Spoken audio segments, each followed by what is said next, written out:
You've been making decisions about your cat based on guesses. That ends today. Should your cat live indoors or be allowed outside? Is wet food actually better than dry? Should you get a second cat or is one enough? Is a male cat or a female cat the better companion? Do kittens really make better pets than adult cats? Should you declaw or not? Free feed or scheduled meals? Every single one of these questions has a real answer, not an opinion, not a forum debate, an answer backed by veterinary science, behavioral research, and the lived experience of thousands of cat owners. And in this video, you're going to get every single one of them. Here's the problem most cat owners face. You love your cat. You want to make the right choices for them. But when you go looking for answers, you find chaos. One website says indoor cats live longer. Another says keeping cats inside is cruel. One vet recommends wet food exclusively. Another says high-quality dry food is perfectly fine. 1. Breeder insists male cats are more affectionate. Another says females bond deeper. You're drowning in contradictions, and somewhere in the middle of all that noise, your cat is just sitting there, waiting for you to figure it out. That's exactly why we made this video. Over the next several hours, we are going to go through every major cat decision you will ever face, side by side, one comparison at a time. We're not going to tell you what to think.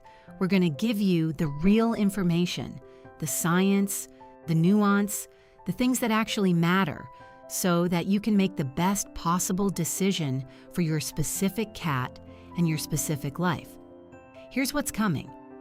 We're going to compare indoor life versus outdoor life, and the answer might surprise you because it's not as simple as either side claims. We're going to put wet food and dry food head to head, and we're going to talk about the one thing almost nobody mentions that changes everything about this debate. We're going to compare male cats and female cats, not just personality, but health, bonding, behavior, and what the research actually says versus what the myths claim.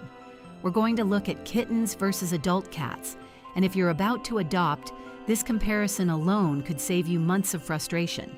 We're going to compare one cat households versus two cat households, and the science here will genuinely shock you.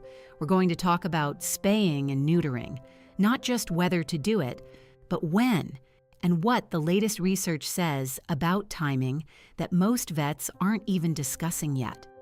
We're going to compare raw diets to commercial diets, indoor litter types, different kinds of enrichment, the real differences between cat breeds that actually matter for daily life, and much more. Every comparison follows the same format. You're going to get the real facts about both sides. You're going to get the science. You're going to get the verdict based on evidence. And you're going to get a clear answer about which choice is right for which type of cat owner, because the truth is, the right answer isn't always the same for everyone. Context matters. Your cat matters. Your life matters.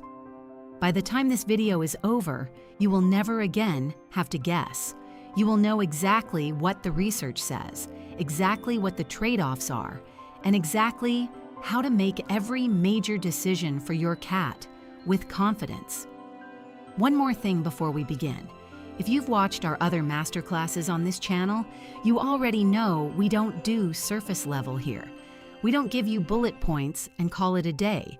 We go deep, because your cat deserves deep. They can't read the research themselves.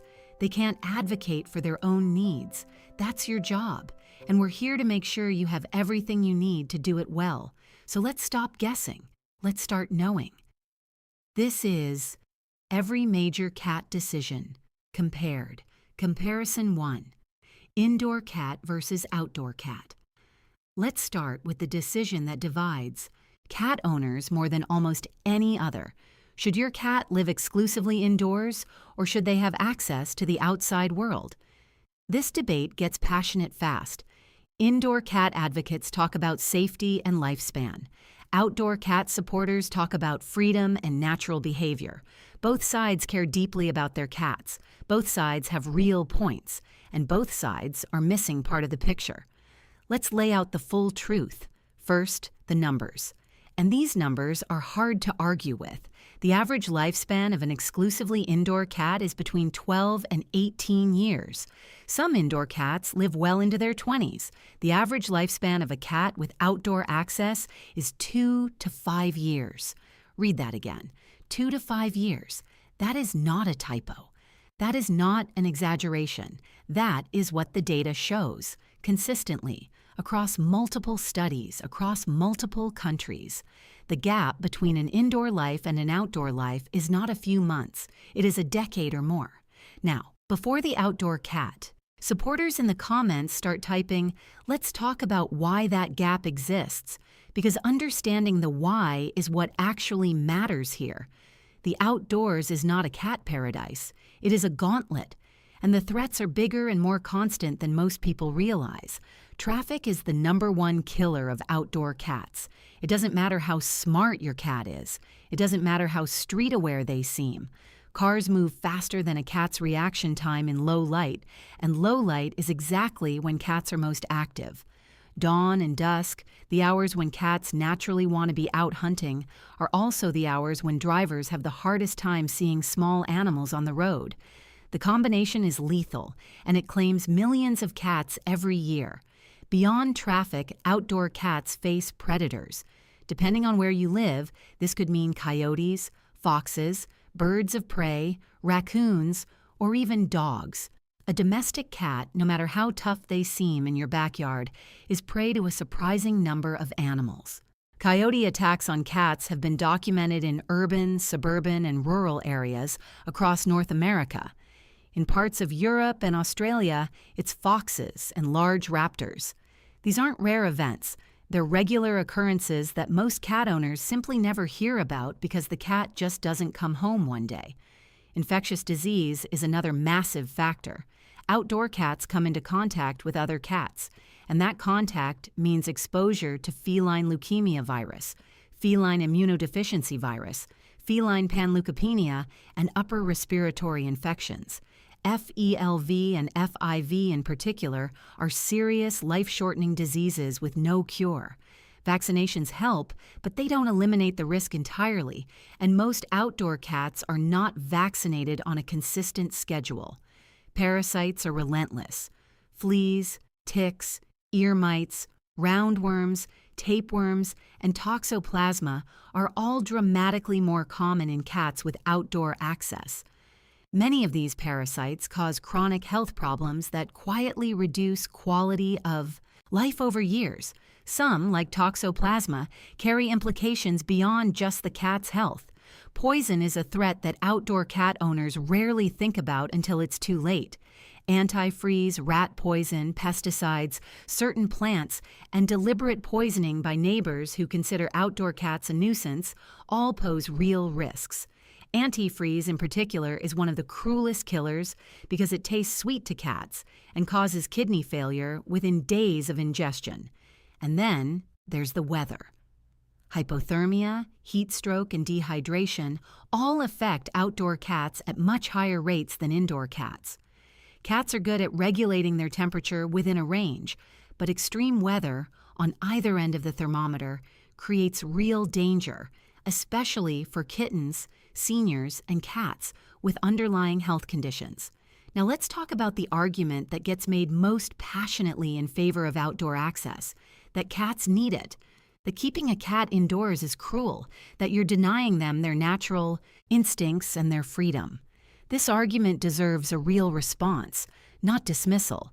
It is absolutely true that cats have natural instincts that indoor life doesn't automatically satisfy. Hunting, exploring, climbing, patrolling territory, smelling fresh air, feeling grass under their paws. These are real needs, not just preferences. A cat whose indoor environment provides none of these things is a cat who will be bored, frustrated, and potentially stressed. An understimulated indoor cat can develop behavioral problems, anxiety, obesity, and depression. This is real, and it's a legitimate criticism of irresponsible indoor cat ownership. But here is the critical point that the outdoor freedom argument misses. The solution to an unstimulating indoor environment is not to send your cat outside to face cars and coyotes and poison. The solution is to create a stimulating indoor environment. These are not the same thing, and conflating them is where this argument goes wrong. A well-enriched indoor environment can satisfy virtually every natural instinct a cat has. Puzzle feeders engage hunting behavior. Tall cat trees and wall shelves satisfy the need to climb and survey territory. Window perches with bird feeders outside give cats hours of visual stimulation. Interactive toys, play sessions, and foraging opportunities provide physical and mental exercise. Other cats provide social stimulation and companionship. The cat who is bored and depressed indoors is not suffering because they're indoors. They're suffering because their indoor environment is inadequate. Fix the environment, not the containment.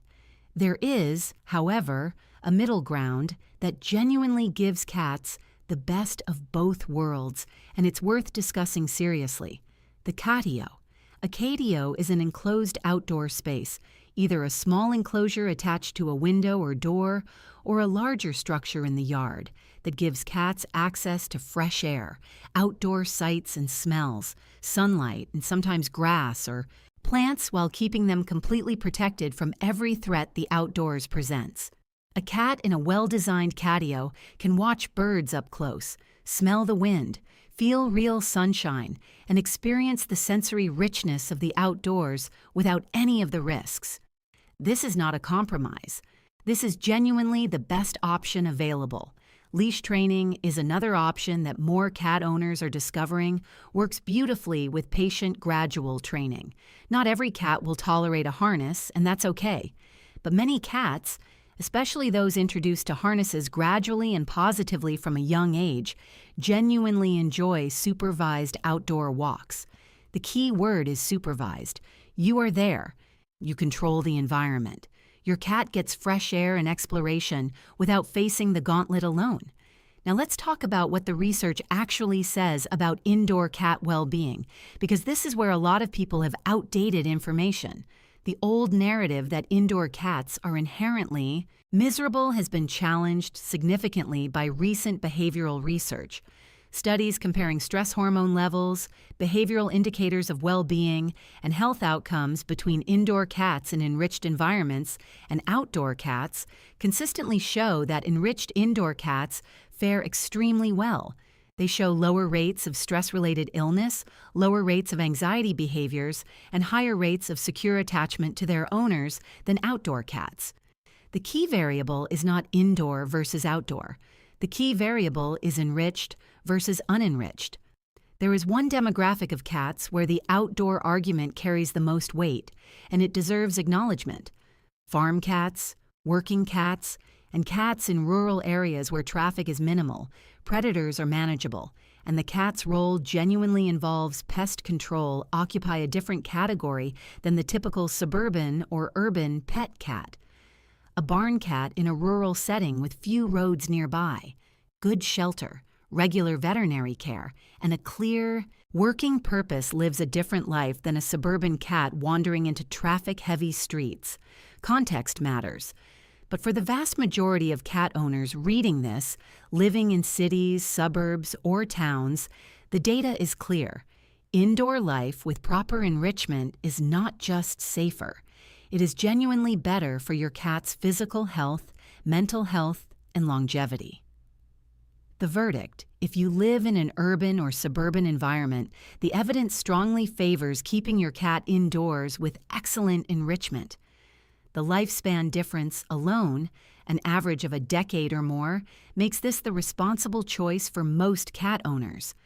Add a window perch, invest in a cat tree, get a catio if you can, and play with your cat every single day. Give them an indoor life rich enough that they don't need the outdoors to be happy. Because the outdoors, as beautiful as it is also where most cat stories end too soon.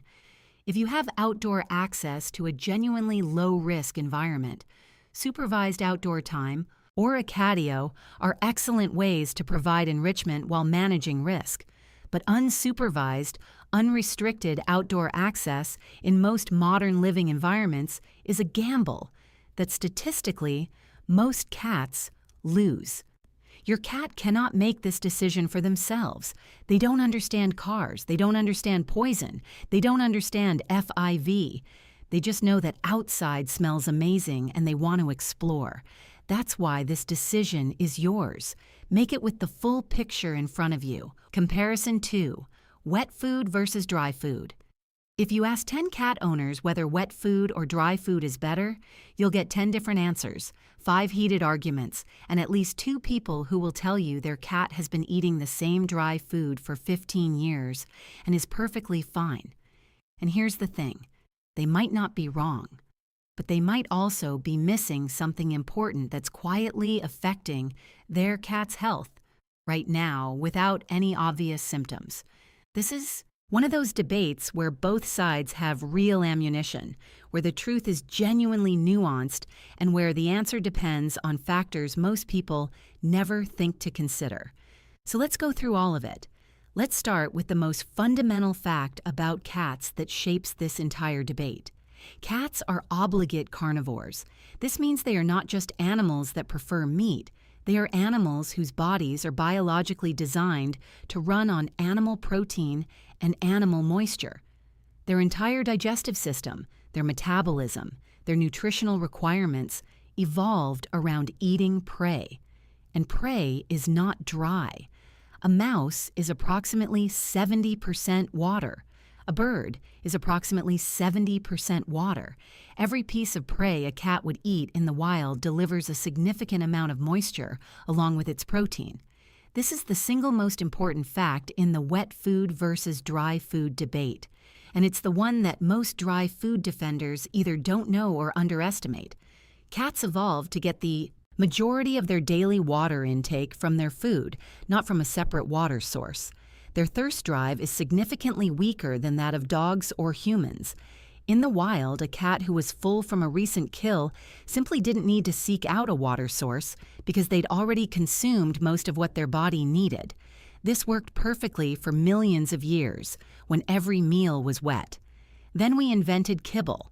Dry cat food typically contains between 6 and 10% moisture. Wet food typically contains between 70 and 80% moisture.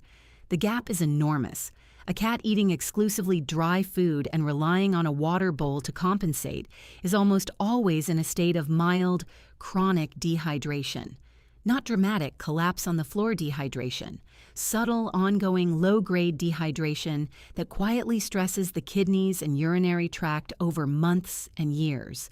And here is where the stakes get very high. Chronic dehydration is the primary driver behind 2 of the most common and serious health conditions in domestic cats: kidney disease and feline lower urinary tract disease, or FLUTD. Kidney disease is the leading cause of death in senior cats. By some estimates, more than 30% of cats over the age of 10 have some degree of chronic kidney disease. The kidneys need adequate hydration to function properly. When cats spend years in a state of mild dehydration, the kidneys work harder than they should, and over time, the damage accumulates. Research has consistently shown that cats fed wet food diets have better kidney function and lower rates of chronic kidney disease than cats fed exclusively dry food diets. Feline lower urinary tract disease, which includes conditions like urinary crystals, bladder inflammation, and urinary blockages, is directly linked to urine concentration. The more dilute the urine, the less likely crystals and blockages are to form. The more concentrated the urine, which is what happens when a cat is chronically mildly dehydrated, the higher the risk. Male cats are particularly vulnerable to urinary blockages, which can be fatal if not treated within hours. Diet-related urinary blockages kill cats every single year, and the single most powerful dietary intervention to prevent them is increasing moisture intake through wet food. Now let's talk about what dry food has going for it, because this is not a one-sided story. Dry food is convenient. There is no denying this. You can pour it into a bowl in the morning and it sits there all day without spoiling. You can use it in puzzle feeders and treat dispensers that keep cats mentally stimulated throughout the day. It travels easily. It stores easily.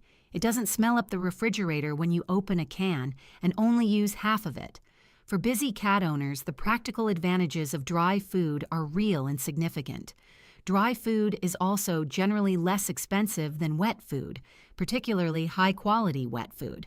Feeding a cat exclusively on premium wet food can cost 2 to 4 times more per month than feeding an equivalent quality dry food. For households with multiple cats or tight budgets, this is not a trivial consideration. There is also the dental argument, which you've probably heard.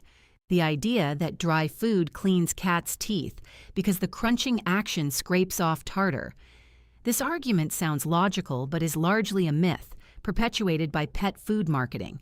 Studies have shown that most cats don't actually chew dry kibble in a way that creates meaningful dental cleaning. They tend to swallow it whole or crack it minimally. The pieces are too small and the contact too brief to have significant dental benefit.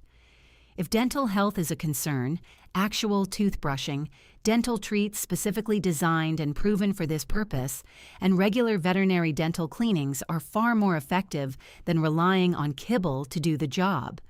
Dry food is also higher in carbohydrates than wet food, and this matters more than most people realize. Cats have a very limited ability to metabolize carbohydrates. Unlike omnivores like dogs and humans, cats lack certain digestive enzymes that efficiently process large amounts of starch and sugar. High-carbohydrate dry diets have been linked to obesity and type 2 diabetes in cats. Feline diabetes has risen dramatically in parallel with the rise of carbohydrate-heavy dry food diets. This is not a coincidence that researchers are ignoring. Now here's the part of this debate that almost nobody talks about, and it changes everything. Not all wet food is good, and not all dry food is bad. Quality matters enormously within each category. A high-quality dry food made primarily from named animal proteins, with minimal fillers, no artificial preservatives, and appropriate macronutrient ratios, is significantly better than a cheap wet food made primarily from unnamed meat byproducts, artificial flavors, and thickeners that provide little nutritional value. The category matters, but the quality within the category matters just as much. When evaluating any cat food, wet or dry, the first ingredient should be a named protein source. Chicken, turkey, salmon, beef. Not chicken meal first, not corn first, not a list of grains before any animal protein appears. Named protein first. After that, look at the moisture content, the protein percentage, the fat percentage, and what's being used as filler. Cats don't need peas, potatoes, or large amounts of grain in their diet. These are cheap calorie sources that cats digest poorly and that push out the animal protein they actually need. The ideal diet for most cats, according to the majority of feline nutrition researchers and veterinary nutritionists, is a high-protein, high-moisture diet. This is most easily achieved through wet food, but it can also be achieved through raw diets, which we'll cover in a later comparison. The goal is protein from animal sources and moisture from the food itself, not from a water bowl. What about cats who simply refuse wet food? This is a real and frustrating issue. Some cats, particularly those raised exclusively on dry food from kittenhood, develop a strong preference for the texture and crunch of kibble and flatly refuse wet food. This is not unusual. Dry food contains palatability enhancers, flavor coatings that make it intensely appealing to cats in a way that can actually make the transition to wet food genuinely difficult. If your cat is resistant to wet food, the transition needs to be slow, gradual, sometimes agonizingly slow. Start by adding a tiny amount of wet food alongside the dry, not mixed in, just nearby. Over days and weeks, increase the wet food ratio while decreasing the dry. Some cats take weeks to accept the transition. Some take months. Some, particularly older cats who have eaten nothing but dry food for a decade, may resist strongly enough that a complete transition isn't realistic. In these cases, the most practical solution is to find the best possible quality dry food.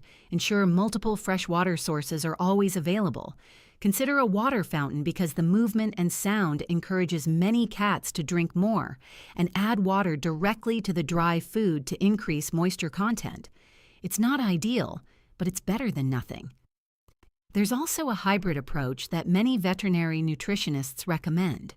Feed wet food as the primary diet, perhaps 1 to 2 wet meals per day, and use a small amount of high-quality dry food as a treat or in puzzle feeders for enrichment. This gives you the moisture and protein benefits of wet food while still providing the enrichment and convenience benefits of dry food in a limited way. Many cats do extremely well on this approach, and it's often easier to implement than a complete switch. One more thing worth discussing.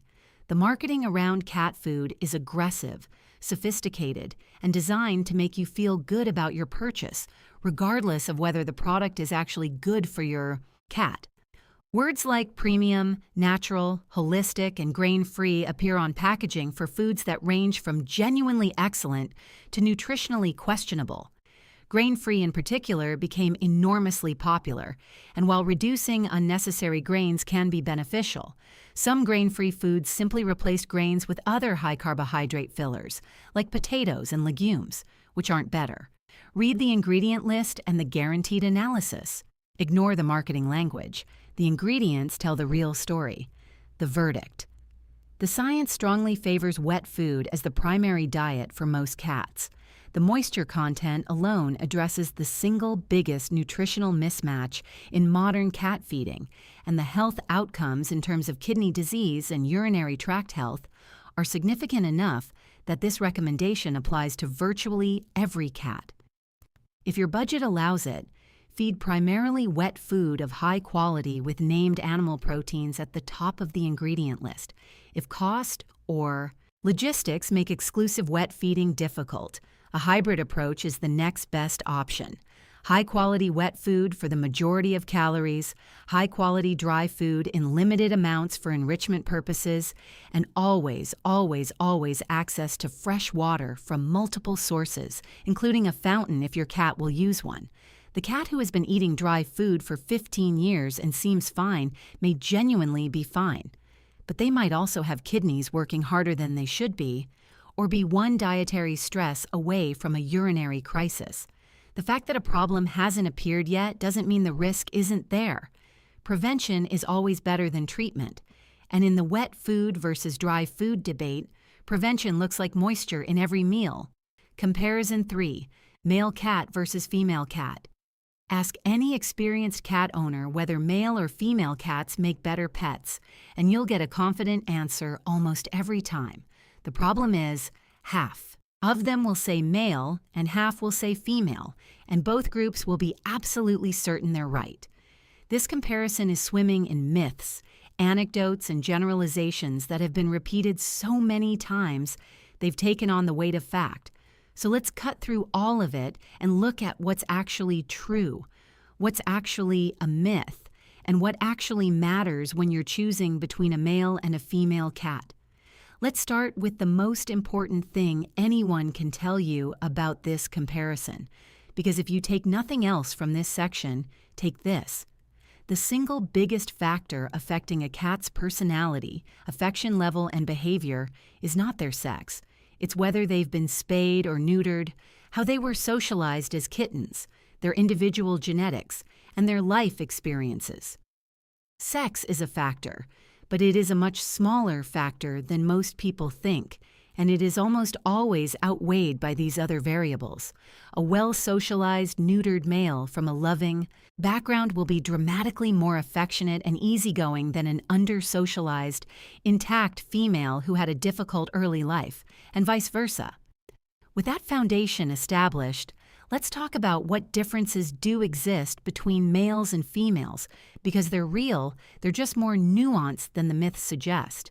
Let's start with intact cats, meaning cats that have not been spayed or neutered, because this is where the behavioral differences between males and females are most dramatic and most important to understand.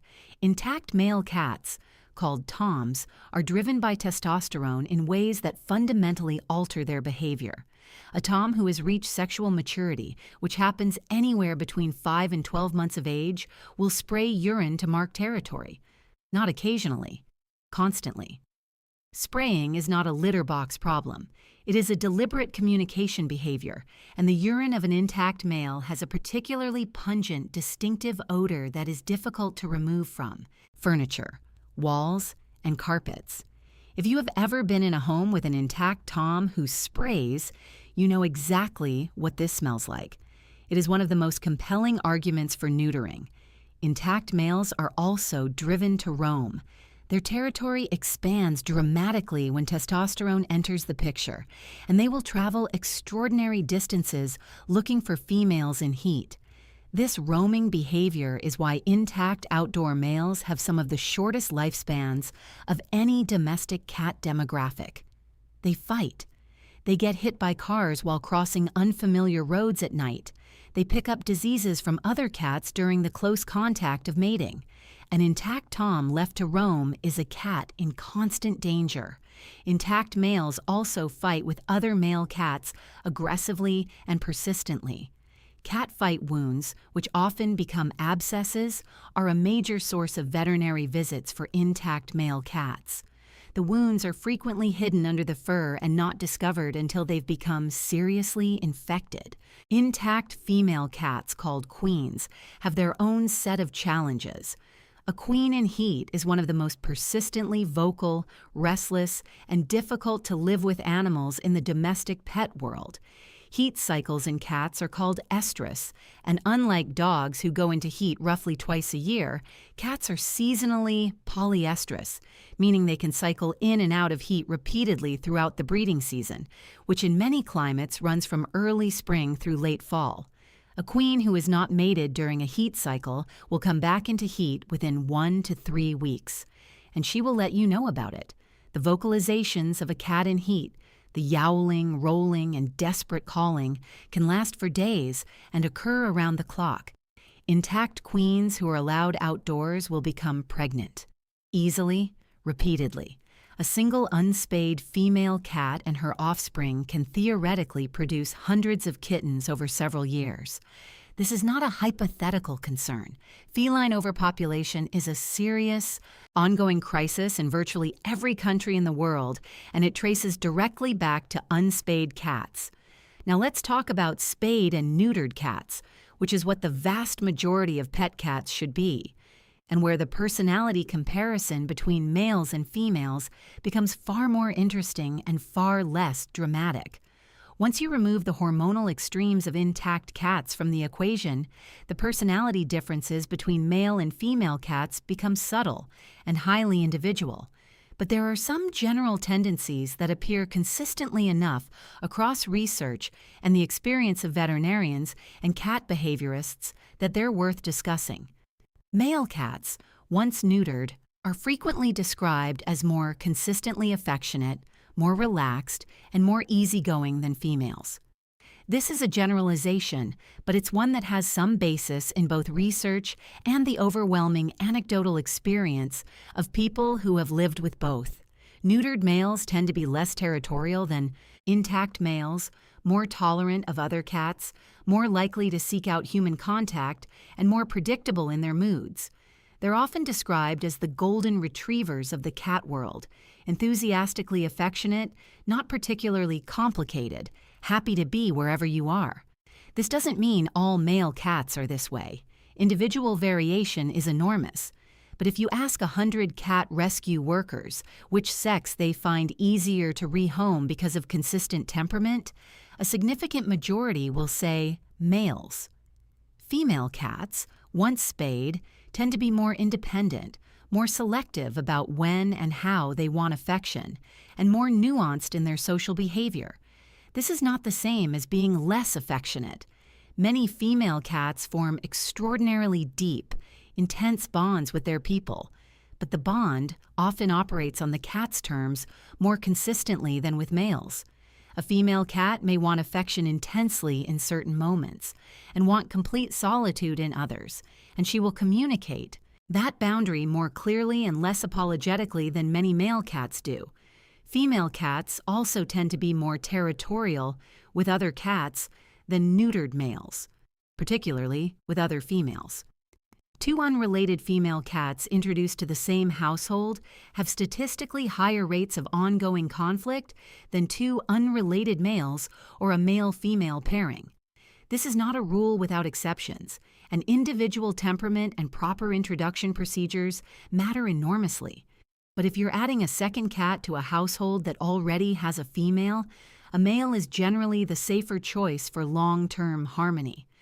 Let's talk about health differences between males and females because these are real and important. Male cats are significantly more vulnerable to urinary blockages than female cats. This comes down to anatomy. The male urethra is much longer and narrower than the female urethra, which means crystals or mucus plugs that would pass easily through a female can become life-threatening. Blockages in a male. A urinary blockage in a male cat is a veterinary emergency. If a male cat is straining in the litter box without producing urine, he needs to be at an emergency vet within hours, not the next morning. Diet, specifically the moisture content and mineral balance we discussed in the previous comparison, plays a huge role in preventing these blockages. Male cat owners need to be more vigilant about urinary health than female cat owners, full stop. Female cats face their own health challenges. Unspayed females are at significant risk for pyometra, a serious, potentially fatal infection of the uterus that occurs most commonly in middle-aged and older intact queens. Pyometra requires emergency surgery and can be fatal if not caught quickly. Spaying eliminates this risk entirely. Unspayed females are also at higher lifetime risk for mammary tumors, the feline equivalent of breast cancer. Spaying before the first heat cycle reduces this risk dramatically. After 3 heat cycles, the protective effect of spaying on mammary tumor risk decreases significantly. This is one of the strongest arguments for early spaying of female cats.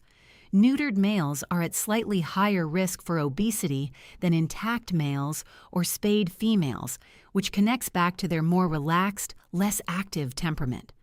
Monitoring food intake and ensuring adequate play and exercise is particularly important for neutered male cats to prevent weight-related health issues. Now let's address some of the most persistent myths about male versus female cats, because these myths genuinely influence adoption decisions and they deserve to be corrected. Myth 1. Female cats are more independent and aloof. This is sometimes true, sometimes completely false, and mostly a generalization that collapses under individual variation. Some of the most famously clingy Velcro cats are female. Some of the most independent solitary cats are male. Temperament is shaped by genetics, socialization, and experience, not primarily by sex. Myth 2. Male cats are more aggressive. In intact cats, this has some truth to it in the context of territorial fighting with other males. In neutered cats, males are generally less aggressive than females, particularly toward other cats. The image of the aggressive tomcat is almost entirely an intact cat phenomenon. Myth 3. Female cats are better mothers, so they must be more nurturing and gentle as pets. This conflates maternal behavior with general temperament in a way that doesn't hold up. A cat's behavior toward kittens she's nursing is driven by very specific hormonal states that have little bearing on how she'll behave as a general companion. Myth 4. You should always get one of each to prevent fighting. This is partially true in that male-female pairings tend to have lower conflict rates than female-female pairings, but it's not a universal rule. Two well-matched males can coexist beautifully. Two poorly matched opposite-sex cats can be miserable together. Personality compatibility matters more than sex balance. Let's talk about the experience of living with each sex on a day-to-day basis, because ultimately, this is what most people care about. Living with a neutered male cat often means living with a companion who is consistently present, who will follow you from room to room, who will plant himself on your lap with minimal invitation, who will headbutt you at inconvenient moments because that's just what he does, and who will generally approach each day with an uncomplicated enthusiasm for being near you. Males tend to be social with visitors, tolerant of children, and adaptable to changes in routine. They're often described as easier, not because they're simpler animals, but because their needs and desires tend to be expressed more straightforwardly. Living with a spayed female cat often means living with a more complex companion. She will come to you when she wants to, and when she does, the intensity of her affection can be extraordinary. She will have opinions, strong ones, about where she sleeps, who can touch her, how she likes to be petted, and what the rules of the house are. She will communicate those opinions clearly, and she will expect them to be respected. Female cats often form their deepest bonds with one specific person in a household, creating a relationship of intense, exclusive loyalty that many people find deeply meaningful. She may be less likely to be everyone's friend, but she may be more likely to be your best friend. Neither of these is better. They are different, and which one resonates with you depends entirely on what you're looking for in a feline companion. The verdict. If you are choosing between a male and a female cat and all other factors are equal, here is the honest guidance. For first-time cat owners, people who want consistent, easygoing affection, households with children, or situations where multiple cats will share space, a neutered male is often the more forgiving choice. Not because female cats aren't wonderful, but because their independence and selectivity can be misread as rejection by people who are still learning to read cat communication. For experienced cat owners who appreciate depth and complexity in their relationships, who don't mind a companion with strong opinions, or who are looking for that intense one-person bond, a spayed female may be exactly what they're looking for. But here is the truth that overrides all of this. When you meet a specific cat, whether male or female, and something clicks, trust that. Individual personality will always matter more than sex. The research gives you tendencies and probabilities. The cat in front of you is a specific individual with a specific history and a specific personality. Meet them where they are, not where the statistics say they should be. And regardless of which sex you choose, spay or neuter, the behavioral and health benefits are overwhelming. The population impact is significant, and the cat you live with after spaying or neutering is almost always a more stable, healthier, happier animal than they would have been intact. Comparison 4. 1 cat versus 2 cats. Here is a question that comes up in virtually every cat adoption conversation, and it almost always gets the same answer from shelter workers, rescue volunteers, and well-meaning friends. Get 2. They'll keep each other company. They'll be happier. They'll entertain each other while you're at work. It sounds so logical, so kind, so obviously the right thing to do that most people accept it without question. But is it actually true? Is a 2-cat household automatically better for the cats involved? Or is this one of those pieces of conventional wisdom that sounds good but doesn't hold up when you look at the reality of feline social behavior? The answer is genuinely complicated, and getting it wrong in either direction has real consequences for the cats involved. So let's go through the whole picture. Start with the fundamental truth about cat social structure that most people don't fully understand. Cats are not pack animals. They did not evolve in social groups the way dogs did. The African wildcat ancestor of the domestic cat was a solitary hunter. Solitary. It hunted alone, it lived alone, it defended its territory alone. Social grouping was not part of the original feline design. Domestic cats have developed the capacity for social relationships over thousands of years of living in close proximity to humans and other cats. They can form genuine bonds. They can enjoy companionship. They can benefit from social interaction. But unlike dogs, for whom isolation is genuinely contrary to their nature, many cats are perfectly content as the only animal in a household. Contentment as a solo cat is not a sign that something is missing. It is a sign that the cat's evolutionary baseline is being respected. This matters enormously because the assumption that every cat needs a companion and that adding a second cat will automatically improve the first cat's life leads to a lot of unhappy cats and a lot of frustrated owners. Let's talk about when a second cat genuinely helps, because there are real situations where it does. Kittens do significantly better with a companion.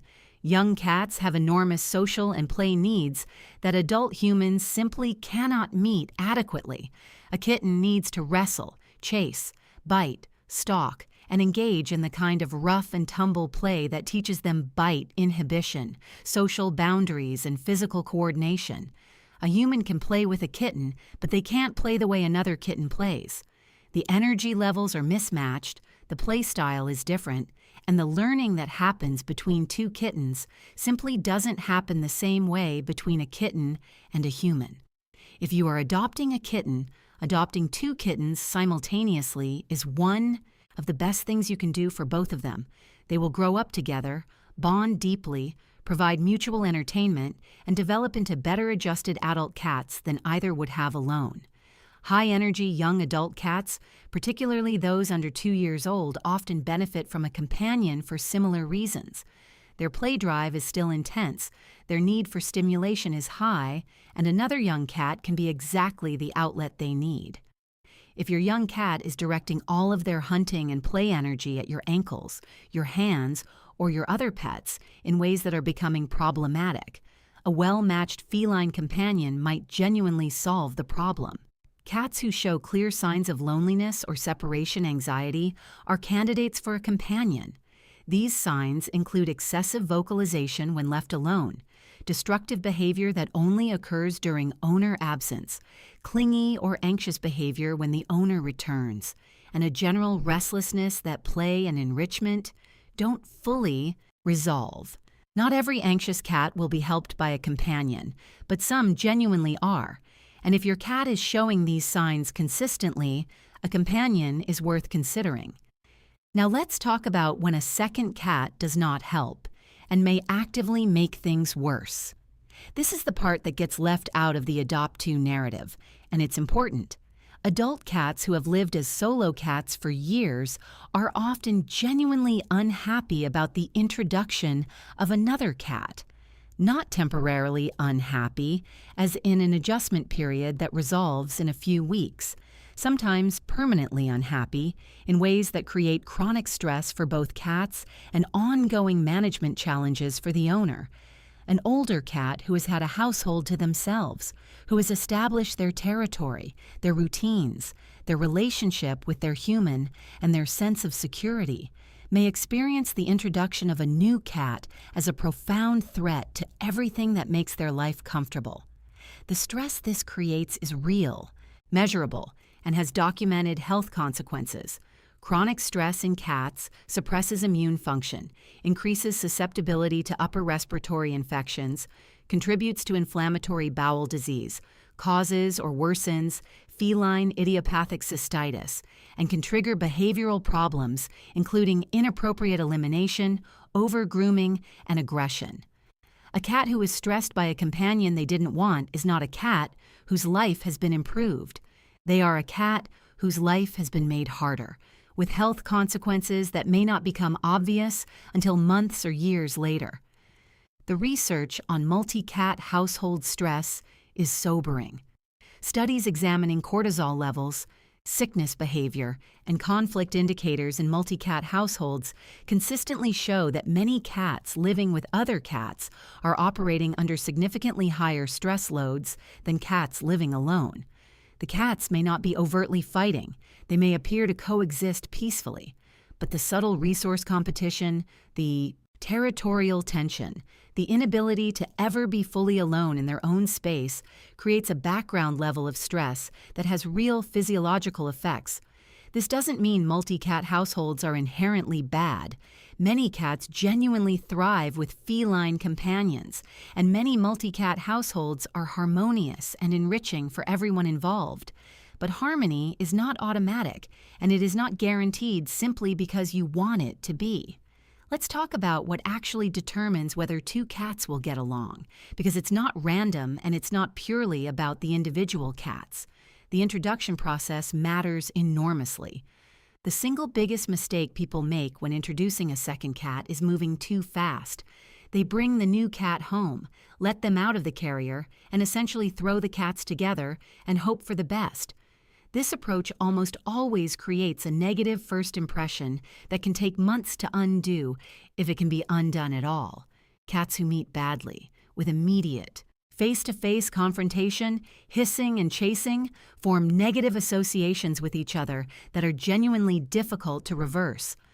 A proper introduction takes weeks. It starts with complete separation, the new cat in their own room with their own resources, allowing the cats to be aware of each other through scent under the door before they ever see each other. Then scent exchange, swapping bedding between the cats so each learns the other's smell in a non-threatening context.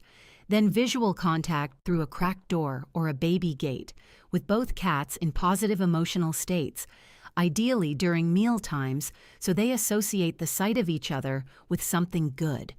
Only after all of this, and only when both cats are showing relaxed body language during visual contact, does actual face-to-face introduction happen.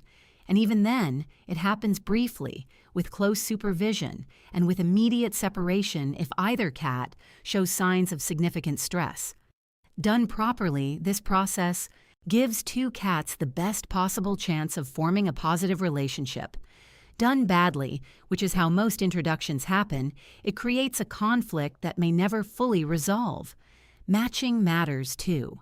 Age matching, energy matching, and personality matching all affect the likelihood of a successful pairing. Two kittens adopted together have the highest success rate. A young, high-energy cat introduced to a senior cat who wants peace and quiet has a much lower success rate and is genuinely unfair to the older cat. A confident social cat introduced to a fearful, anxious cat may overwhelm the anxious cat rather than providing companionship. Thinking carefully about whether the specific cats you're considering are actually a good match is more important than simply deciding you want two cats. Let's talk about resources, because this is an area where multi-cat households consistently fail, and where failure has direct consequences for cat well-being. The rule that most people have heard is 1 litter box per cat plus 1 extra. This is correct, but it's only the beginning. Resources in a multi-cat household need to be distributed so that no cat ever has to pass another cat to access what they need. Food bowls, water sources, litter boxes, resting spots, high perches, scratching posts, hiding spots. All of these need to exist in sufficient numbers and in sufficient locations that every cat can meet their needs without ever confronting or being confronted by another cat. Resource competition is the primary driver of stress and conflict in multi-cat households. A cat who has to walk past a dominant cat to reach the litter box will start avoiding the litter box. A cat who is guarded away from the food bowl will eat less. A cat who has no high perch they can claim as their own will feel perpetually exposed and vulnerable. These are not minor comfort issues. They are genuine welfare concerns that owners of multiple cats need to take seriously. The physical space matters. 2. Two cats in a small apartment have far fewer opportunities to establish separate territories and get away from each other than two cats in a larger home. There is no hard rule about minimum space per cat, but the honest reality is that small spaces with multiple cats require significantly more active management to prevent stress than larger spaces. Let's address the companionship argument directly, because it's the heart of why most people get a second cat. The argument goes, your cat is alone all day while you work. They must be lonely. Another cat will keep them company. This argument assumes that your cat experiences your absence as loneliness, and that the solution to that loneliness is another cat. Both assumptions deserve scrutiny. Cats sleep between 12 and 16 hours a day. A cat who is left alone for 8 to 10 hours while their owner works is, for most of that time, asleep. The actual awake, active time during which they might experience something like loneliness is significantly shorter than the total time the owner is away. Moreover, a well-enriched environment, puzzle feeders, window perches, cat-safe plants, toys, and comfortable resting spots spread around the house can provide enough stimulation and engagement for a solo cat to spend their waking hours contentedly without any feline companion at all. The lonely cat narrative is often more about the owner's guilt about leaving than about the cat's actual experience. That said, if a cat is genuinely showing behavioral signs of distress during owner absence and environmental enrichment hasn't resolved it, a companion is worth considering. But it should be considered as a solution to a specific, observed problem, not as a default assumption that every cat needs another cat. There is one more thing worth discussing, and it's rarely mentioned in the Adopt To conversations. The financial and practical implications of 2 cats are real. Veterinary costs double. Food costs increase. Food. Significantly. Litter costs increase. When one cat gets sick, there is a real risk of transmission to the other. When behavioral problems develop, they are often more complex and harder to resolve in multi-cat households than in single-cat households. These are not arguments against getting 2 cats if 2 cats is the right choice, but they are factors that deserve honest consideration. The verdict. 1 cat, given excellent enrichment, consistent play, and genuine daily attention from their owner, can live a completely fulfilling, happy, healthy life as a solo cat. The idea that every cat needs a companion to be truly happy is a myth that leads to a lot of poorly matched, stressed multi-cat households. 2 cats, when well matched, properly introduced, and given adequate resources and space, can absolutely thrive together. The bond between 2 cats who genuinely like each other is beautiful to witness, and the mutual enrichment they provide each other is real and valuable.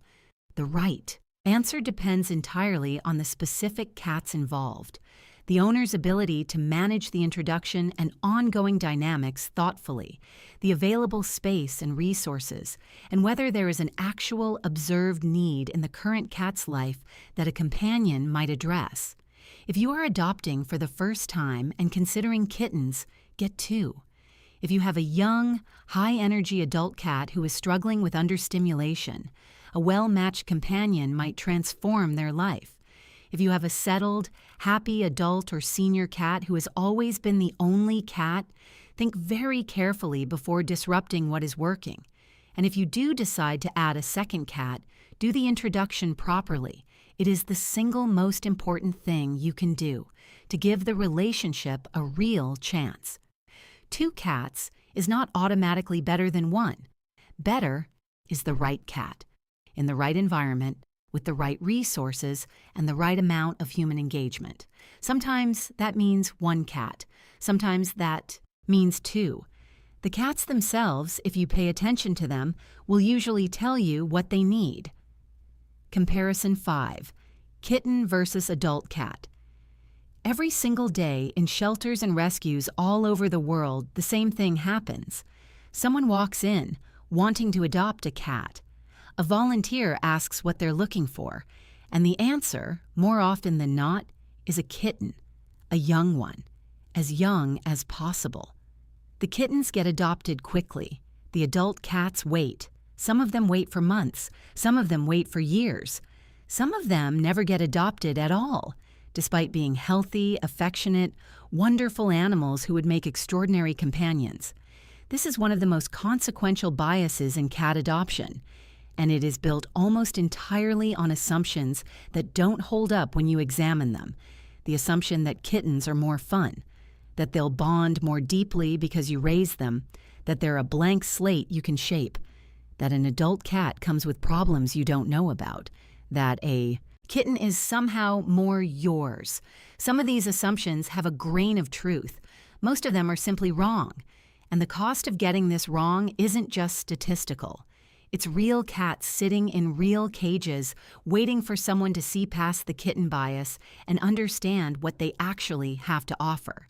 So let's go through the full comparison, honestly, because both kittens and adult cats have genuine advantages and genuine challenges. And the right choice depends entirely on who you are and what your life actually looks like. Let's start with the case for kittens, because it is real and it deserves to be taken seriously rather than dismissed. Kittens are genuinely extraordinary. There is a reason the entire internet is built on kitten content. They are small, soft, endlessly curious, and possessed of a physical comedy that is almost impossible to resist. Watching a kitten discover the world, bat at dust particles, fall off things they were climbing confidently a moment ago, and then shake themselves off and climb right back up is one of the purest joys available to a cat owner. This is not nothing. The entertainment and delight that a kitten brings into a home in those first months is real and significant. Kittens are also in their critical socialization window, which runs roughly from 2 to 7 weeks of age, but extends meaningfully through the first several months of life. During this period, positive exposure to humans, to handling, to different environments, sounds, and experiences shapes a cat's fundamental comfort level with the world in ways that persist throughout their life. A kitten who is held frequently, played with regularly, and exposed to a variety of gentle experiences during this window develops into a more confident, adaptable, less fearful adult cat than a kitten who is not. If you adopt a very young kitten and provide excellent socialization, you are genuinely influencing who that cat will become as an adult. This is the strongest argument for kittens, and it's worth taking seriously. You have a real opportunity to shape their development in positive ways during a window that closes as the cat matures. Kittens also tend to integrate more smoothly into households with other pets, particularly other cats and dogs, because their signals are clearly non-threatening. A kitten approaching an adult cat with the wobbly, unthreatening energy of extreme youth is much less likely to trigger territorial defensiveness than an adult cat of unknown history marching confidently into an established territory. Many adult cats who would reject another adult cat will eventually accept a kitten, sometimes becoming protective or even parental toward them. Now let's talk about what kittens actually require, because this is where the fantasy and the reality diverge sharply for a lot of first-time cat owners. Kittens are not low maintenance. They are the opposite of low maintenance. A kitten under 6 months old is essentially a toddler with claws, no impulse control, and the energy of something that has never been tired in its life. They need to be fed multiple times a day. They need to be watched constantly because they will attempt to eat things that will kill them, climb things that will injure them, and get into spaces that seem physically impossible to reach. They will destroy things, not because they are bad, but because they are kittens, and kittens explore the world with their teeth and their claws, and their absolute conviction that every object in your home exists for their entertainment. Sleep deprivation is a real issue for new kitten owners. Kittens are crepuscular, most active at dawn and dusk, and young kittens have not yet learned to synchronize their activity to a human household schedule. Middle-of-the-night zoomies, 4 a.m. yowling, and dawn attacks on sleeping faces are not exceptions. They are the standard kitten experience. Most kittens grow out of these behaviors as they mature, but the first several months can be genuinely exhausting. The veterinary demands of kittenhood are also significant. Kittens need a series of vaccinations during their first months, deworming, flea prevention, and spaying or neutering, all of which involve multiple vet visits and associated costs. Kittens are also more medically fragile than healthy adult cats. They are more vulnerable to upper respiratory infections, more susceptible to parasites, and less able to compensate when something goes wrong. The kittenhood period involves more veterinary attention and more vigilance than the stable adult years that follow. There is also the fundamental uncertainty of a kitten. You do not know who this animal will become. Their genetics are unknown or partially unknown in most adoption situations. Their adult temperament, energy level, affection style, and personality are not yet visible. The sweet, cuddly kitten you bring home at 8 weeks may become a confident, independent adult who wants affection on their own terms. The energetic, playful kitten may become a high-strung, anxious adult who struggles with change. The quiet, reserved kitten may become extraordinarily outgoing. Or not.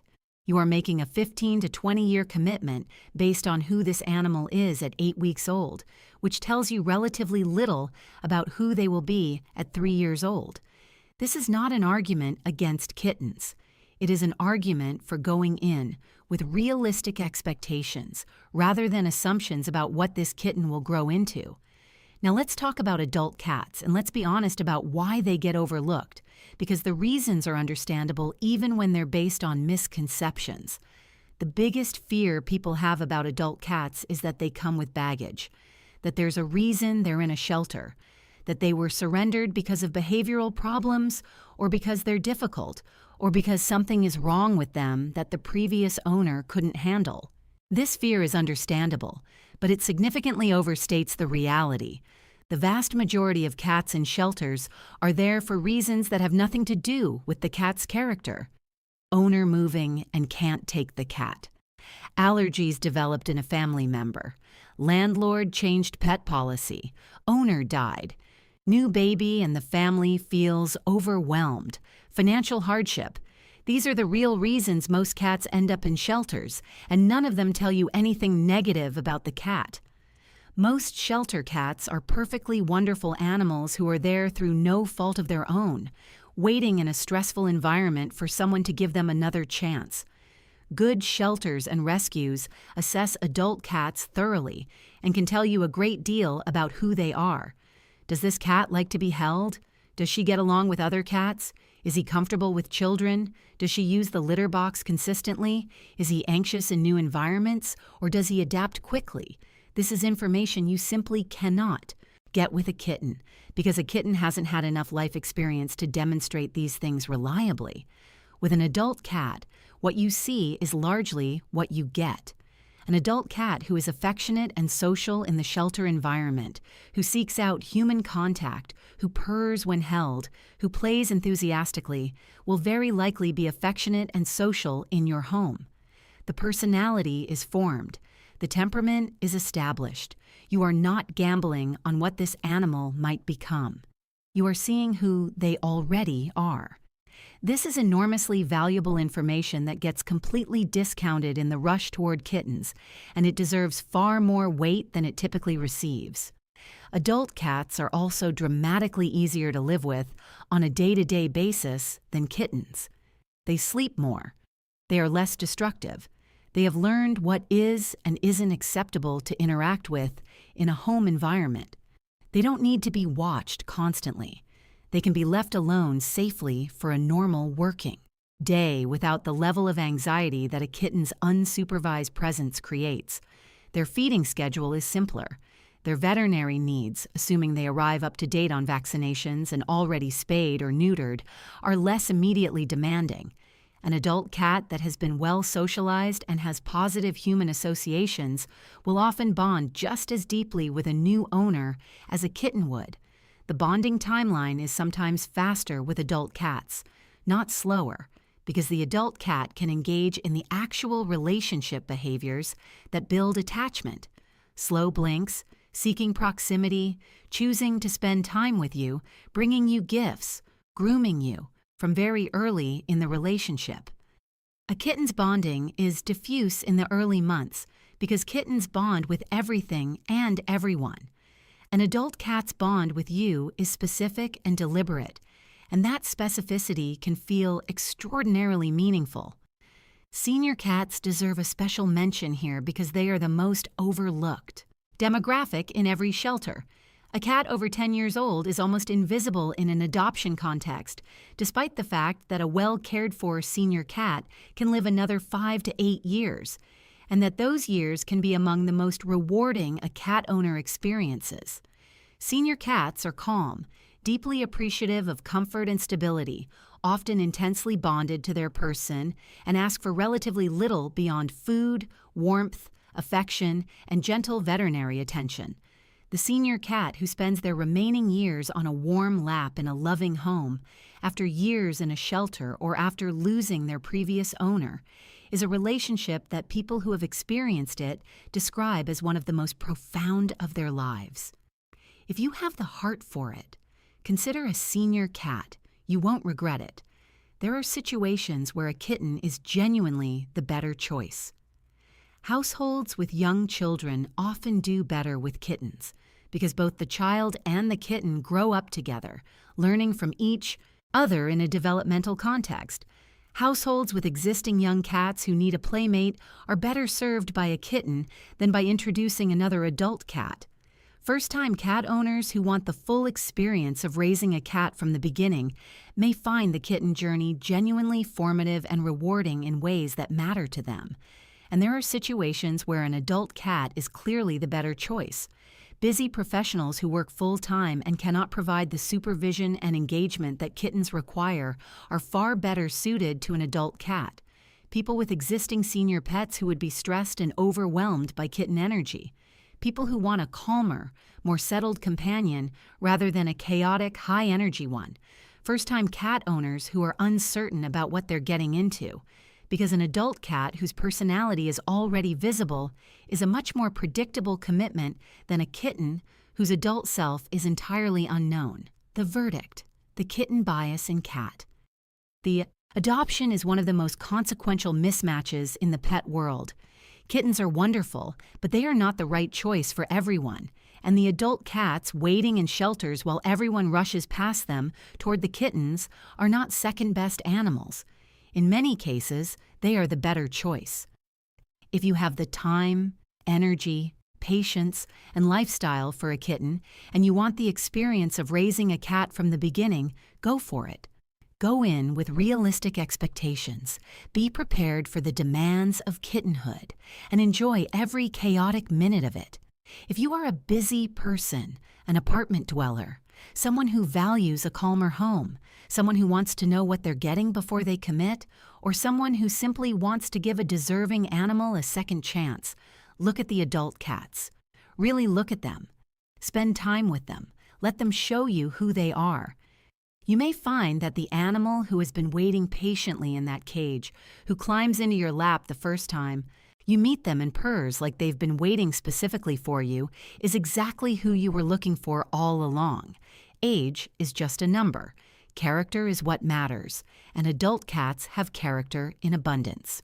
Comparison 6. Early spay/neuter versus waiting. There's a conversation happening right now in veterinary medicine that most cat owners have never heard about. It is not a fringe debate. It is not a controversy manufactured by people who oppose spaying and neutering. It is a genuine, evidence-based discussion among veterinary researchers and feline health specialists about whether the timing of spay and neuter procedures matters more than we previously thought. And the conclusions are changing recommendations that have been standard practice for decades. Most cat owners know they should spay or neuter their cat. The case for doing so is overwhelming, and we will cover it thoroughly. But fewer people know that when you spay or neuter may be nearly as important as whether you do it.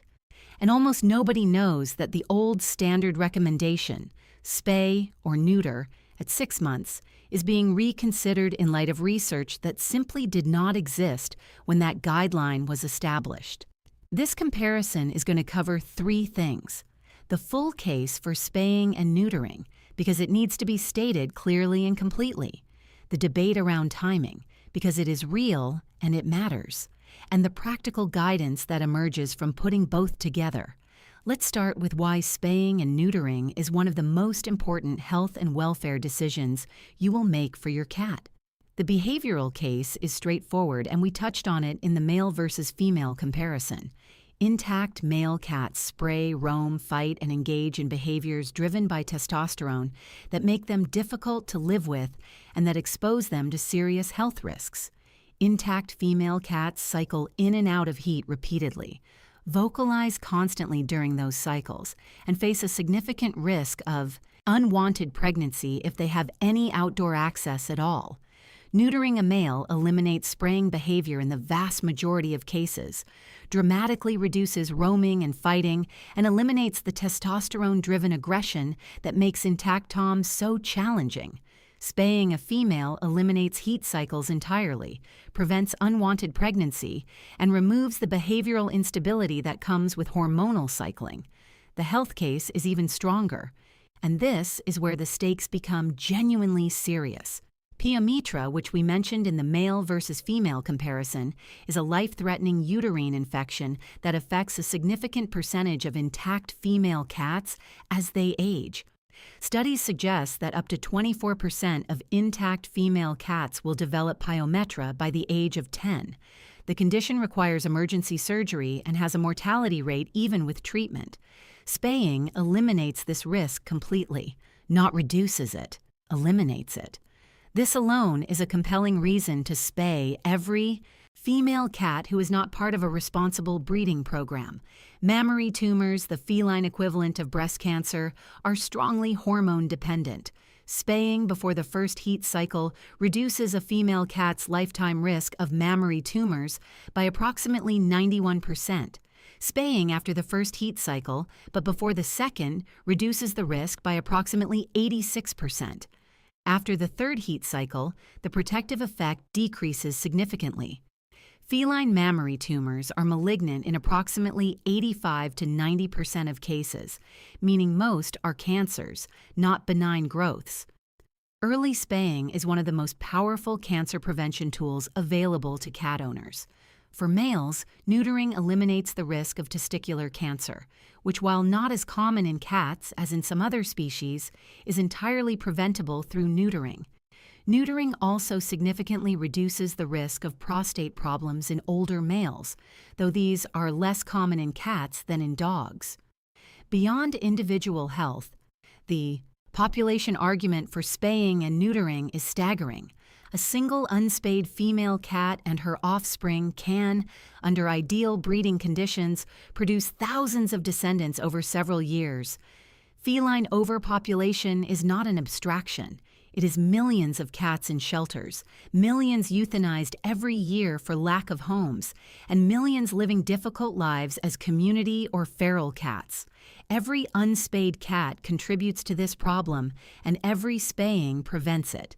The case for spaying and neutering is, taken as a whole, one of the clearest and most evidence-based recommendations in all of veterinary medicine. There is no serious argument against it for the average pet cat. Now let's talk about timing, because this is where the conversation gets more interesting and where most cat owners are operating on information that may be outdated. The traditional recommendation in North America has been to spay or neuter cats at 6 months of age. This recommendation was not based on extensive research into the optimal age for the procedure. It was based on practical considerations. 6 months is generally before cats reach sexual maturity, which means it prevents the behaviors and risks associated with intact cats before they begin. It was operationally convenient, and at the time the recommendation was established, the long-term hormonal effects of early versus later spaying and neutering had not been extensively studied. That research has now been done. And while much of the most detailed work has been conducted in dogs, where the hormonal effects of early gonadectomy have been studied extensively across breeds, the principles apply to cats as well, and feline-specific research is accumulating. Here is what the research shows. Sex hormones, testosterone in males and estrogen and progesterone in females, play important roles beyond reproduction. They influence musculoskeletal development, specifically the closure of growth plates in bones. They influence urinary tract development. They influence immune function. They influence metabolic rate and body composition.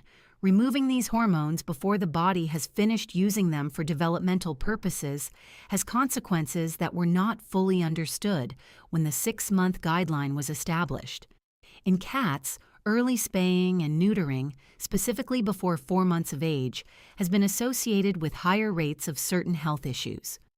Obesity is more common in cats neutered very early, partly because the hormonal changes affect metabolism, and partly because early neutering removes the energy demands of sexual behavior.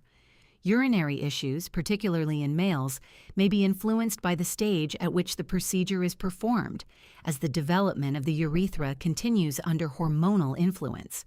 Some research suggests associations between very early spaying and neutering and increased rates of certain cancers. though the evidence in cats is less definitive than in some dog breeds. Pediatric spaying and neutering, performed at 8 to 16 weeks of age, became popular in shelter medicine as a way to ensure cats were sterilized before adoption, eliminating the problem of owners who intended to get their cat fixed but never followed through. For shelter populations, the public health benefits of this approach, dramatically reducing the number of cats adopted and then allowed to reproduce, are real and significant. For individual pet cats in responsible ownership situations, the calculus is somewhat different. The emerging recommendation from many veterinary specialists, though this is still an area of active discussion rather than settled consensus, is that spaying and neutering at around 5 to 6 months remains appropriate for most cats, but that very early procedures before 4 months should be reserved for shelter situations where the alternative is potential reproduction, and that there may be merit in waiting until 5 to 6 months rather than performing the procedure as early as possible. For female cats specifically, the mammary tumor prevention data argues strongly for spaying before the first heat cycle, which typically occurs between 5 and 10 months of age. Waiting too long risks the cat going through 1 or more heat cycles before the procedure, which meaningfully reduces the cancer prevention benefit. This creates a practical window for most female cats of roughly 4 to 6 months, balancing the developmental considerations against the cancer prevention imperative. For male cats, the picture is slightly different. The primary behavioral concerns with intact males, spraying and roaming, typically begin at sexual maturity, which occurs between 5 and 12 months. Neutering before these behaviors become established prevents them from developing, which is strongly preferable to trying to eliminate them after they've been practiced. However, there is somewhat more flexibility in the male timeline than in the female timeline because males don't face the equivalent of the mammary tumor risk that makes early spaying so critical for females. There is one more dimension to this conversation that is almost never discussed with cat owners. Cats who are spayed or neutered, regardless of timing, have different nutritional needs than intact cats. Their metabolic rate decreases after the procedure, sometimes significantly. The risk of obesity increases. If feeding habits don't change after spaying or neutering to account for this metabolic shift, weight gain is almost inevitable. Yet most veterinary practices perform the spay or neuter, send the cat home, and never mention that the cat's caloric needs have just changed. This is a gap in standard veterinary communication that has real health consequences for a lot of cats.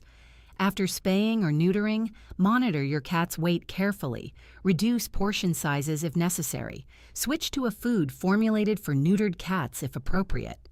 The metabolic change is real, and addressing it proactively prevents the obesity that neutered cats are predisposed to, which brings its own set of serious health consequences, including diabetes, joint disease, and reduced lifespan. The verdict: spay and neuter your cat. The evidence for this recommendation is overwhelming. The benefits are profound, and the risks of not doing it, both for individual cats and for the broader feline population, are serious. This is not a close call. On timing, the current evidence suggests that the traditional recommendation of around 5 to 6 months remains reasonable for most cats. For females, prioritize spaying before the first heat cycle, which means not waiting too long, as the mammary tumor prevention benefit is time-sensitive. For males, somewhere between 5 and 7 months is generally appropriate, balancing developmental considerations against the behavioral urgency of preventing spraying and roaming before they become established. If your cat is in a situation where earlier spaying or neutering is recommended by your veterinarian based on specific circumstances, follow that guidance. The general principles here are population-level tendencies, not absolute rules. Your veterinarian knows your specific cat. And after the procedure, adjust your cat's diet. Their metabolism has changed, their nutritional needs have changed. Ignoring this is one of the most common and most preventable mistakes in post-neuter cat care, and it sets cats up for a lifetime of weight management challenges that affect every aspect of their health. The timing conversation is evolving. Stay curious about it. Ask your vet about the latest recommendations.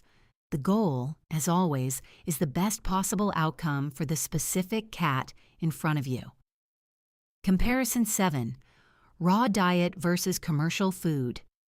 Few topics in the cat owner community generate more passionate disagreement than raw feeding.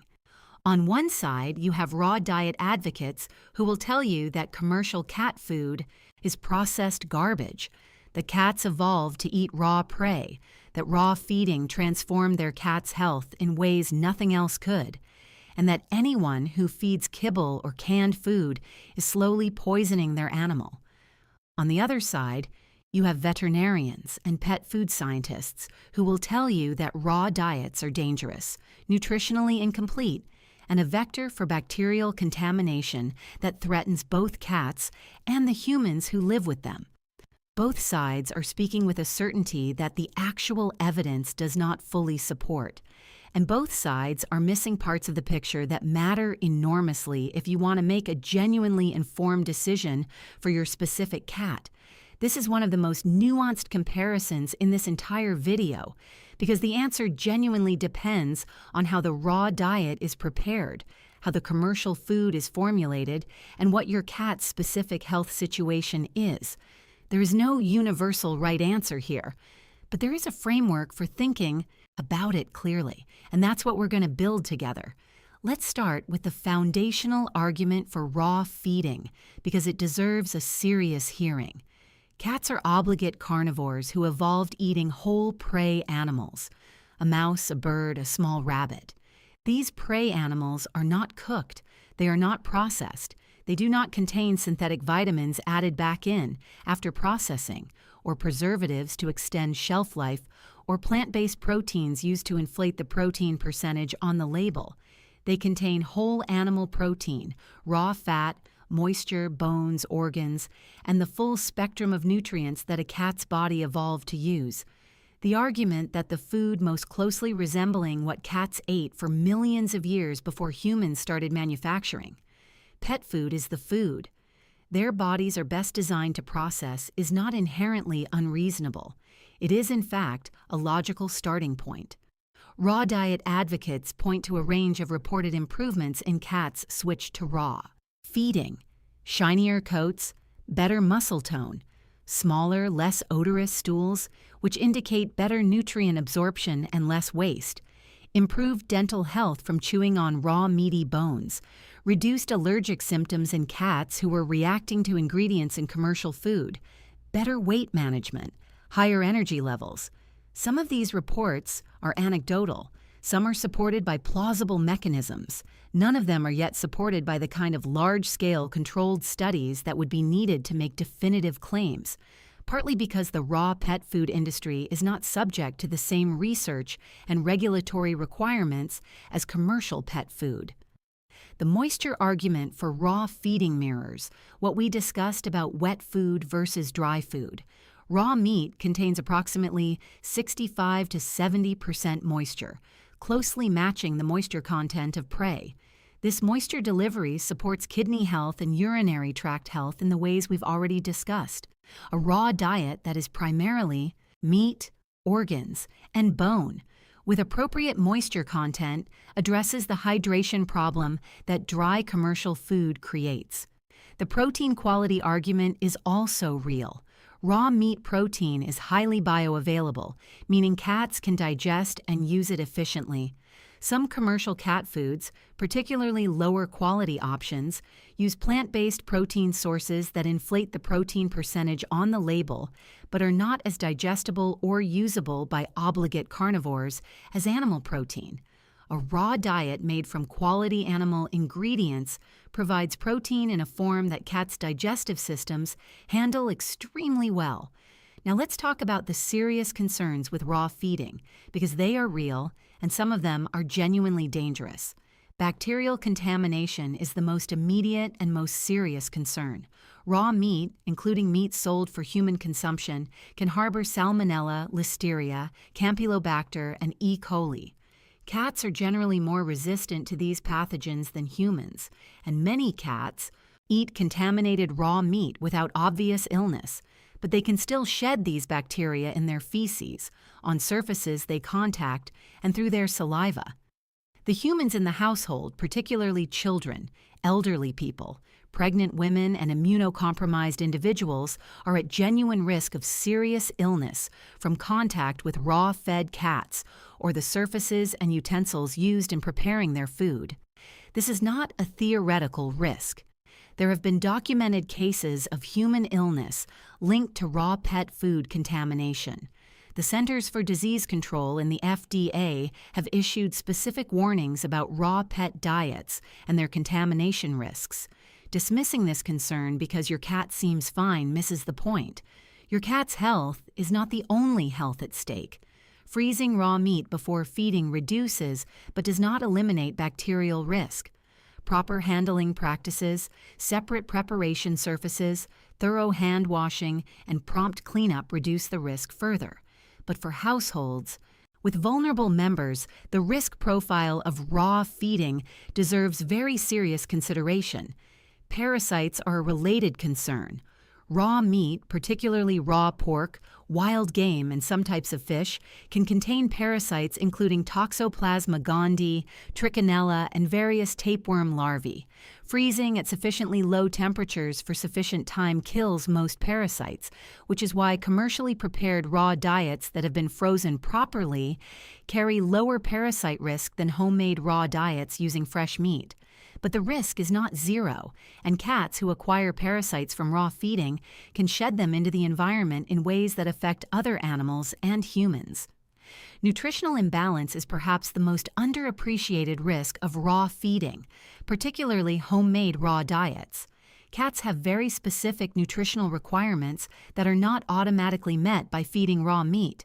Taurine, an amino acid essential for cardiac and visual health in cats, is present in raw meat but can be destroyed by cooking, which is why commercial cooked cat foods must add it back in. Raw meat, if fed appropriately fresh and without excessive processing, retains taurine, but a homemade raw diet that doesn't include adequate organ meat, particularly heart, which is very high in taurine, may be deficient. Calcium and phosphorus balance is critical and tricky to achieve in homemade raw diets. Feeding meat without bones provides too much phosphorus and not enough calcium, creating a dangerous imbalance that causes metabolic bone disease over time.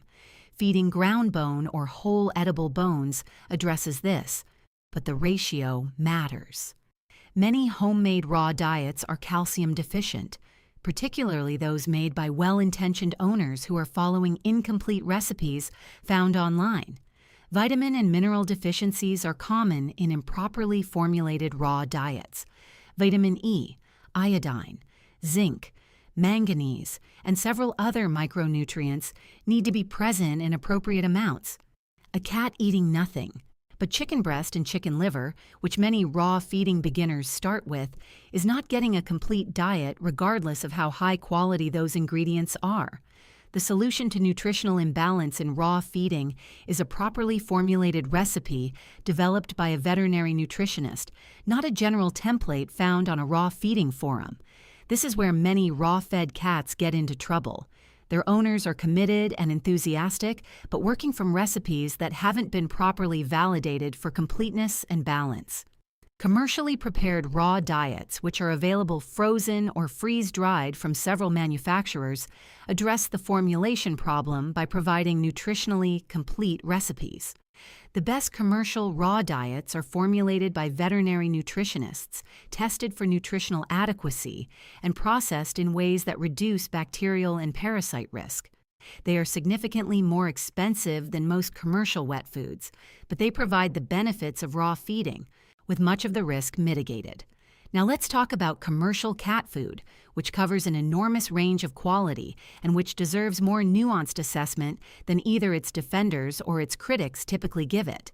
The best commercial wet cat foods, made primarily from named animal proteins, With minimal fillers, appropriate moisture content, and complete nutritional profiles validated through feeding trials, are genuinely good food. They have been tested for safety. They have been formulated by nutritional scientists. They meet established standards for completeness. They are convenient, consistent, and accessible at a wide range of price points. For the vast majority of cat owners, a high-quality commercial wet food provides excellent nutrition without the bacterial risk, the parasitic risk, or the nutritional imbalance risk of improperly formulated raw feeding. The worst commercial cat foods, made primarily from unnamed meat byproducts with high grain or legume content, artificial preservatives, and palatability enhancers that make nutritionally poor food smell appealing to cats, are genuinely inadequate. They provide calories but not optimal nutrition. They contribute to obesity, poor coat condition, and potentially to the long-term health problems we've discussed. The commercial pet food industry is not monolithic. It contains both excellent products and genuinely poor ones, and the price point is an imperfect but useful rough guide to quality. High-pressure processing, or HPP, is worth mentioning as a middle ground option that is gaining traction in premium pet food. HPP uses extreme pressure rather than heat to kill pathogens in raw food, preserving the nutritional profile of raw ingredients while significantly reducing bacterial contamination risk. Several premium raw and minimally processed pet food brands now use HPP, and these products offer something close to the nutritional benefits of raw feeding with a substantially improved safety profile. They are expensive, but for owners who want raw feeding benefits with reduced risk, they are worth exploring. Let's talk about cats with specific health conditions, because this is where the raw versus commercial debate gets most complicated.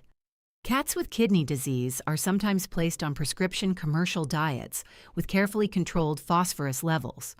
Raw diets can be formulated for kidney disease, but require very careful veterinary nutritionist guidance to get the phosphorus balance right. For kidney disease cats, working closely with a veterinarian and potentially a veterinary nutritionist is essential, regardless of whether you choose raw or commercial feeding. Cats with inflammatory bowel disease or food sensitivities sometimes do dramatically better on raw diets, particularly novel protein raw diets that avoid the ingredients they've been sensitized to. The highly digestible protein and absence of plant-based fillers in a quality raw diet can genuinely reduce gastrointestinal inflammation in some cats. But the mechanism is not magic. It is the elimination of specific triggers combined with improved protein digestibility, and some cats achieve the same improvement on a carefully selected, high-quality commercial hydrolyzed or novel protein diet. Cats with urinary issues benefit from the high moisture content of raw diets in the same way they benefit from wet food, and a raw diet with appropriate mineral balance can be an excellent choice for cats prone to urinary crystals. But the mineral balance needs to be right, which again requires proper formulation. Immunocompromised cats, including cats with FIV or FELV, are particularly vulnerable to the bacterial pathogens that raw feeding introduces. For these cats, the bacterial contamination risk of raw diets is elevated enough that most veterinary specialists recommend against raw feeding unless using commercially prepared, pathogen-tested products.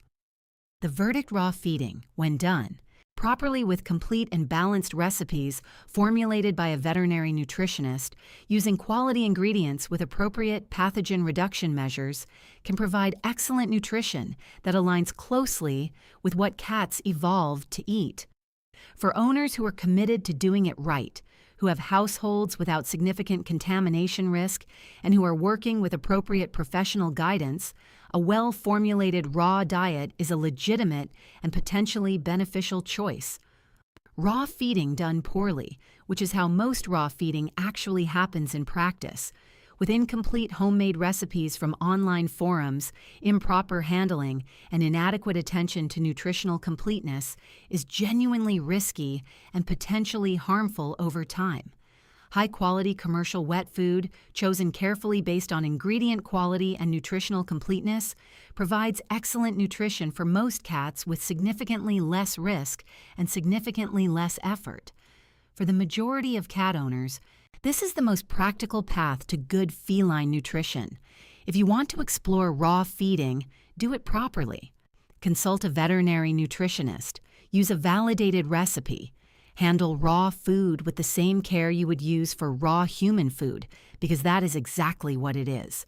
Consider commercially prepared raw or HPP processed options as a safer alternative to homemade raw, and never feed raw to immunocompromised cats or in households with vulnerable people without veterinary guidance.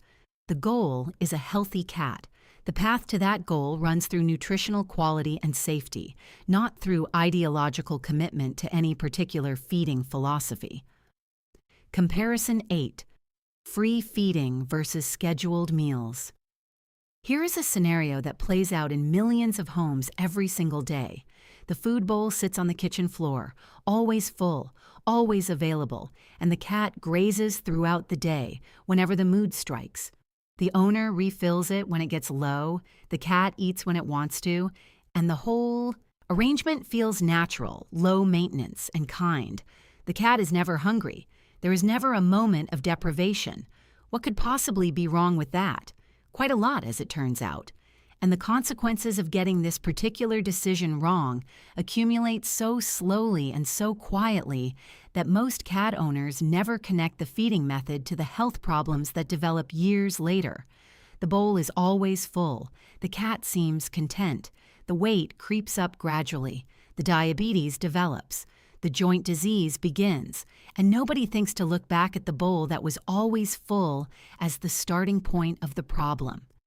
This comparison is about more than just convenience.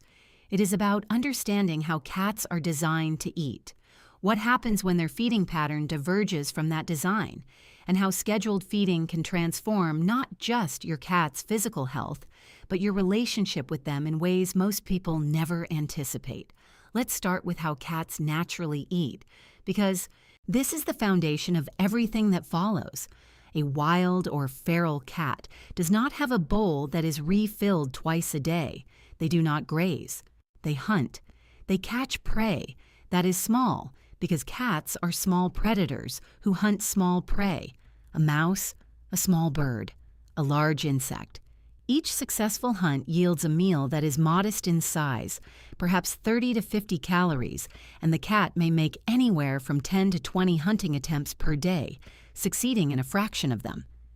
The natural feeding pattern of a cat is multiple small meals distributed throughout the day and night, each one preceded by physical activity, mental engagement, and the energy expenditure of the hunt. This matters because the cat's entire digestive system, metabolic response to food, and relationship with hunger evolved around this pattern. Small portions, frequent feeding, physical and mental effort preceding each meal, rest between hunts. This is not a detail, it is the blueprint. Free feeding, where a large amount of food is available at all times, is the most extreme possible departure from this blueprint. Instead of multiple small portions preceded by activity, the cat has constant access to unlimited food with zero effort required to obtain it. Instead of the metabolic cycle of hunger, effort, reward, and satiety that shaped feline physiology, the cat experiences a permanent state of food availability that their body was never designed to manage. The consequences of this mismatch are significant and well documented.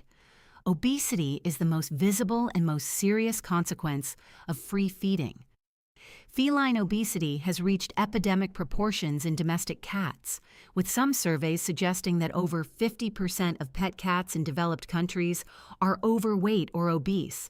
Free feeding is the primary driver of this epidemic. When food is always available, many cats, particularly neutered cats, whose metabolic rate is already reduced, will eat more than their bodies need. Not dramatically more in any single session, but consistently slightly more over time, in a pattern that adds weight gradually and invisibly until the problem is undeniable. Feline obesity is not a cosmetic issue. It is a serious health condition with profound consequences.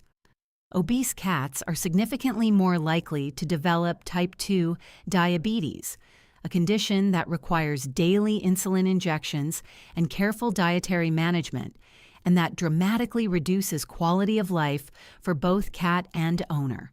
They are more likely to develop hepatic lipidosis, a potentially fatal liver condition that can be triggered when an overweight cat stops eating for any reason, including illness, stress, or dietary changes. They are more likely to develop osteoarthritis, which in cats is frequently undiagnosed because cats hide pain so effectively, but which causes chronic discomfort that affects every aspect of their daily life. They are more likely to develop respiratory problems, skin conditions they cannot groom properly due to their size and urinary tract disease. Obesity shortens cat lives. Free feeding promotes obesity. These facts are connected. There is another problem with free feeding that gets less attention than obesity, but is equally important for cat owners to understand. When food is always available, you lose one of the most valuable early warning systems for your cat's health. Changes in appetite are among the first and most significant indicators that something is medically wrong. A cat who normally eats enthusiastically and suddenly shows disinterest in food is telling you something important. But if you free feed, you often cannot tell whether your cat has eaten today, how much they've eaten, or whether their appetite has changed at all. The always full bowl obscures information that could be critical. Scheduled feeding, by contrast, gives you precise daily information about your cat's appetite. You know exactly what was offered and exactly what was consumed. A cat who doesn't finish their meal, when they always finish their meal, is a cat worth watching more carefully. A cat who seems hungrier than usual over several days might be developing a condition that increases appetite. This information, which is invisible to free feeders, can lead to earlier detection of health problems when they are more treatable. Free feeding also creates specific problems in multi-cat households that are worth addressing directly. When food is always available and cats share a feeding area, you have no way of knowing how much each cat is eating. A dominant cat may be consuming significantly more than their share, while a more submissive cat goes without adequate nutrition. Weight differences between cats in a multi-cat, free-fed household are common and often go unnoticed until they are significant. Scheduled feeding in separate locations, or at minimum careful monitoring of each cat's intake, is essentially impossible without scheduled meals. Now let's talk about scheduled feeding and what it actually looks like in practice, because the image many cat owners have of scheduled feeding, the cat who is desperately hungry and meowing frantically at every meal, is not what good scheduled feeding looks like. The goal of scheduled feeding is not to make your cat hungry. It is to provide the right amount of food at consistent times in a way that matches the cat's natural relationship with hunger and satiety. Most adult cats do well on 2 meals per day, morning and evening, roughly 12 hours apart. Some cats, particularly more active younger cats, benefit from 3 smaller meals. The total daily caloric intake is what matters for weight management, and this is determined by the cat's ideal body weight, activity level, and life stage, not by what the cat seems to want. The transition from free feeding to scheduled feeding requires patience, particularly with cats who have had unlimited access to food for years. These cats have never learned to regulate their intake because they've never had to. The first few days of scheduled feeding may involve persistent meowing, dramatic displays of apparent starvation, and behavior that makes you feel like the worst cat owner in the world. Your cat is not actually starving. They are experiencing a novel sensation of hunger between meals that their body knows how to handle perfectly well, even if they are communicating their opinion of the new arrangement with great enthusiasm. Within a week or two, for most cats, the adjustment happens. They learn that food comes at specific times. They stop demanding food between meals because they've learned it doesn't come between meals. Many cats become calmer and more predictable in their behavior because their day now has a structure and a rhythm they can anticipate. The anxiety of perpetual food availability, which may seem counterintuitive but is real in some cats, resolves when meals become a reliable, predictable event, rather than a constant ambient presence. There is a deeply underappreciated benefit of scheduled feeding that goes beyond health management, and it is one of the most valuable things in this entire comparison. Meals become a relationship event. When you feed your cat at scheduled times, you become the source of something they genuinely want. The anticipation before meals, the engagement during feeding, and the contentment after a satisfying meal all happen in the context of your presence and your action. You are not just the person who lives in their territory. You are the person who makes good things happen at predictable times. This creates a foundation for engagement and communication that free feeding destroys. The free-fed cat has no particular reason to seek you out at mealtimes because mealtimes are whenever they wander to the bowl. The scheduled fed cat has every reason to engage with you around feeding time, and that engagement becomes one of the primary interaction rituals that deepens your bond.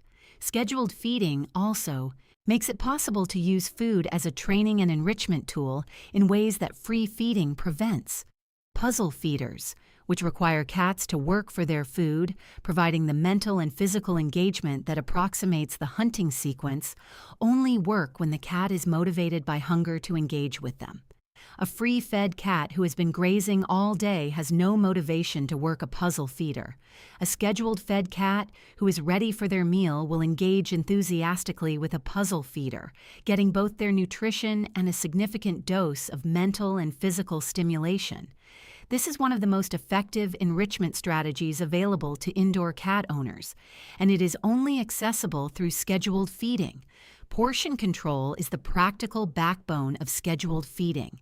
Every cat has a daily caloric need that depends on their weight, age, activity level, and whether they are spayed or neutered. Your veterinarian can help you calculate the appropriate daily intake for your specific cat. Once you know that number, every meal is a portion of that number, not a guess, not an estimate, not however much looks right in the bowl. Precision in portion control is what prevents the gradual weight creep that is so common in cats over the age of 5. Let's address the most common objection to scheduled feeding, which is the concern about cats who cannot eat large portions at once due to small stomach capacity or medical conditions. Some cats, particularly very small cats, or cats with certain gastrointestinal conditions, do better with smaller, more frequent meals. This is a legitimate consideration, and it doesn't argue for free feeding. It argues for more frequent scheduled meals, perhaps 3 or 4 small portions distributed throughout the day rather than 2 larger ones. The principle of controlled portions at predictable times applies regardless of how many meals per day are appropriate for the individual cat. Automatic feeders deserve mention here because they make scheduled feeding genuinely practical for owners who are away from home for long hours. A quality automatic feeder can dispense precise portions at preset times, maintaining the schedule and portion control benefits of scheduled feeding even when you're not home. For busy owners, an automatic feeder is one of the most worthwhile investments in cat care available, and it removes the primary practical barrier that leads people to free feed out of convenience. The combination of scheduled feeding and automatic feeders also addresses a common anxiety among cat owners about going away for weekends or having irregular schedules. Your cat's meals happen on schedule regardless of your movements, which provides them with the routine consistency that cats depend on for emotional stability. The verdict, scheduled feeding, is strongly preferable to free feeding for the vast majority of cats. The benefits, weight management, appetite monitoring, behavioral enrichment through puzzle feeding, relationship building through mealtime ritual, and appropriate mimicking of the cat's natural feeding pattern are substantial and well supported by both research and practical experience. Free feeding is convenient, and convenience matters in the real world.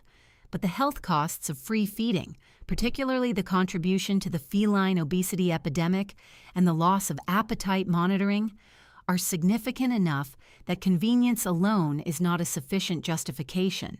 If you currently free feed, the transition to scheduled feeding is worth the temporary adjustment period.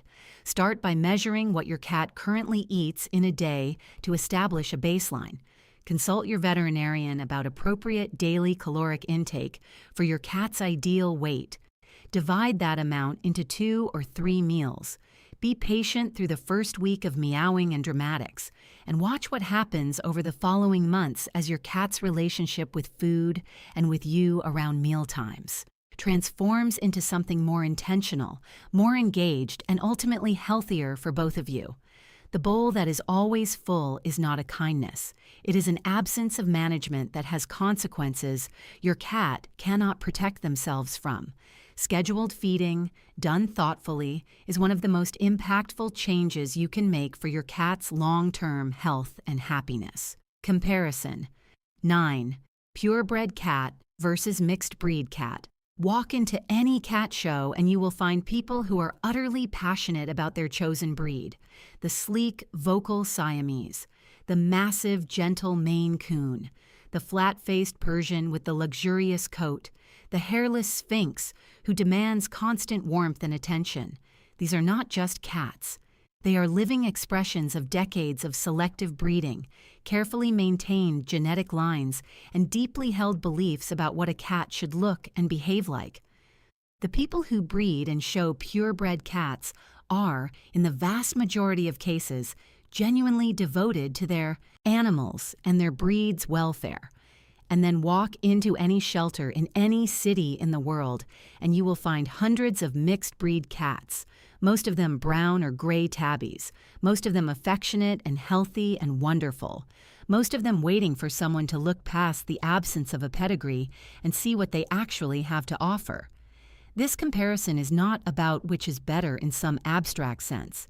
It is about understanding what you are actually getting with each choice, what the real differences are versus what the myths claim, and what matters most when you are deciding where your next cat will come from. Let's start with what purebred cats actually offer, because the case for them is real and deserves honest presentation. Predictability is the primary argument for purebred cats, and it is legitimate. When you acquire a cat from a reputable breeder of an established breed, you have a reasonable expectation of certain physical and temperamental characteristics. A Maine Coon will be large, likely very large, with a thick coat, a dog-like social personality, and a tendency toward playfulness that persists well into adulthood. A ragdoll will likely be docile, relaxed about being handled, and unusually tolerant of the kind of interaction that would stress most cats. A Siamese will almost certainly be vocal, opinionated, intensely bonded to its people, and possessed of an energy level that demands engagement. A Scottish fold will have the characteristic folded ears and a typically calm, adaptable temperament. This predictability has real value. If you have a specific lifestyle, specific needs, or specific preferences about what you want in a cat companion, a purebred cat from a reputable breeder gives you a much higher probability of getting the temperament and physical characteristics you're looking for than adopting a mixed-breed kitten whose adult personality is largely unknown. This is particularly valuable in households with specific requirements. A family with young children might specifically seek a ragdoll or a Maine Coon for their known tolerant temperaments. Someone living in a small apartment might specifically avoid high-energy breeds like Bengals or Abyssinians. Someone who wants an intensely bonded companion who will follow them everywhere and participate in every aspect of their life might specifically seek a Siamese or a Burmese. The ability to select for these characteristics with reasonable confidence is a genuine advantage of purebred cats. Breed-specific communities are another real benefit. Purebred cat owners have access to breed clubs, online communities, and networks of breeders and owners with deep knowledge of their specific breed's needs, quirks, health considerations, and behavioral patterns. This collective knowledge is genuinely useful, particularly for breeds with specific care requirements like Persians who need daily grooming, Sphinxes who need regular bathing, or breeds prone to specific health conditions who need targeted monitoring. Now let's talk about the serious concerns with purebred cats, because they are real and they are significant. Genetic health problems are the most important concern with many purebred cat breeds, and they stem directly from the selective breeding practices that create breed consistency. When you breed for specific physical traits, particularly extreme physical traits, you often concentrate genetic vulnerabilities alongside the desired characteristics. The gene pool in many breeds is relatively small, and the emphasis on conforming to breed standards can inadvertently perpetuate health problems that a broader genetic pool would dilute.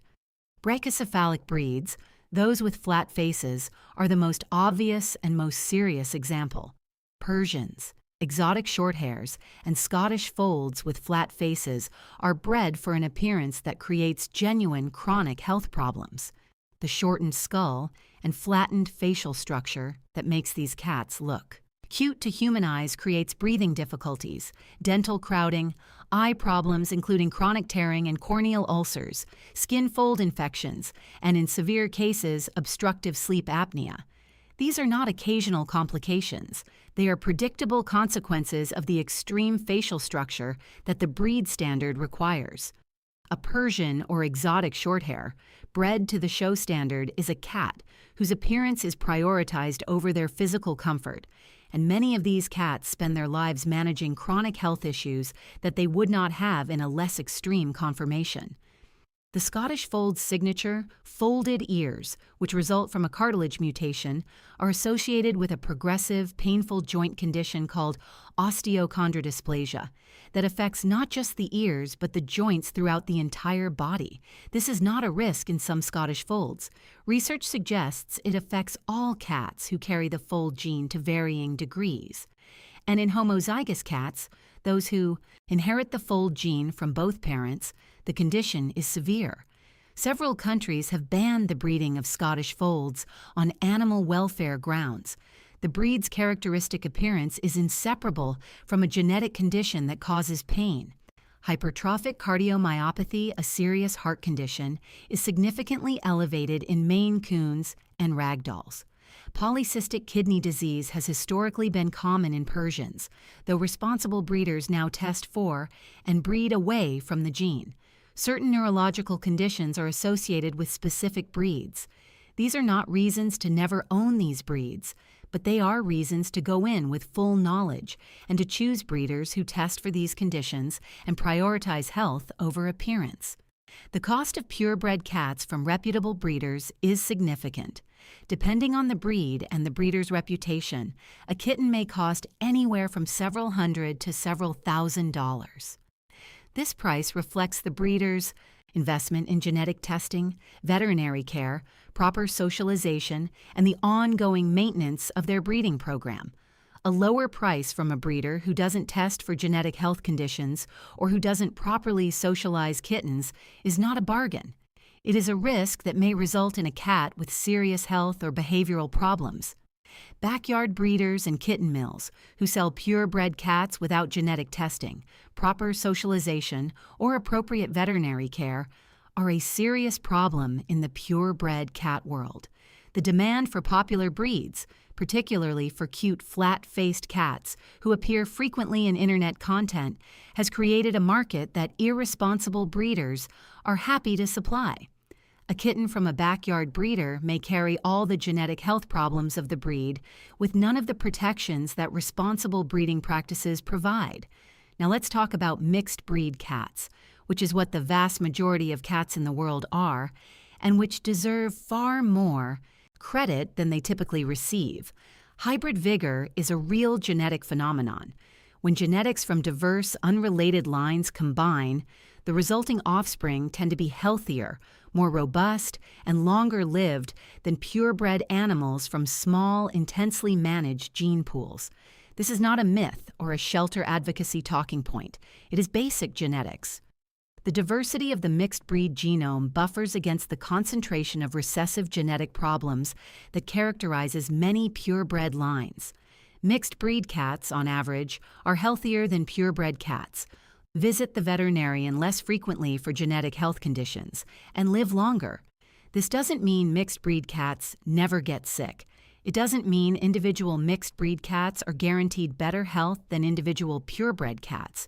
It means that at a population level, the genetic diversity of mixed breed cats is a health advantage. Mixed breed cats are also essentially free or very low cost from shelters and rescues. The adoption fee, which covers vaccinations, spaying or neutering, microchipping, and initial health assessment, is a fraction of the cost of a purebred kitten. The financial accessibility of mixed breed adoption means that the money saved can go toward better food, more enriching environments, and better veterinary care throughout the cat's life. The personality diversity of mixed breed cats is enormous, and while this means less predictability than purebred cats, it also means that with a little patience and observation, you can find a mixed breed cat whose personality is an excellent match for your specific needs. Adult mixed breed cats in shelters can be assessed for temperament, sociability, energy level, and preferences in ways that a purebred kitten cannot be. The mixed breed adult who shows you exactly who they are during your shelter visit is offering you genuine information about a genuine personality, not a probability based on breed tendencies. The vast majority of the cats who become deeply beloved companions, who sleep on their owner's pillow for 15 years, who are mourned intensely when they pass, who become the benchmark against which every future pet is measured, are mixed breed cats. Not because mixed breed cats are inherently superior companions, but because there are simply so many more of them, and because a cat's capacity to love and be loved has nothing to do with whether they have a pedigree. Let's talk about the ethical dimension of this comparison, because it deserves honest engagement. Every purebred kitten purchased from a breeder is a kitten who occupies a home that could have gone to a mixed breed cat in a shelter. This is not a guilt trip. It is a factual statement about capacity.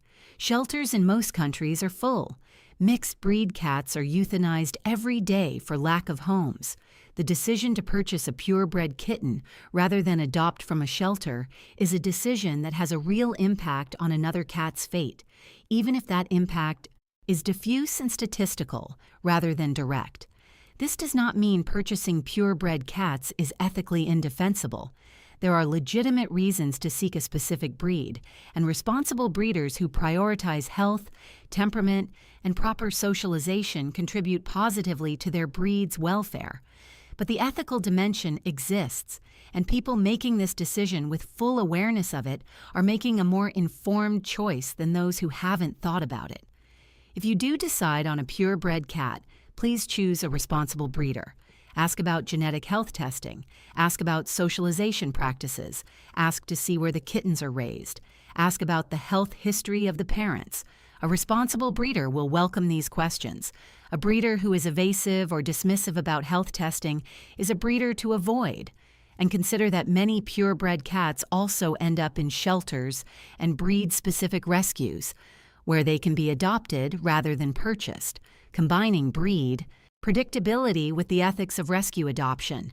The verdict: mixed breed cats offer genetic health advantages, lower cost, enormous personality diversity, and the deeply meaningful dimension of giving a home to an animal who needs one.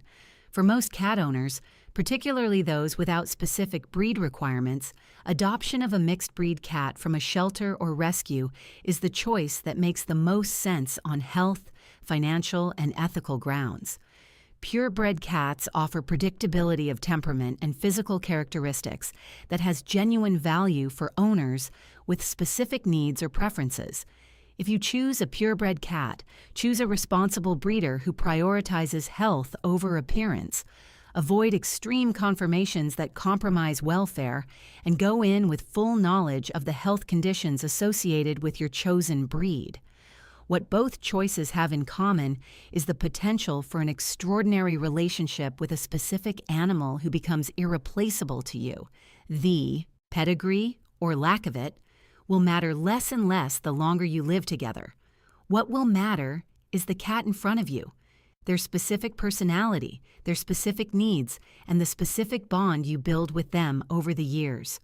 That bond has no price tag and no breed requirement. It is available equally to the $1,000 pedigree kitten and the $10 shelter tabby, and it is, ultimately, the only thing that matters. Comparison 10. Adding a second male versus adding a second female. You've decided to get a second cat. You've read the previous comparisons. You've thought it through carefully. You've prepared your home with appropriate resources, and you're committed to doing the introduction properly. There's one question left. Does the sex of the new cat matter? Should you get another male, another female, or the opposite sex of what you already have? This is a question that gets surprisingly little serious attention in most cat advice, despite the fact that the answer has real implications for how smoothly your two-cat household functions long-term. Most people either don't think about it at all, or they follow generic advice like, get the opposite sex without understanding why that recommendation exists or when it applies. The reality is nuanced. Sex is one factor among several that influences how two cats will get along, and it interacts with age, temperament, personality, the introduction process, and the resources available in ways that make simple rules unreliable. But sex does matter, and understanding how it matters helps you make a better decision.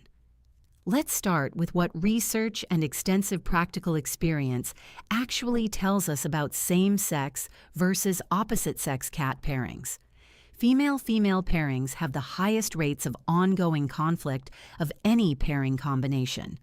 This is the most consistent finding across studies of multi-cat household dynamics, and it holds up across different breeds, different living environments, and different introduction methods.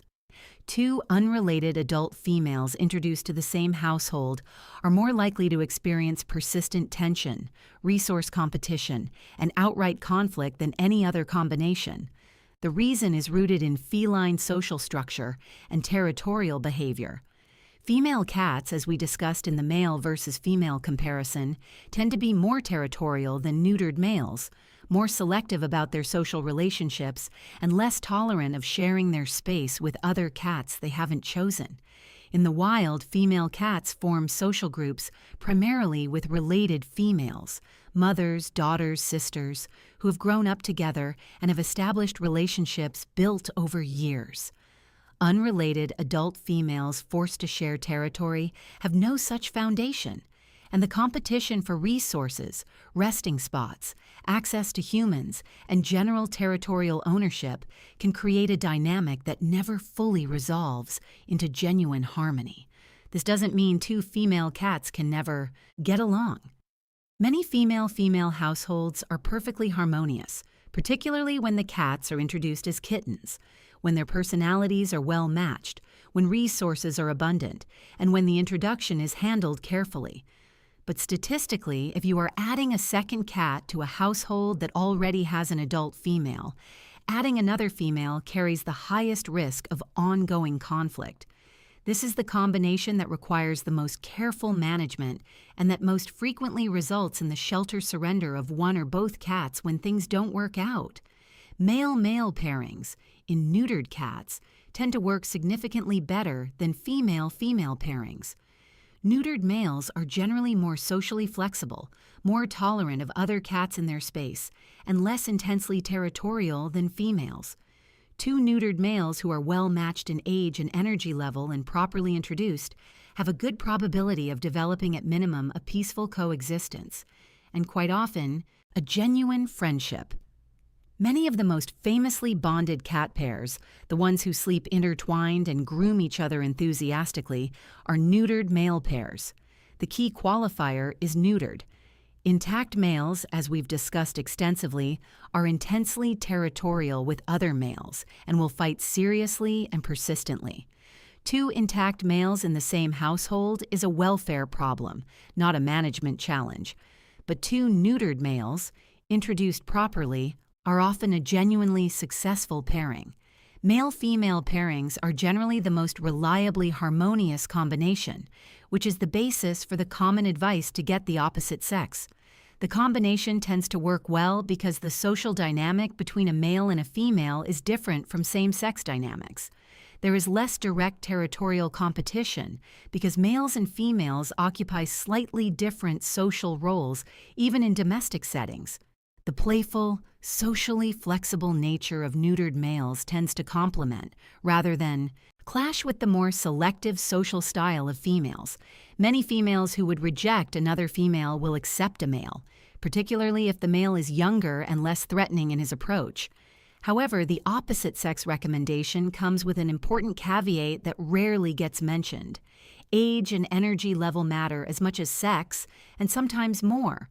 A young, high-energy male introduced to an older, settled female can be a source of chronic stress for the female, regardless of the sex compatibility advantage. He wants to play. He follows her. He invades her resting spots. He interrupts her peace. She wants nothing more than to be left alone. The female stress in this situation is real and persistent, and the sex pairing advantage doesn't overcome the fundamental mismatch in age and energy. The most successful pairings, regardless of sex combination, tend to share similar age ranges and similar energy levels. Two kittens of any sex combination introduced simultaneously have the highest success rate of all because they grow up together without established territorial claims or ingrained preferences. A young adult introduced to another young adult of compatible energy has good prospects. A senior cat introduced to any young, energetic cat, regardless of sex, is a combination that needs to be approached with significant caution and serious thought about whether it's fair to the senior cat. Let's talk about the specific scenario of adding a second cat to a household with an existing female, because this is where the sex decision matters most and where the most common mistakes are made. If your existing cat is female and you want to add a second cat, the evidence strongly favors adding a male rather than another female.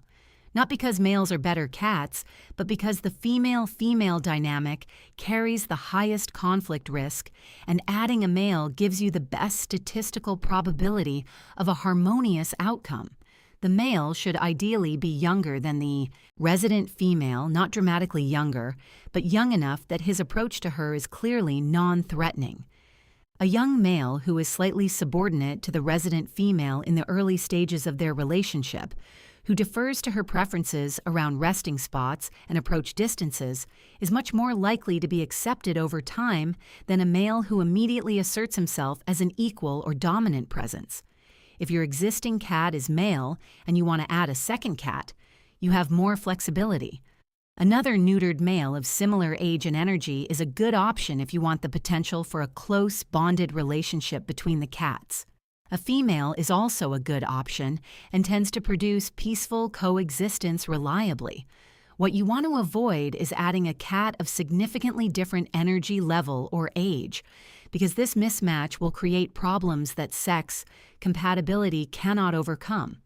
Let's talk about age as a factor in more detail, because it deserves its own treatment in this context. The kitten option deserves reconsideration here, even for owners who might not otherwise choose a kitten, because introducing a kitten rather than an adult is often the easiest path to successful multi-cat integration, regardless of the resident cat's sex. A kitten's physical smallness, clear, non-threatening energy, and obvious subordinate status tends to trigger less defensive or territorial response from a resident cat than the introduction of another adult. Many cats who would firmly reject an adult intruder will eventually accept and sometimes bond deeply with a kitten who approaches them with the wobbling uncertainty of extreme youth. The trade-off, as we discussed in the kitten versus adult comparison, is the significant additional demands that kittens make during their first year. For some owners, the easier integration path is worth the temporary chaos of kittenhood. For others, the demands of kittenhood combined with managing an integration process are too much to take on simultaneously. This is a genuine consideration with no universal right answer. One more factor worth discussing is the personality of the resident cat.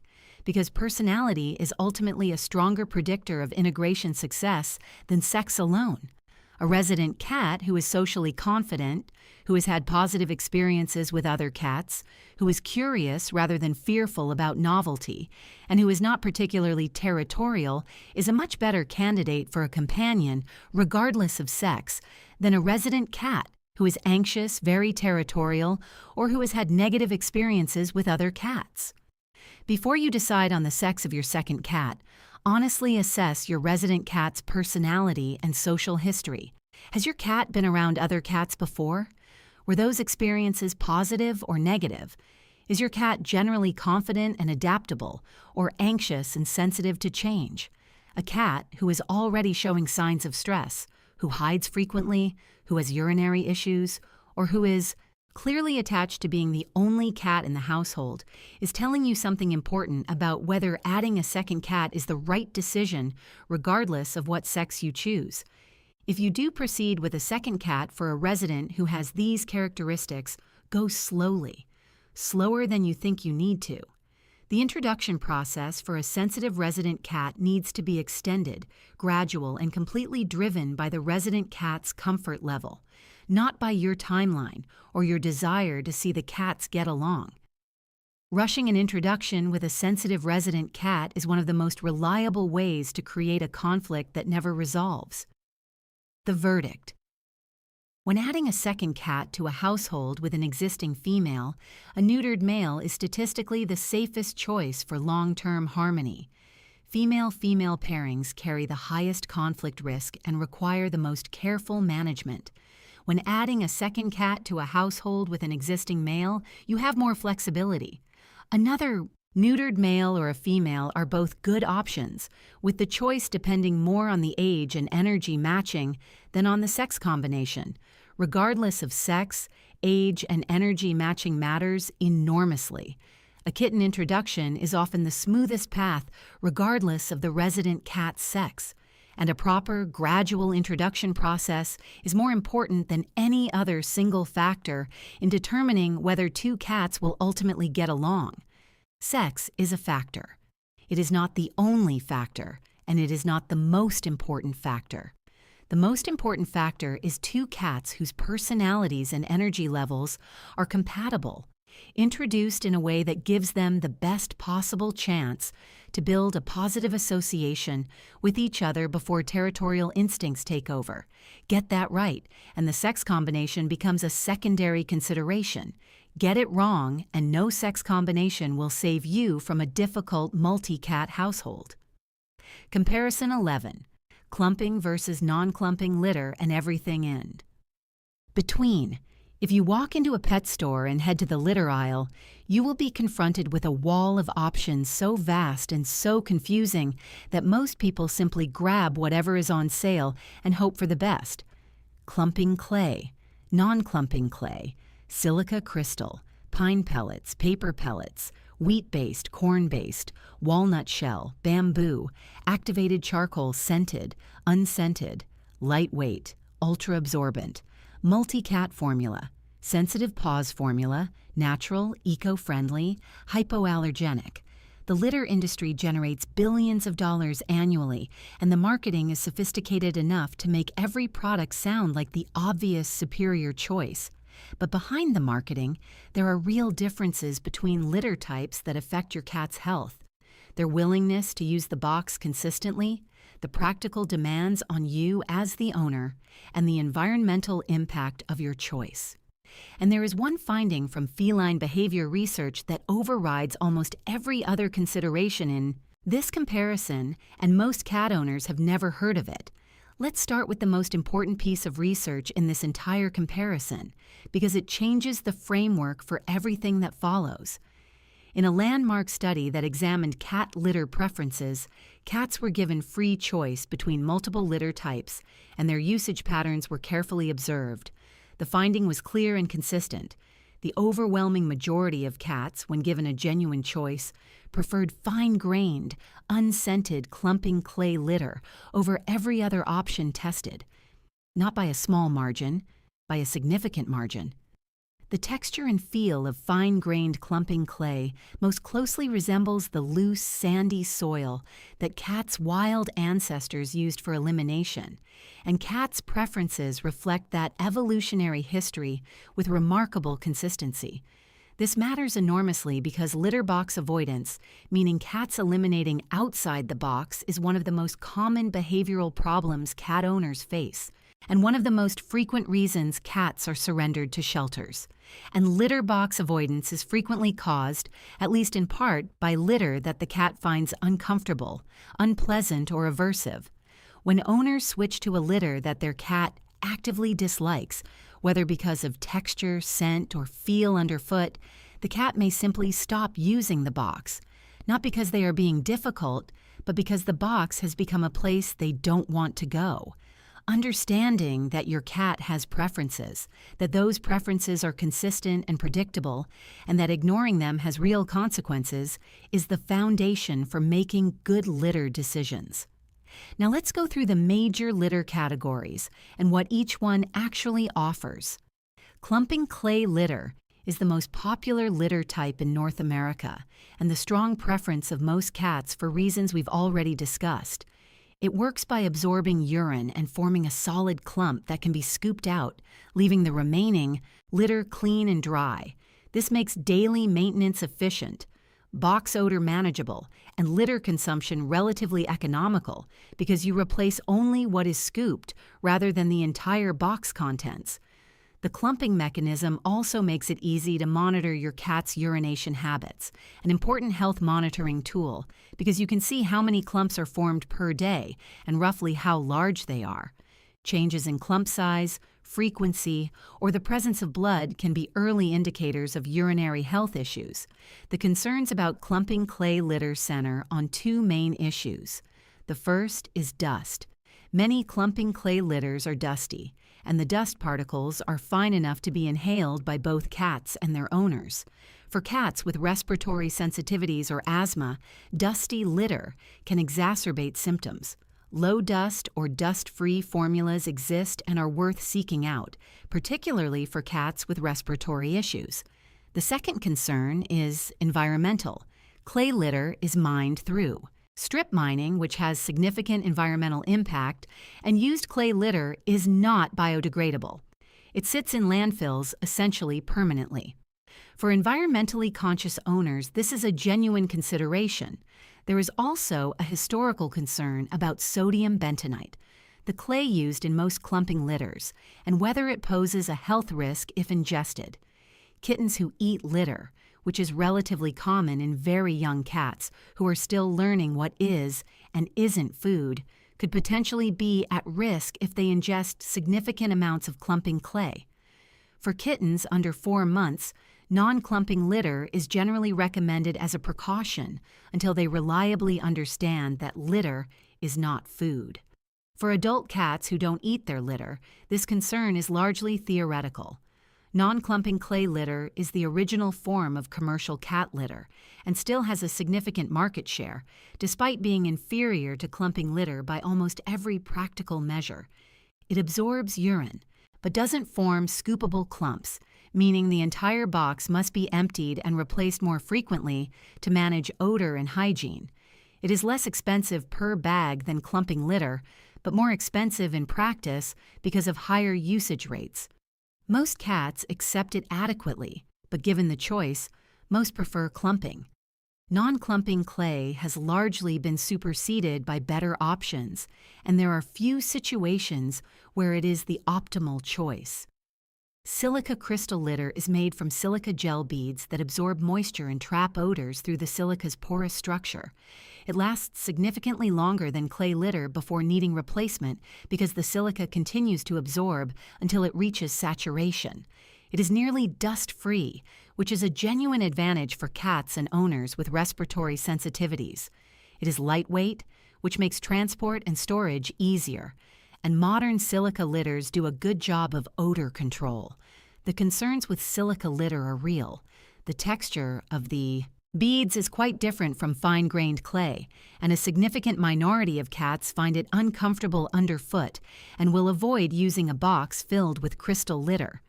If your cat has paw sensitivities or is particularly texture conscious, crystal litter may not work.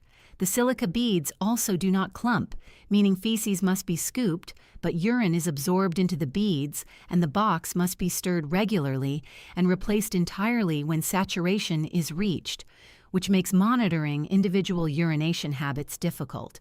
And like clay litter, silica is not biodegradable. Pine litter comes in pellet form or finer granule form and is made from compressed pine sawdust, often from lumber mill waste. It has genuine environmental advantages over clay and silica, being a renewable resource and biodegradable.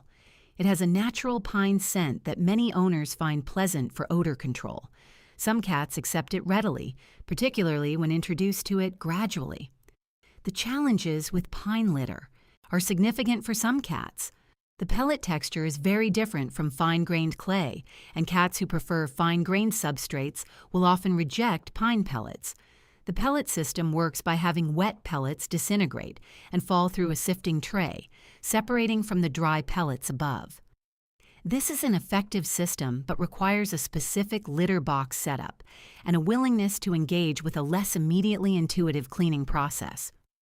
Pine granule litter, which is finer than pellets, is more readily accepted by cats but still doesn't match fine-grained clay in most cats' preferences. Paper litter, made from recycled paper in pellet or granule form, is the standard recommendation for cats recovering from surgery, particularly declawing recovery or procedures involving the paws, because it is extremely gentle on sensitive paws and does not stick to wounds or sutures. For everyday use, paper litter has similar acceptance challenges to pine, with the pellet texture being less preferred than fine-grained clay by most cats. It is biodegradable and environmentally sound, but less effective at odor control than clay or silica. Wheat, corn, and other plant-based clumping litters represent an attempt to combine the clumping mechanism that cats and owners prefer with more environmentally sustainable materials. These litters clump similarly to clay, are biodegradable, and are often marketed as flushable, though flushing cat litter is controversial and in many areas inadvisable due to the risk of Toxoplasma gondii entering water systems. The texture of these litters varies considerably between products and brands. Some cats accept them readily, particularly those with finer textures that approach the feel of clay. Others reject them. They tend to be more expensive than clay litters, and their odor control, while adequate, is generally considered inferior to clumping clay in direct comparisons. Now let's talk about scented versus unscented litter, because this is an area where human preferences and cat preferences diverge dramatically, and where well-intentioned owners regularly make a choice that their cats find aversive. Scented litter is designed to mask litter box odor for the humans in the household. The scents used, typically floral, citrus, or fresh fragrance profiles, are pleasant to human noses. They are frequently unpleasant or actively aversive to cats. Cats have a sense of smell approximately 14 times stronger than ours. A scent that strikes a human as mildly pleasant registers as intense and potentially overwhelming to a cat. Many cats will avoid a scented litter box entirely, not because they are being finicky, but because the sensory experience of stepping into a box filled with artificial fragrance is genuinely unpleasant to them. The irony is that the scented litter owners buy to manage odor often creates litter box avoidance that leads to elimination outside the box, which creates significantly more odor than a well-maintained, unscented box would have. The research is consistent on this point. Cats prefer unscented litter. If odor control is a concern, the solution is more frequent scooping, not fragrance addition.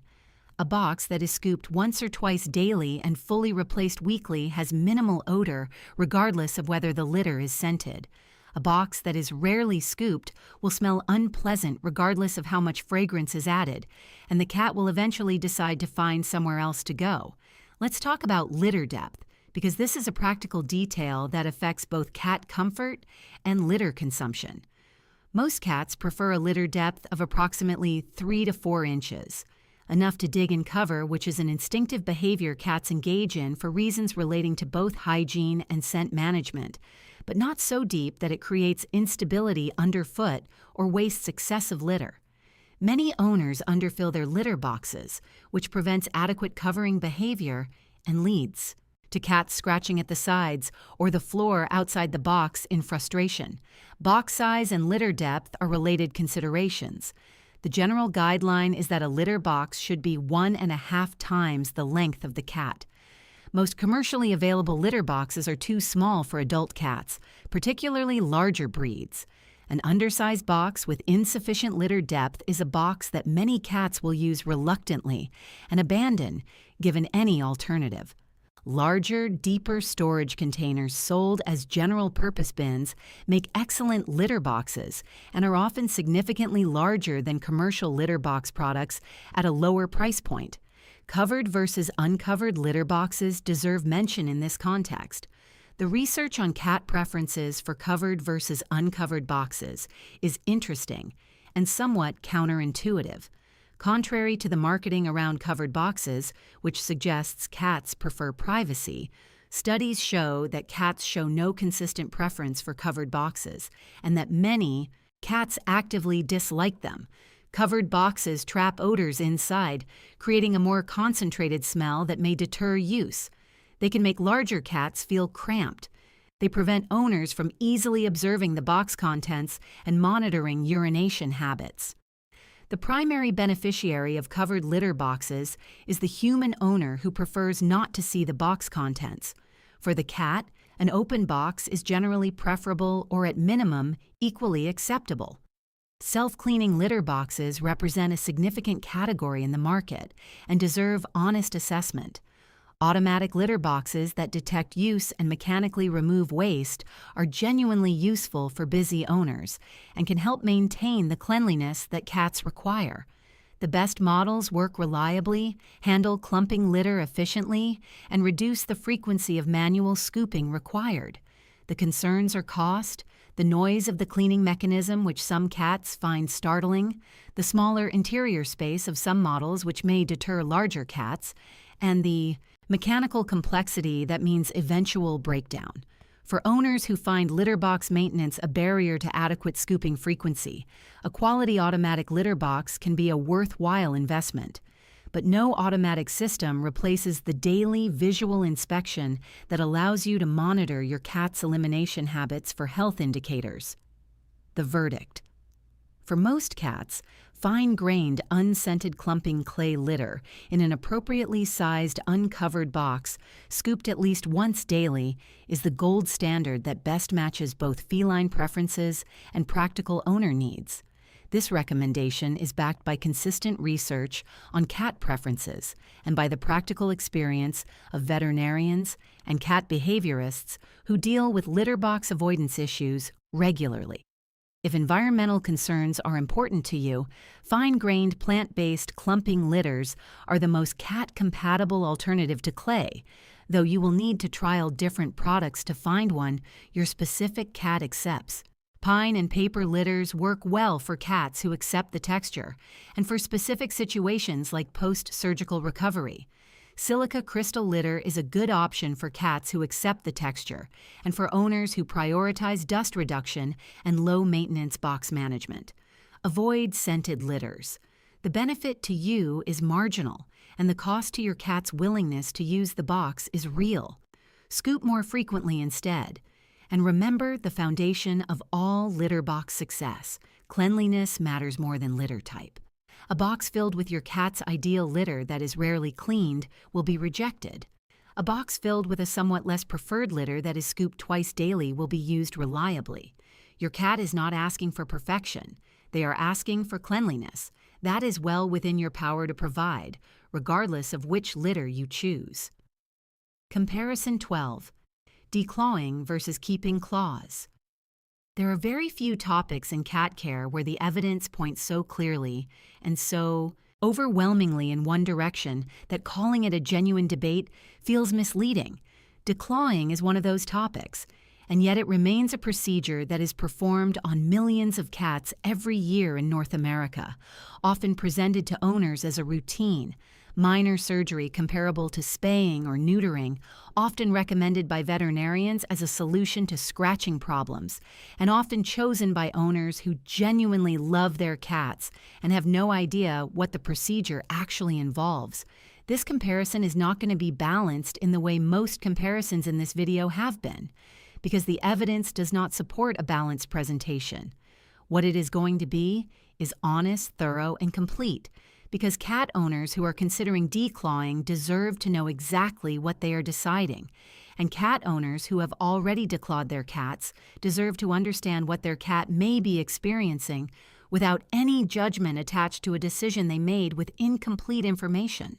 Let's start with what declawing actually is, because the name is misleading in a way that significantly affects how people understand the procedure. Declawing is not the removal of claws. It is the amputation of the last bone of each toe.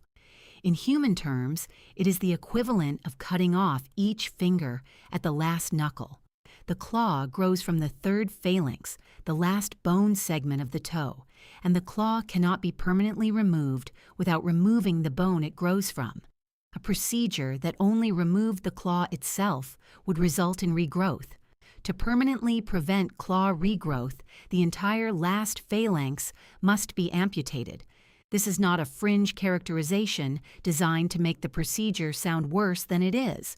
This is the anatomical reality of what declawing involves, and it is the reason that the procedure is banned or considered unethical by veterinary associations in the United Kingdom, the European Union, Australia, and many other countries. In these countries, declawing is classified as unnecessary mutilation and is illegal to perform except in cases of genuine medical necessity, such as a tumor on the phalanx that requires amputation for the cat's health. In North America, the procedure remains legal and is still performed regularly, though an increasing number of cities, states, and veterinary practices have banned or stopped offering it as awareness of its effects has grown. Let's talk about the immediate aftermath of declawing, because this is where the suffering is most obvious and most documented. Declawing is major surgery performed under general anesthesia. The recovery period involves significant pain. The cat must walk on freshly amputated toe ends while healing. The litter box becomes a source of additional pain because litter particles contact the surgical sites. Most veterinary practices prescribe pain medication for the recovery period, but pain management for cats is notoriously inadequate in many clinical settings, and the post-operative pain of declawing is real and significant regardless of how well it is managed. Complications are more common than the procedure's routine presentation suggests. Surgical complications include bone fragments left behind that cause chronic pain, regrowth of deformed claw tissue from incompletely removed phalanx tissue, infection, and wound dehiscence. These complications are not rare edge cases. Studies examining outcomes after declawing find complication rates that are concerning enough that several veterinary organizations have concluded that the risk-benefit profile of the procedure does not support its routine use. Now let's talk about the long-term consequences of declawing, because these are less visible than the immediate surgical pain, but equally important. Gait changes are among the most significant long-term effects. Cats walk on their toes. The feline gait, the way a cat moves with that characteristic fluid grace, depends on the full structure of the paw, including the last phalanx that declawing removes. When the last toe bone is amputated, the cat's weight distribution changes. The way they land when jumping changes. The way they push off when running changes. Over years, these altered biomechanics create additional stress on the wrists, elbows, shoulders, and spine. Studies have found higher rates of arthritis in declawed cats than in intact cats, and this arthritis is not just in the paws. It is distributed through the joints that compensate for the altered gait. Chronic pain is a significant concern in declawed cats, and it is made more serious by the fact that cats are extraordinarily good at hiding pain. A cat who is experiencing chronic pain in their paws from surgical complications, bone spurs, or the ongoing sensitivity of the amputation sites will not necessarily limp, cry, or show obvious signs of distress. They will adapt. They will change their behavior. They will find ways to cope, and those behavioral changes are often misread as personality changes or as separate behavioral problems rather than as pain responses. Litter box avoidance is significantly more common in declawed cats than in intact cats, and the mechanism is straightforward. If the litter box has become associated with pain because digging in litter contacted sensitive surgical sites during recovery, the cat may develop an aversion to the litter box that persists long after the surgical pain has resolved. The association between the litter box and pain is learned during recovery and can be extremely difficult to reverse. Owners who declaw their cats to prevent scratching damage often find themselves dealing with a more serious and more difficult problem in the form of a cat who eliminates outside the box. Biting behavior increases in declawed cats, and this finding is consistent across multiple studies. Cats use claws and teeth as their two primary physical defense mechanisms. When claws are removed, the balance between these two options shifts. A cat who would previously have given a warning swat, communicating discomfort without causing serious injury, now has only their teeth available for that function. The result is cats who bite more frequently and more seriously in situations where intact cats would have used a claw warning. Declawing, intended to make cats safer around children and family members, can result in a cat who is actually more dangerous because the graduated warning system has been disrupted. Behavioral changes in declawed cats are well documented and include increased hiding, reduced play behavior, reduced social interaction, increased startling at ordinary sounds and movements, and changes in personality that owners frequently describe as their cat becoming more withdrawn, anxious, or aggressive after declawing. These behavioral changes are consistent with what we would expect from a cat experiencing chronic pain or the lasting psychological effects of a traumatic procedure. Now let's address the reasons people choose to declaw, because they are real and they deserve honest engagement rather than dismissal. Scratching damage to furniture and belongings is the most common reason owners consider declawing. Cats scratch. It is an innate instinctive behavior that they cannot and should not be expected to simply stop doing. Scratching maintains claw health, provides physical stretching exercise, deposits scent marks, and meets a deep behavioral need. Owners who come home to shredded furniture, scratched hardwood floors, and destroyed upholstery are dealing with a genuine problem, and the frustration is understandable. But here is the truth that changes this calculation completely. Scratching damage is a management problem, not a claw problem. The scratching behavior itself is not the issue. The issue is that the cat is scratching in locations and on surfaces that the owner doesn't want them to scratch. And this is a problem that can be almost entirely solved through appropriate management without any surgical intervention whatsoever. Scratching posts and surfaces that meet the cat's scratching needs are the foundation of the solution. Cats scratch for specific reasons: to stretch their full body length, to deposit scent, to remove the outer sheath of their claws, and to mark territory. A scratching post that is tall enough for the cat to stretch fully, stable enough not to wobble during use, and made of a material the cat finds satisfying to scratch, sisal rope is the most universally preferred material, will redirect scratching away from furniture with remarkable reliability when placed appropriately. Placement matters enormously. Scratching posts placed in remote corners of rooms that cats don't frequent will be ignored. Scratching posts placed near the furniture the cat is currently scratching, near sleeping areas, and near doorways where territorial marking is most motivated will be used. Many owners put scratching posts in the wrong locations and conclude that their cat doesn't like scratching posts. Their cat almost certainly does like scratching posts. They just need them where cats actually want to scratch. double-sided tape and other deterrents applied to furniture surfaces. The cat is scratching. Create an unpleasant texture that cats avoid while redirecting them to the appropriate scratching surface nearby. These products are inexpensive, temporary, and effective when used consistently. Nail caps, small vinyl covers that are glued over each claw and replaced every few weeks, are another option that prevent scratching damage while leaving the claw structure completely intact. Regular nail trimming is perhaps the simplest and most underutilized tool for managing scratching damage. A cat with trimmed nails can still scratch, but the damage they cause is dramatically reduced. Nail trimming is a skill that most owners can learn with practice, costs nothing beyond the price of a pair of nail clippers, and makes every other scratching management strategy more effective.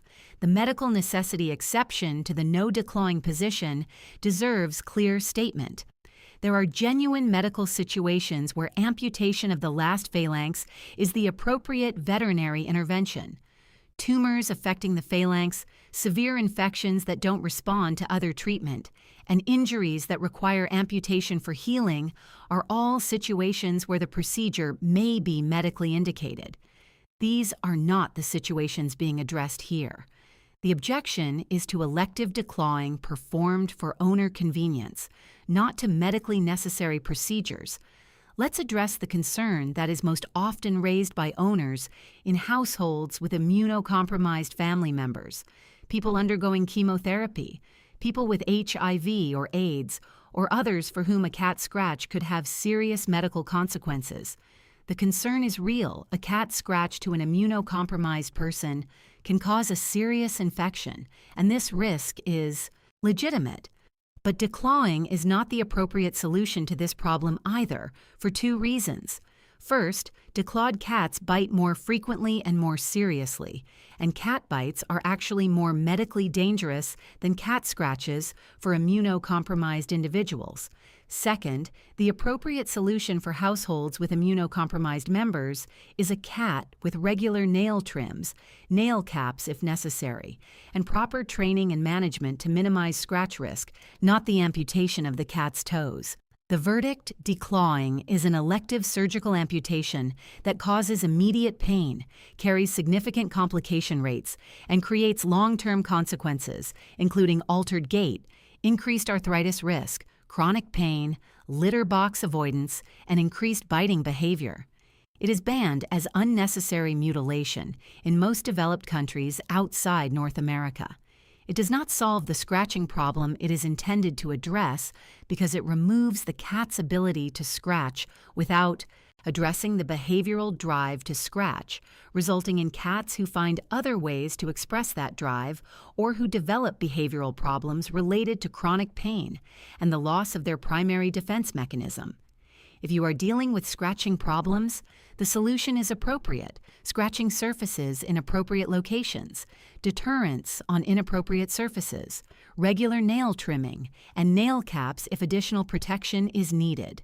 These approaches solve the actual problem, which is scratching in unwanted locations, without harming your cat. If you have already declawed your cat, please do not carry guilt about a decision you made with incomplete information. What matters now is understanding that your cat may be experiencing chronic pain that presents as behavioral changes, and monitoring for the signs we've discussed. If your declawed cat is showing signs of litter box avoidance, increased biting, hiding, or personality changes, discuss this with your veterinarian in the context of pain management, because addressing chronic pain may meaningfully improve your cat's quality of life even years after the procedure. Your cat needs their toes. They need them for balance, for movement, for communication, for defense, and for the basic physical experience of being a cat. The cost of keeping them is a scratching post in the right location and a nail trimmer used regularly. That is a very small price for a very significant welfare protection. Comparison 13. Basic indoor life versus enriched indoor life. Earlier in this video, we compared indoor life to outdoor life and established clearly that indoor living is the safer, longer, healthier choice for the vast majority of cats. But that comparison contained a caveat that deserves its own full treatment, because it is one of the most important and most neglected areas of cat care in existence. We said that the key variable is not indoor versus outdoor. The key variable is enriched versus unenriched. And we said that the solution to an unstimulating indoor environment is not to send your cat outside to face cars and coyotes and poison. The solution is to create a stimulating indoor environment. Now we are going to talk about what that actually means, not in bullet points, not in a generic list of toys to buy, but in a real deep understanding of what cats need from their environment, why they need it, what happens when they don't get it, and what a genuinely enriched indoor life looks like compared to the basic indoor life that most cats actually live. Because here is the uncomfortable truth. Most indoor cats are bored, not occasionally bored. Chronically, persistently, profoundly bored in ways that affect their physical health, their mental health, their behavior, and their relationship with their owners. The cat who sleeps 18 hours a day, who stares at the wall, who attacks ankles without apparent provocation, who overeats, who overgrooms, who yowls at 3 a.m, who knocks things off, counters repeatedly, who seems perpetually restless or perpetually lethargic, these are not personality quirks. These are the behavioral signatures of an animal whose environmental needs are not being met. Understanding why requires understanding what a cat's day actually looks like when their needs are properly met versus what it looks like in most indoor homes. A cat whose environmental needs are met spends their day cycling through a pattern that reflects their natural behavioral repertoire. They wake, they engage in some form of predatory behavior, whether actual hunting or play that mimics hunting. They consume food, they groom, they rest and sleep deeply. They wake again, they patrol their territory. They engage socially if they have companions, or with their human if they don't. They rest again. This cycle repeats multiple times throughout the day and night, with each phase providing specific types of physical and mental engagement that keep the cat's mind and body functioning as they were designed to function. The average indoor cat's day looks nothing like this. They wake to a bowl of food that requires no effort to obtain. They eat. They have nowhere meaningful to go. Their territory, the apartment or house, is entirely familiar and entirely static, with nothing new to investigate and no prey to hunt. They sleep. They wake again. The food bowl is still there. Nothing has changed. They sleep again. They may interact briefly with their owner in the evening. They sleep. This cycle repeats every day, unchanged for years. The gap between these two realities is the enrichment gap, and closing it is one of the most impactful things a cat owner can do for their cat's well-being. Let's start with the hunting sequence because this is the core of feline behavioral needs and the thing that basic indoor life fails to provide most completely. The hunting sequence in cats consists of several distinct phases: stalk, chase, pounce, catch, kill, consume, rest. Each phase involves different physical movements, different mental engagement, and different neurochemical responses. The full sequence, from the focused stillness of the stalk, through the explosive energy of the chase and pounce to the satisfaction of the catch and the calm of consumption and rest, is deeply satisfying to a cat in ways that go beyond simple play.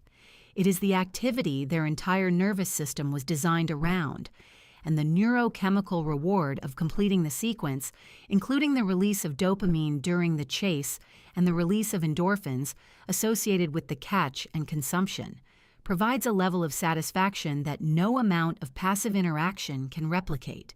A basic indoor life provides essentially none of this sequence. The food bowl eliminates the need for hunting entirely. There is nothing to stalk, nothing to chase, nothing to catch. The predatory drive does not disappear because there is nothing to hunt. It persists, looking for an outlet.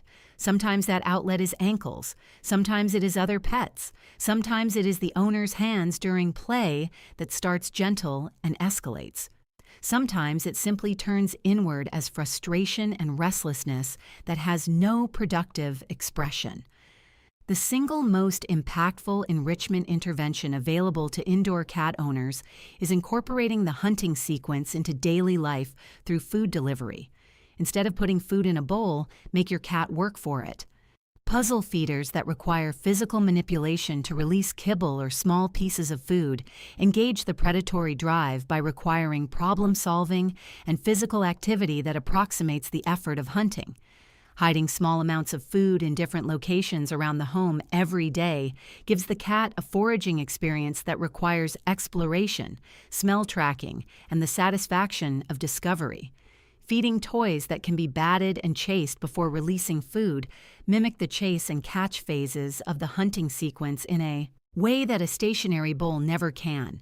The research on puzzle feeding in cats is compelling.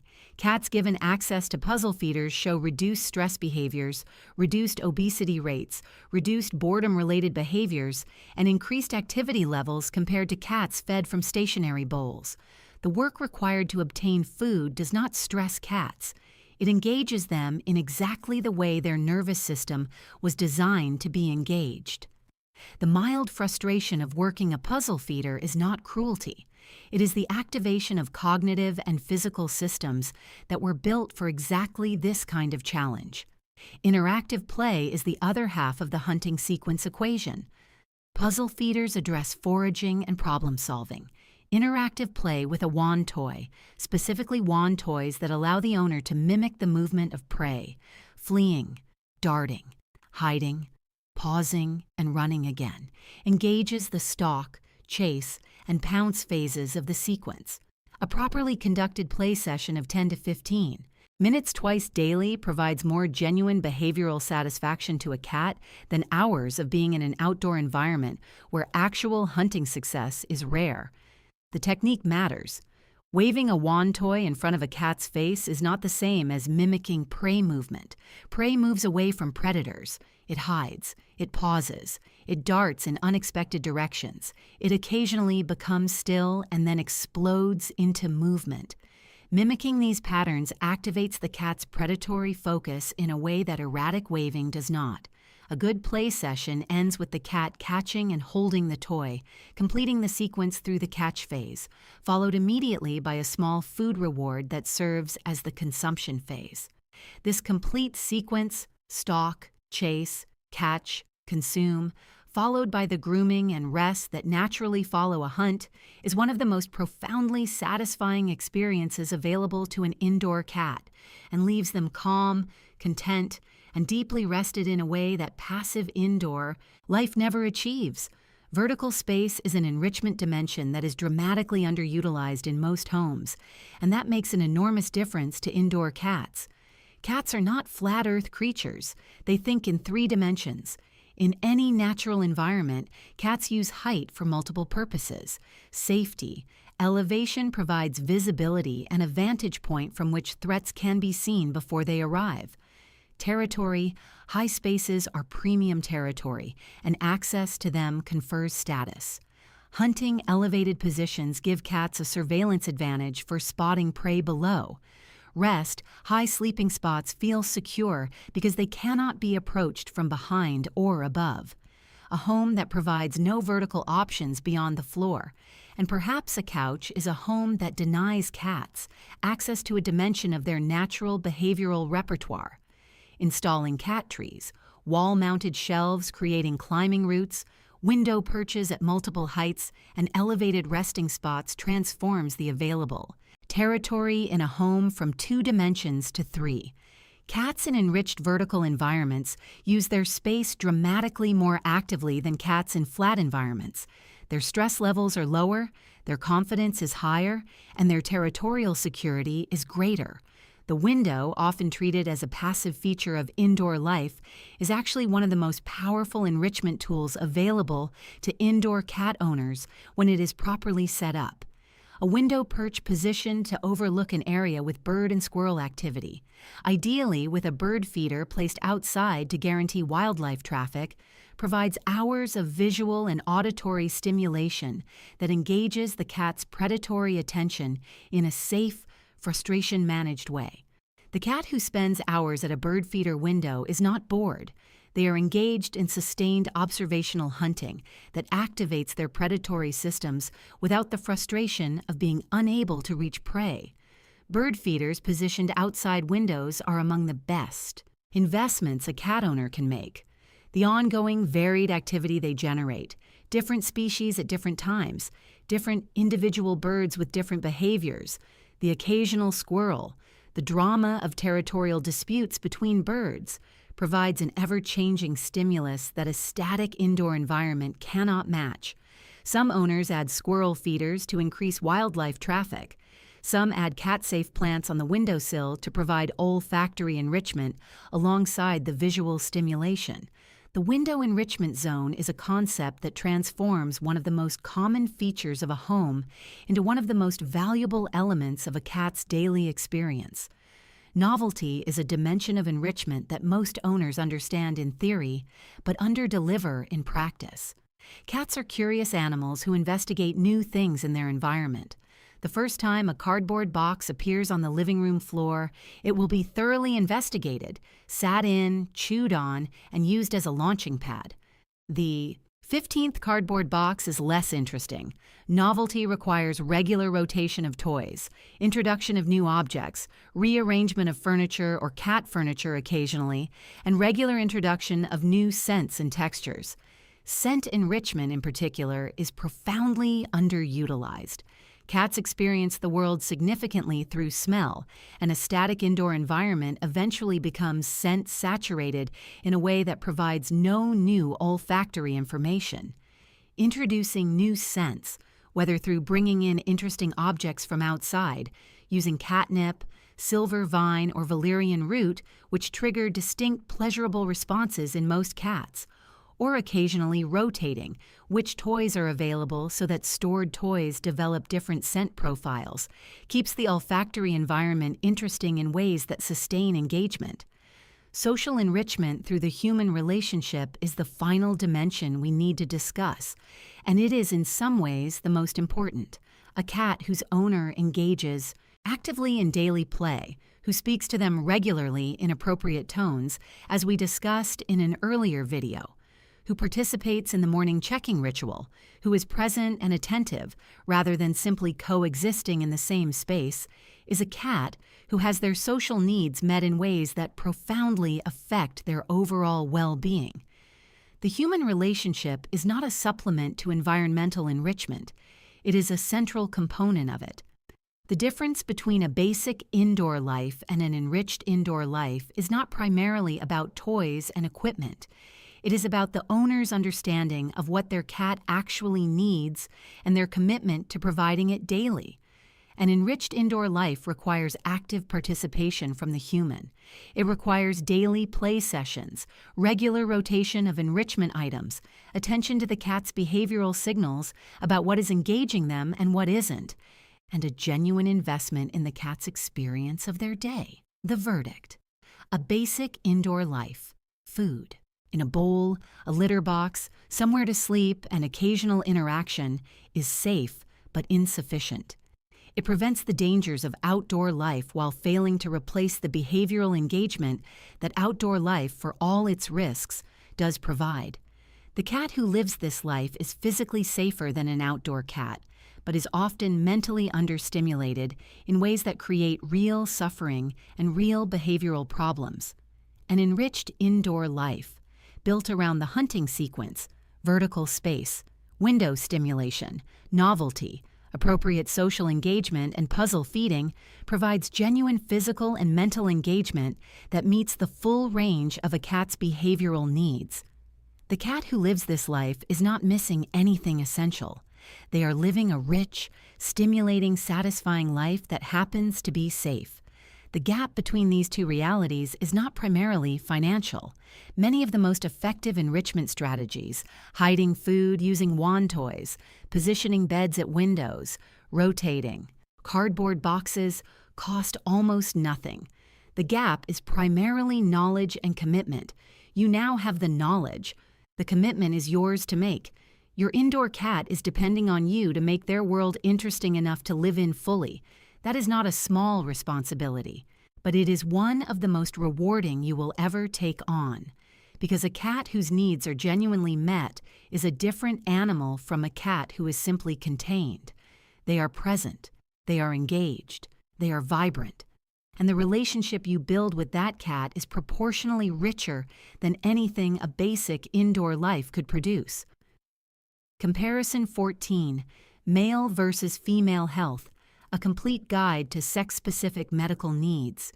We've already compared male and female cats from a personality and behavioral perspective, and we have touched on some of the health differences between them.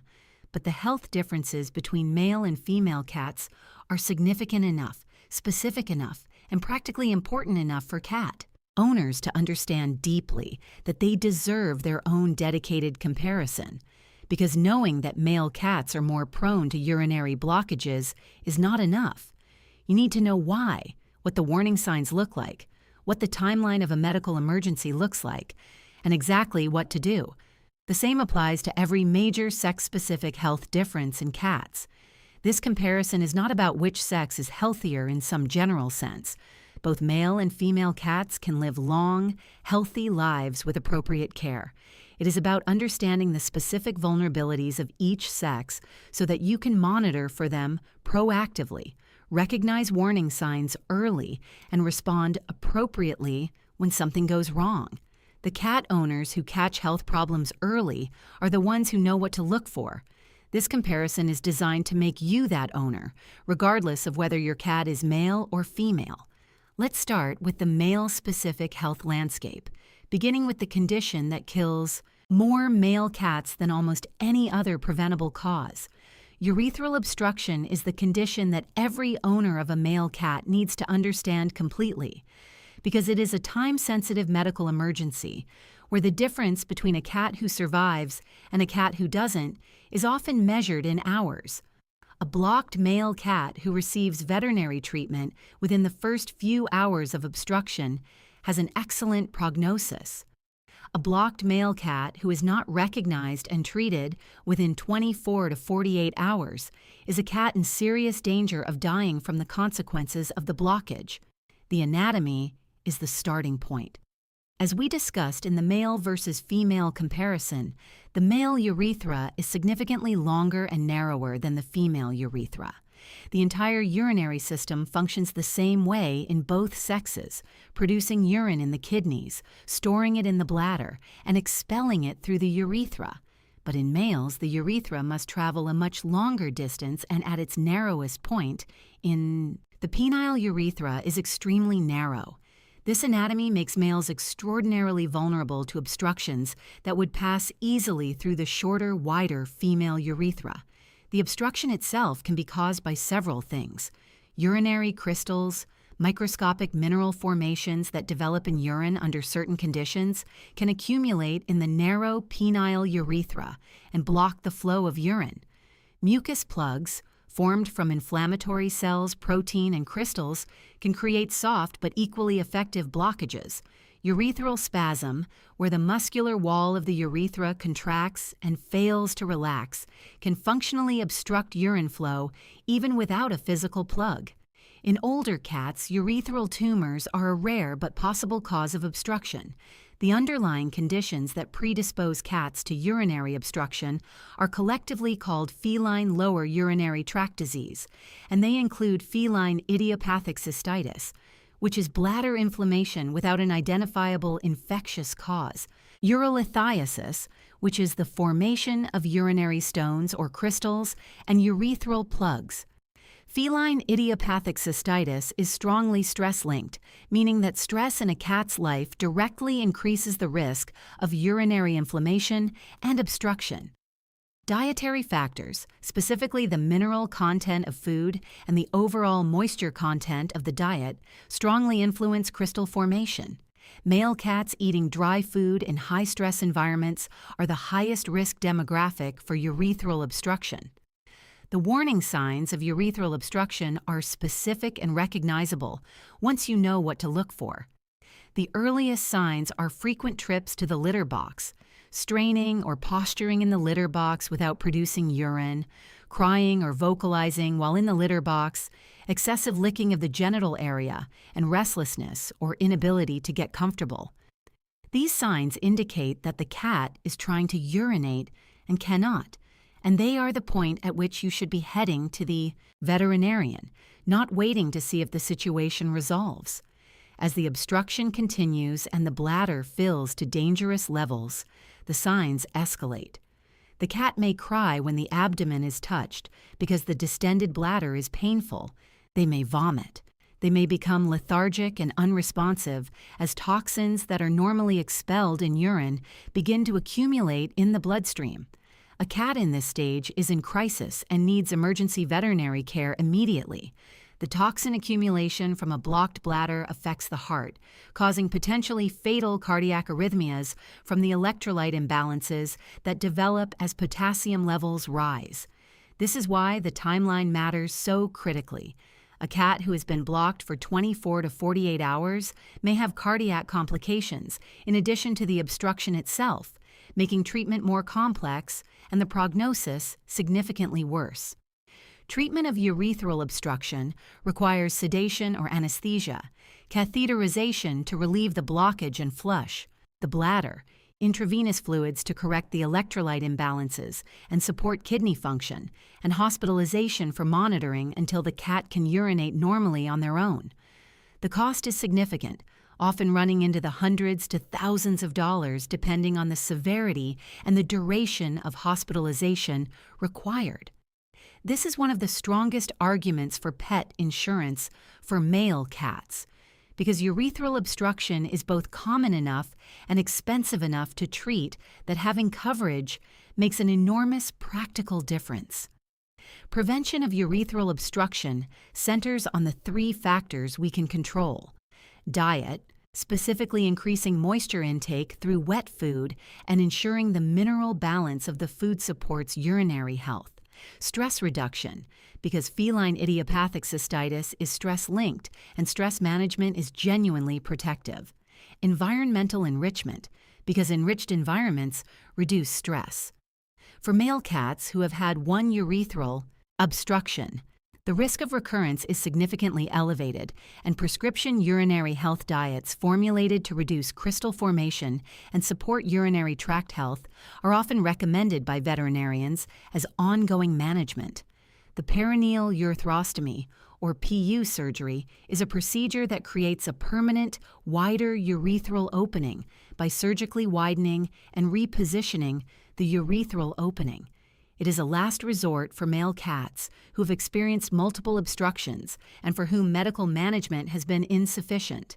It is effective at preventing future obstructions, but involves permanent anatomical changes and carries its own risks and recovery demands.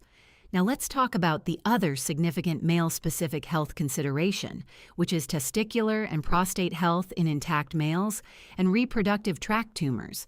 Testicular tumors are rare in cats compared to dogs, but they do occur in older intact males. The simple and complete solution is neutering, which eliminates testicular tissue entirely and therefore eliminates the risk. For intact males who have been kept for breeding purposes and are retired from breeding in later life, neutering should be strongly considered as a preventive measure against testicular and prostatic disease. Prostatic disease, while significantly more common in dogs than in cats, can affect intact male cats. Benign prostatic hyperplasia, the enlargement of the prostate that occurs under testosterone influence, can cause difficulty urinating and defecating in older intact males. Neutering eliminates this risk completely and causes regression of any existing prostatic enlargement. Now let's turn to female-specific health considerations, beginning with the conditions that make spaying so critically important. Pyometra is a life-threatening uterine infection that we have mentioned multiple times in this video because it is important enough to mention multiple times. To give it the full treatment it deserves here, pyometra develops when the uterus becomes infected, typically following a heat cycle during which progesterone levels prepare the uterine lining for potential pregnancy. In a cat who does not become pregnant, repeated cycles of uterine preparation followed by regression can lead to cystic changes in the uterine lining that create an environment where bacterial infection thrives. There are 2 forms of pyometra: open pyometra, where the cervix remains open and infected, discharge drains from the vulva, providing a visible warning sign, and closed pyometra, where the cervix is closed and infected material accumulates within the uterus without visible drainage. Closed pyometra is significantly more dangerous because it is harder to detect and because the accumulating infected material puts the cat at higher risk of septicemia and uterine rupture. Signs of pyometra include lethargy, loss of appetite, excessive thirst and urination, abdominal distension, and an open pyometra, visible discharge from the vulva. These signs typically appear within weeks of a heat cycle. A cat showing these signs needs immediate veterinary attention. The standard treatment is emergency Spay surgery to remove the infected uterus, often combined with intravenous antibiotics and supportive care for cats who are systemically unwell from the infection.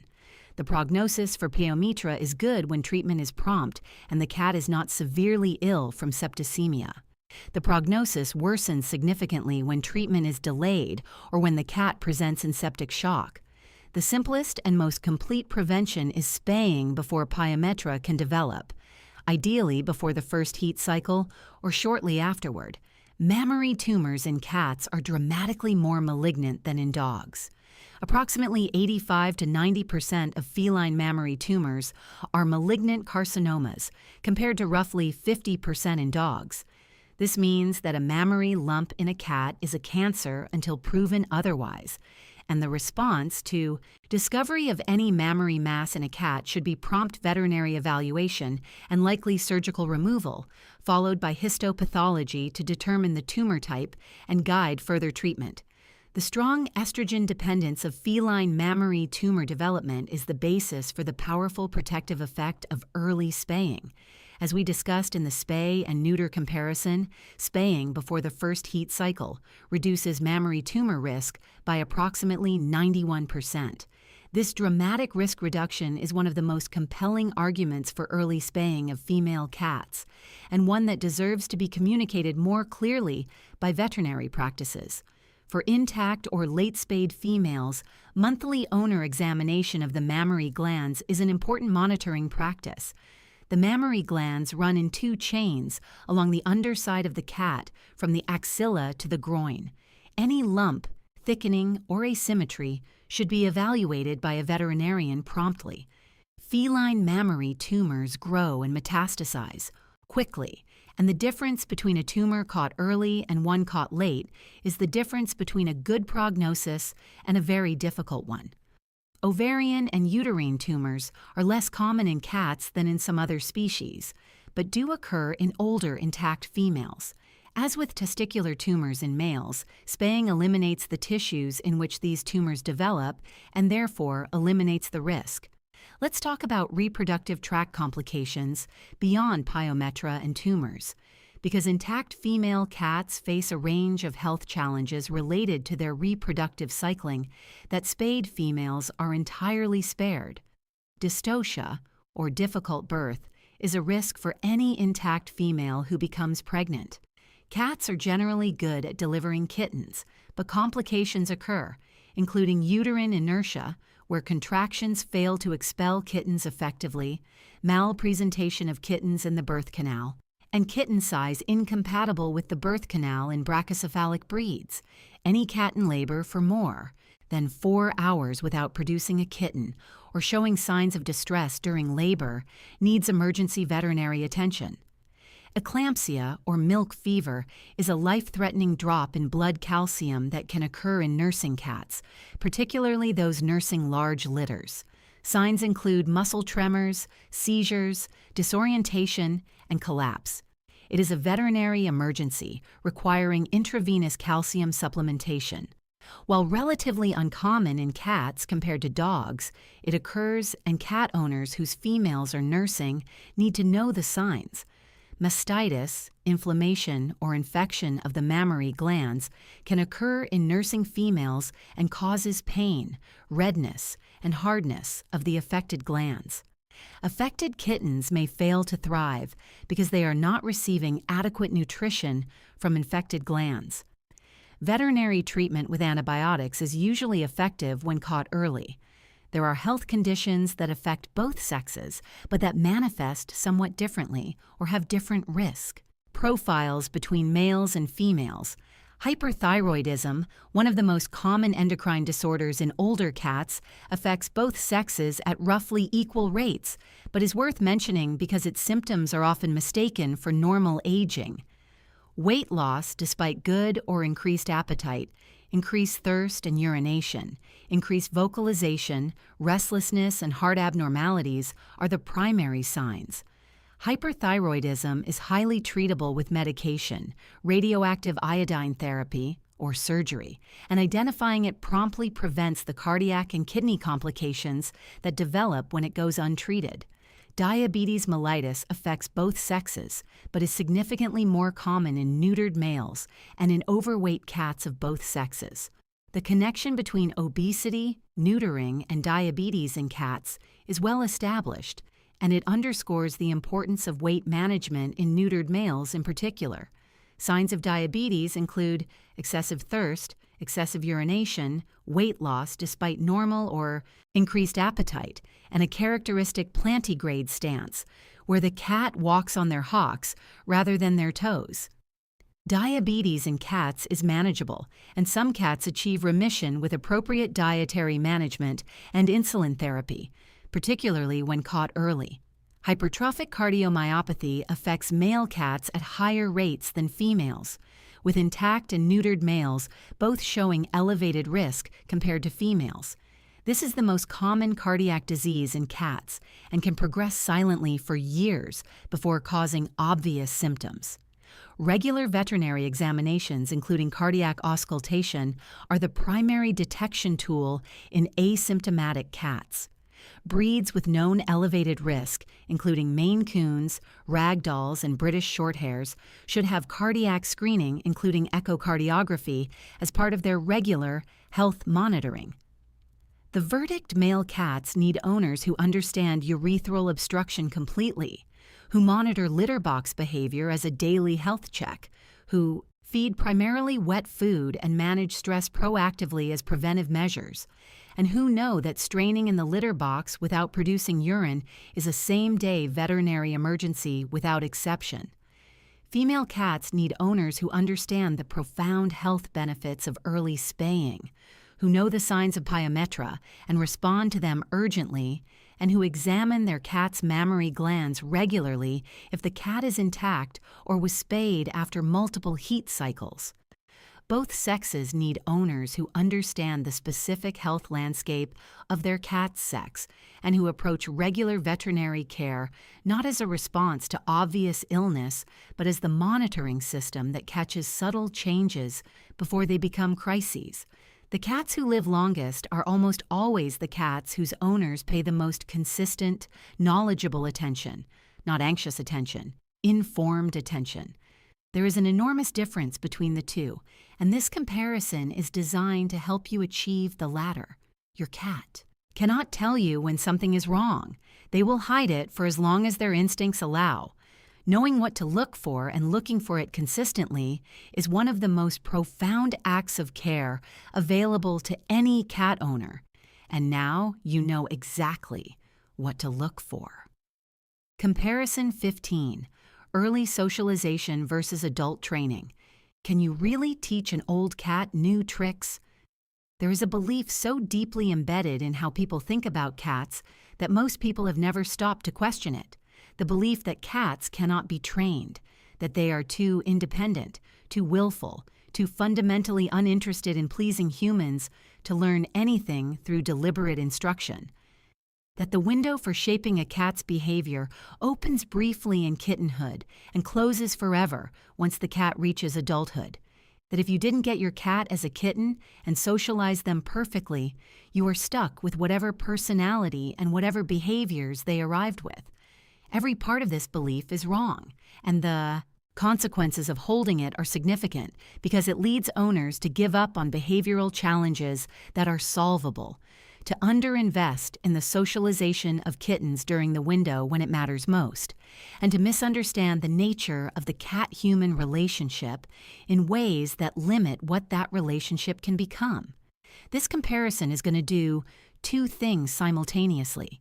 It is going to explain what the early socialization window actually is, why it matters so enormously, and what happens when it is used well versus when it is missed or mishandled. And it is going to make the case, backed by research and practical experience, that adult cats are far more trainable than the conventional wisdom suggests, and that the investment in training an adult cat pays dividends that most owners never discover because they never try. Let's start with early socialization, because understanding it correctly changes everything about how you approach the first months of a cat's life. The socialization window in cats is a specific developmental period during which the brain is uniquely receptive to forming associations with the social and physical environment. During this period, experiences that would require much more repetition and effort to establish later in life can be incorporated relatively quickly and with lasting effect. The nervous system is literally building its model of what is normal, what is safe, and what is threatening based on what it encounters during this window. In cats, the primary socialization window runs from approximately 2 weeks of age, when kittens first begin to engage with their environment beyond simple nursing and sleeping, to approximately 7 weeks of age. This is the period during which the foundational associations that shape a cat's lifelong comfort with humans, with handling, with other animals, and with environmental stimuli are most efficiently formed. The window does not slam shut at 7 weeks. It tapers. Experiences between 7 weeks and approximately 14 weeks still have significant socializing effect, though they require more repetition and effort to achieve the same depth of impact as experiences during the primary window. After approximately 14 to 16 weeks, the window closes to the point where new experiences are processed as novel stimuli by an already formed nervous system, rather than as foundational input into a nervous system that is still deciding what normal looks like. This timeline has enormous practical implications. A kitten who is handled gently, frequently, and positively by multiple different humans between 2 and 7 weeks of age develops a deep, neurologically embedded comfort with human contact that persists throughout their life. A kitten who is not handled during this period, or whose handling experiences are negative, develops a fundamental wariness of human contact that is genuinely difficult to overcome later. Not impossible, but difficult in ways that require sustained patient work over months or years. The research on this is striking. Kittens handled for just 15 minutes per day during the primary socialization window show dramatically greater comfort with human contact, lower fear responses to handling and novel stimuli, and more secure attachment behaviors than kittens who are not handled during this period. The threshold for meaningful socialization effect is low. What matters is that positive human contact happens consistently during the window, not that it happens in extraordinary amounts. Exposure to multiple different people during the socialization window is more impactful than exposure to just one or two. A kitten who is only handled by the single person in the home where they are born may be comfortable with that specific person but anxious with anyone else. A kitten exposed to people of different sizes, different ages, different voices, and different handling styles during the socialization window develops a generalized comfort with humans as a category rather than comfort with specific familiar individuals only. Exposure to other animals during the socialization window follows the same principle. A kitten raised with dogs during the primary window develops a comfort with dogs that a kitten raised without any dog exposure will never fully replicate, no matter how careful later introductions are. A kitten raised with other cats develops the feline social skills that isolation during this period prevents. This is why the recommendation to keep kittens with their mother and litter mates until at least 8 weeks of age is so important. The social learning that happens among litter mates during this period, the play fighting that teaches bite inhibition, the social hierarchies that teach appropriate assertiveness and deference, the simple familiarity with other feline bodies and communication signals shapes their ability to form relationships with other cats throughout their life. Environmental exposure during the socialization window matters beyond social stimuli. Kittens exposed to a variety of sounds, surfaces, objects, and experiences during the primary window develop a general resilience and adaptability to novelty that kittens raised in very quiet, static environments don't develop. The kitten who has heard vacuum cleaners, outdoor traffic sounds, the television, children's voices, and kitchen noise during the socialization window is far less likely to be significantly distressed by any of these sounds as an adult than the kitten who encountered them for the first time after the window closed. Now let's talk about what happens when the socialization window is missed, because this is the reality for a significant proportion of cats in homes today. Feral-born kittens who have no positive human contact before approximately 14 weeks have typically passed through the socialization window without the human exposure that would have made them comfortable. Companions. These kittens can be tamed, meaning they can eventually learn to tolerate and sometimes enjoy human contact, but the process is genuinely different from working with a well-socialized kitten. It takes more time, more patience, more repetition, and more respect for the cat's pace. Some feral-born kittens, even with years of patient, positive interaction, never become fully comfortable with handling or with the range of human contact that socialized cats accept easily. Their nervous systems were built without the foundational template of safe human contact, and they are working from a genuinely different starting point. Under-socialized kittens, those who had some human contact during the window but not enough or not with sufficient variety, occupy a middle ground. They may be comfortable with familiar people but anxious with strangers. They may tolerate handling but show stress responses to certain types of touch or certain handling approaches. They may be comfortable in their home environment but significantly anxious when taken outside it. These cats are not broken. They are cats whose nervous systems built a partial template during a window that is now closed, and they are working with what they have. Understanding this history matters because it changes how you approach a cat with socialization gaps. You are not correcting a behavior problem in the traditional sense. You are providing new experiences that, with sufficient repetition and positive association, can build new neural pathways alongside the existing ones. The old templates don't disappear, but new associations can be built that give the cat more options, more flexibility, and more comfort in situations that currently distress them. And this brings us to adult training, because the same principles that allow traumatized or under-socialized adults to learn new comfort responses are the principles that allow any adult cat to learn new behaviors. The myth that cats cannot be trained rests on a fundamental misunderstanding of what training is and what it requires. Training is the systematic creation of associations between a behavior and a consequence, structured so that the desired behavior is reinforced and therefore more likely to recur. This process does not require a uniquely trainable species. It requires a nervous system capable of learning from experience. Cats have extraordinarily capable nervous systems. They learn constantly and rapidly from their environment. The question is not whether cats can learn. It is whether the training approach being used is appropriate for a cat's learning style and motivational structure. Dogs are often considered easier to train than cats, and in certain respects they are, primarily because dogs have a much stronger drive to please their social group and will work for social approval as a reward. Cats do not have the same social structure, and therefore do not respond to social approval in the same way. A cat who sits on command does not sit because they want to please you. They sit because they have learned that sitting when they hear a specific cue produces a consequence they find rewarding. The motivation is different from a dog's motivation, but the learning mechanism is identical.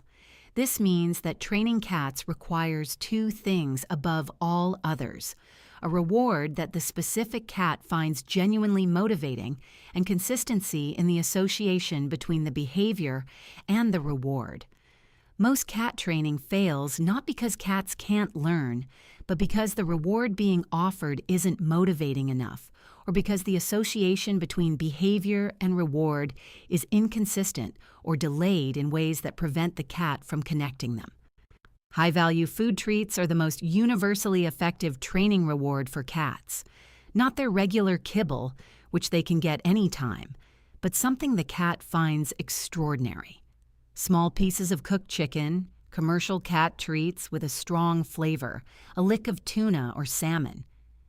The treat needs to be small because multiple repetitions are required in a training session, and caloric overload defeats the purpose. It needs to be delivered immediately after the desired behavior, within 1 to 2 seconds, because the cat's ability to connect a delayed reward to a behavior they completed seconds ago is limited. And it needs to be reliably delivered every time the desired behavior occurs during the learning phase, because inconsistent reinforcement during initial learning slows acquisition dramatically. Clicker training, which uses a small clicker device to mark the exact moment of the desired behavior before delivering a treat, is extraordinarily effective with cats because it solves the timing problem. The click is a precise, consistent signal that the cat learns to associate with incoming reward. It bridges the gap between the behavior and the treat delivery in a way that removes timing ambiguity. Many cat owners who have tried and failed to train their cats without a clicker find that the precision of clicker training produces results where their previous attempts failed. What can adult cats actually learn through positive reinforcement training? The range is significantly larger than most people expect. Basic behaviors like sit, stay, come, high five, and spin can be taught to most adult cats within days to weeks of consistent training sessions. More practically useful behaviors include entering a carrier voluntarily, tolerating nail trimming, accepting handling of ears and mouth for veterinary examination, sitting calmly during veterinary visits, and ringing a bell or touching a target to communicate needs. More complex behaviors, including retrieving objects, jumping through hoops, navigating agility courses, and recognizing their name and responding consistently, are achievable with patient, systematic training. The carrier training example deserves special attention because it is one of the most practically impactful things you can train any cat, adult, or kitten to do. The carrier is for most cats a source of significant anxiety because it is associated exclusively with stressful veterinary visits. A cat who has been trained through gradual positive exposure to view the carrier as a safe, comfortable place, who voluntarily enters it for treats, who sleeps in it by choice, is a cat whose veterinary visits are dramatically less stressful for everyone involved. This is not a trivial benefit. Stress during veterinary visits causes cats to be more difficult to examine, makes veterinary assessment less accurate because stress affects many measurable parameters, and creates negative associations with the veterinary environment that compound over time. A cat who is comfortable in their carrier and relatively relaxed during vet visits receives better veterinary care. Training carrier comfort is a health intervention as much as a convenience. Addressing behavioral problems in adult cats through training is an area where the returns are significant and where most owners give up too early.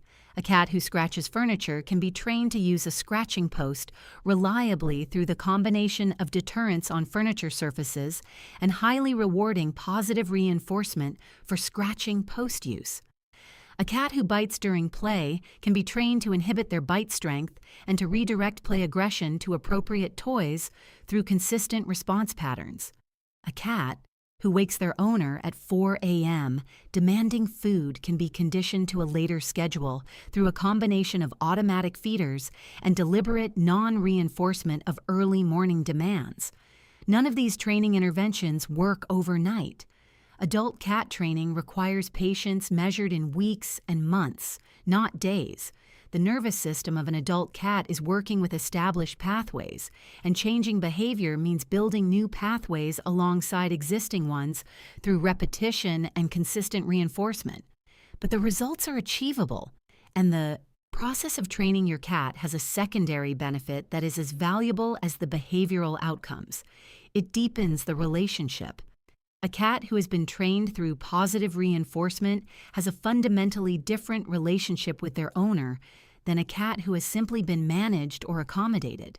They have learned that their behavior can influence their environment in predictable, positive ways.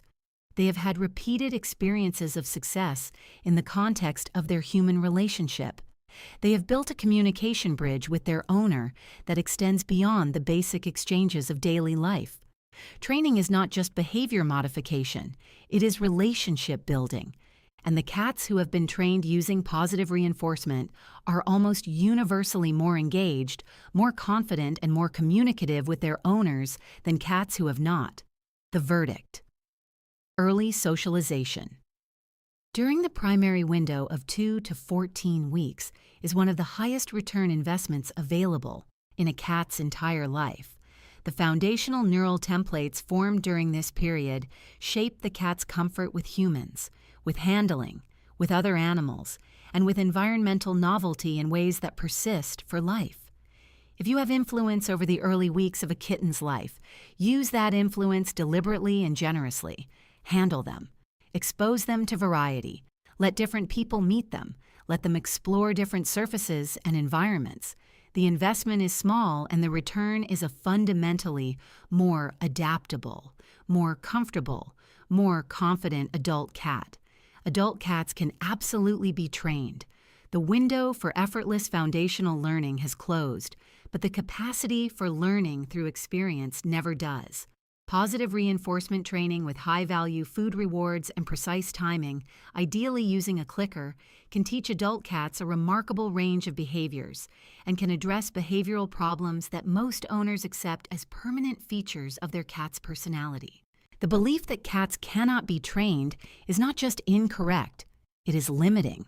It limits what your relationship with your cat can become, and it limits your ability to address challenges that are genuinely solvable. Set that belief aside. Pick up a clicker, get some high-value treats, and discover what your cat is actually capable of. You may be surprised by what you find. Comparison 17. Caring for a young adult cat versus caring for a senior cat. Most cat owners understand intuitively that a kitten needs different care than an adult cat. But the transition that catches people most off guard, the one that happens gradually and quietly, and that most owners are completely unprepared for, is the shift from caring for a healthy adult cat to caring for a senior cat. It happens over years, not overnight.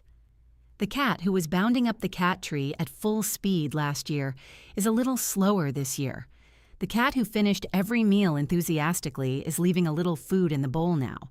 The cat who sought out the highest perch in the house is choosing the lower ones lately. These changes are easy to attribute to normal aging and leave unaddressed.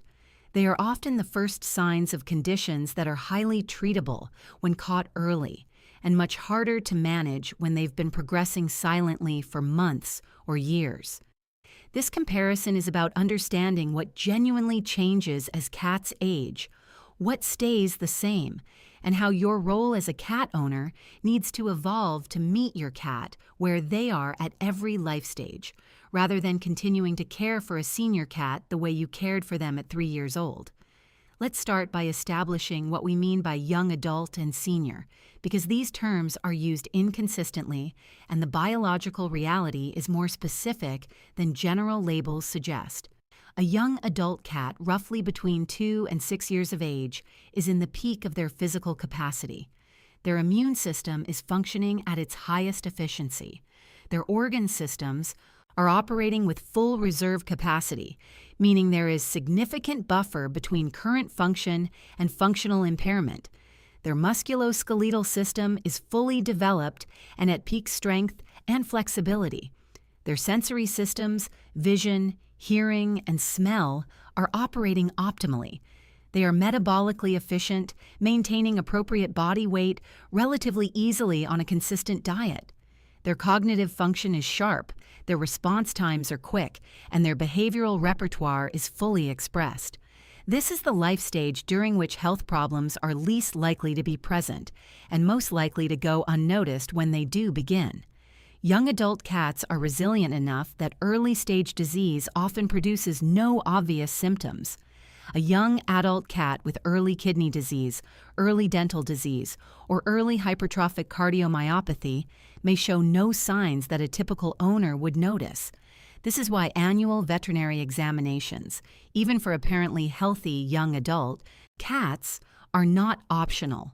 They are the mechanism by which early-stage disease is caught before the cat's reserve capacity is depleted and symptoms appear. The care priorities for young adult cats center on maintenance and prevention, maintaining appropriate body weight through portion-controlled feeding, because the obesity that develops during the young adult years creates the metabolic and joint problems that manifest as serious health challenges in middle age and beyond. Maintaining dental health through regular professional cleaning, because periodontal disease is extraordinarily common in cats and creates systemic inflammation that affects organ health throughout the body. Maintaining vaccination and parasite prevention schedules, maintaining adequate physical and mental enrichment to support healthy weight, healthy cognition, and behavioral well-being, and maintaining the veterinary monitoring that catches early-stage disease during the window when intervention is most effective. The senior years begin somewhere around age 10 to 12 in most cats, though there is significant individual variation. A well-cared-for cat with good genetics may show minimal aging changes at 12. A cat who has had chronic health issues, poor nutrition, or inadequate veterinary care may show significant aging changes at 9 or 10. The transition to senior status is not a cliff, it is a gradual slope, and the rate of descent along that slope is significantly influenced by the quality of care provided throughout the young adult years. What actually changes in the senior cat's body, and why does it matter for how you care for them? Kidney function declines with age in virtually all cats to some degree. The kidneys are extraordinarily important organs that filter waste products from the blood and concentrate urine. As cats age, the filtering capacity of the kidneys decreases. The ability to concentrate urine diminishes, and the kidneys become less able to compensate for dietary or hydration challenges. Chronic kidney disease, as we have mentioned multiple times in this video, is the leading cause of death in senior cats.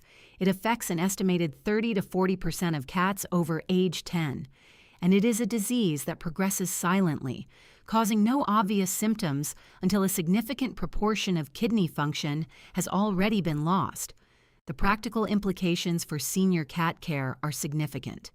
Increasing moisture intake through wet food becomes even more critical in senior cats than it is in younger cats, because the declining kidney function makes hydration support more important.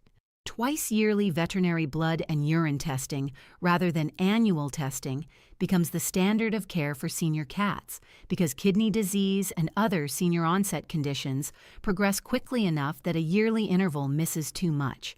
And recognizing the early signs of kidney decline, increased thirst, increased urination, mild weight loss, and subtle lethargy as reasons for prompt veterinary evaluation rather than as normal aging is essential. Dental disease progresses significantly in senior cats, and its systemic effects become more pronounced as the cat ages. The chronic bacterial load from periodontal disease affects the kidneys, the heart, and the liver in ways that compound other age-related changes. A senior cat with severe dental disease is a cat whose overall health is being undermined by a source of inflammation and infection that is entirely addressable through veterinary dental care. Many owners assume dental procedures are too risky for senior cats under anesthesia. While anesthetic risk does increase with age and with comorbid conditions, the risk of continuing dental disease untreated in a senior cat must be weighed against it, and most veterinary cardiologists and anesthesiologists can manage senior cat anesthesia safely with appropriate preoperative assessment and monitoring.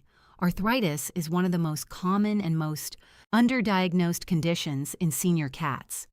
Studies using radiographic examination have found evidence of arthritis in the majority of cats over 10 years old and in many cats over 6. Yet arthritis is dramatically underdiagnosed in cats compared to dogs because cats hide pain so effectively that the behavioral signs of arthritis are subtle and easy to misattribute. A cat who is jumping less, who hesitates before jumping, who is choosing lower surfaces, who is less active, who seems stiff when rising, or who is less meticulous about grooming areas that are difficult to reach, may be experiencing significant arthritic pain that is affecting their quality of life every single day. The care implications of feline arthritis are significant. Environmental modifications that reduce the need for jumping and climbing, while still allowing access to preferred resting spots, ramps, or steps, leading to elevated surfaces, lower-sided litter boxes that don't require stepping over a high wall, soft, warm bedding that supports aching joints, and heating options that provide comfort to stiff muscles, all make a meaningful difference to an arthritic cat's daily experience. Veterinary treatment options, including prescription pain medications, joint supplements, and newer therapeutic options like monoclonal antibody treatments specifically developed for feline arthritis, can provide genuine relief that transforms a cat's quality of life when the problem is identified and addressed. Cognitive dysfunction syndrome, the feline equivalent of dementia, affects a proportion of senior cats, particularly those over 15.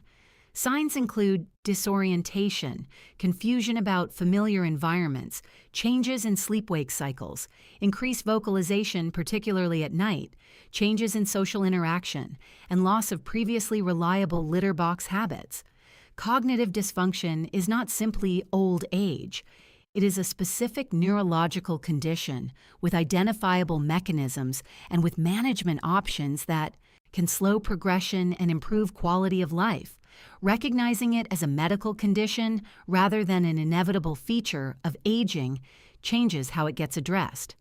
Hyperthyroidism, which we mentioned earlier, is one of the most common diseases of senior cats, with most cases occurring in cats over 10 years old. It is also one of the most treatable senior cat diseases, with multiple effective treatment options available. The challenge is that its symptoms, weight loss, increased appetite, increased activity, increased vocalization are sometimes interpreted as positive signs in a cat who was previously overweight or sluggish. A senior cat who suddenly seems more energetic and is eating enthusiastically. But losing weight is not a cat who has found a second wind. They are a cat who needs a thyroid evaluation promptly. The social and emotional needs of senior cats change in ways that are important to understand. Some senior cats become more affectionate and more dependent on their human as they age, seeking more physical contact and more proximity than they did in their younger years. This increased social seeking may reflect genuine emotional need for comfort and security, as the world becomes more confusing and their physical resources diminish.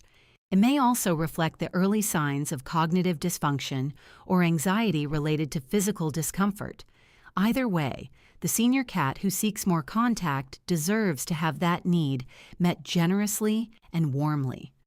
Other senior cats become more solitary, less tolerant of interaction, and more irritable about handling and contact than they were when younger.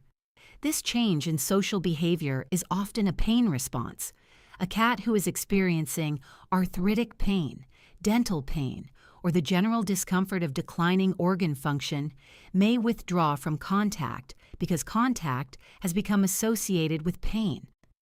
Before attributing a senior cat's reduced social engagement to personality change or normal aging, consider whether pain assessment by a veterinarian is warranted. The nutritional needs of senior cats differ from those of young adults in ways that are not always reflected in commercial senior cat food formulations. Protein needs actually increase in senior cats rather than decreasing, because older cats are less efficient at metabolizing protein and need higher dietary protein to maintain muscle mass. Yet many senior cat foods contain reduced protein based on the outdated concern that high protein causes or worsens kidney disease, a concern that has been substantially revised by more recent research showing that dietary protein restriction is not beneficial for cats without advanced kidney disease and may actually be harmful to muscle maintenance. Senior cats without diagnosed kidney disease should eat high-quality, high-protein food rather than reduced-protein senior formulas. Senior cats with diagnosed kidney disease are a different category. For these cats, phosphorus restriction is the dietary modification with the strongest evidence base, and prescription kidney diets formulated to reduce phosphorus while providing adequate protein are the appropriate choice. The management of feline kidney disease nutrition is nuanced enough that working with a veterinarian rather than making dietary decisions independently is genuinely important. The verdict young adult cat care is primarily about prevention and maintenance. The investments made during this life stage, dental care, weight management, enrichment, regular veterinary monitoring, and excellent nutrition determine in large part what the senior years look like. This is not a stage to coast through. It is the stage where the foundation for a long, healthy senior life is built or neglected. Senior cat care requires active adaptation of every aspect of the care relationship. Environmental modifications, increased veterinary monitoring frequency, pain assessment and management, nutritional adjustment, and heightened attention to subtle, behavioral changes that signal health changes before they become crises. The senior cat who receives this quality of adapted care lives better, longer, and with more quality of life in their final years than the senior cat who is cared for as though nothing has changed since they were 3. The transition from young adult to senior is not a reason to grieve what your cat used to be. It is an invitation to deepen the care relationship in ways that meet your cat exactly where they are, with exactly what they need, at exactly the right time. The cats who age most gracefully are almost always the cats whose owners paid the closest attention and adapted with them every step of the way. That attentiveness is not a burden. It is one of the most profound expressions of the bond between a cat and their person, sustained and deepened across every year of a shared life. Comparison 18. Pet insurance versus no insurance.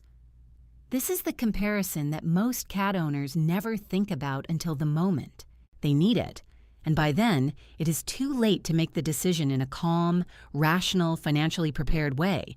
Instead, they are standing at a veterinary reception desk, their cat is in the back receiving emergency treatment, and someone is asking them to authorize a procedure that costs more than their monthly rent. In that moment, the decision about whether to treat or not treat is no longer purely a medical decision. It is a financial decision. And financial decisions made in moments of acute emotional distress about the life of an animal you love are among the most painful experiences a cat owner will ever face.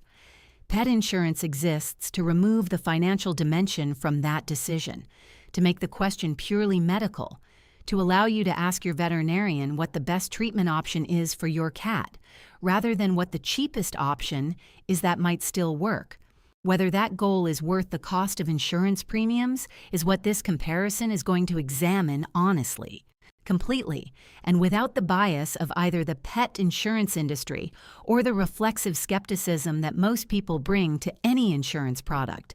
Let's start with the financial reality of veterinary care for cats, because most cat owners significantly underestimate it until they encounter it directly. Routine veterinary care, annual examinations, vaccinations, parasite prevention, and dental cleanings is expensive but predictable and manageable for most cat owners. The numbers that catch people completely off guard are the emergency and specialist care numbers. A urethral obstruction in a male cat, which we discussed in detail in the health comparison, costs between $1,000 and $3,000 to treat in most veterinary practices, and significantly more in emergency veterinary hospitals, where these cases frequently present outside of regular business hours. A single episode of urinary obstruction can cost more than a year of pet insurance premiums. Hypertrophic cardiomyopathy.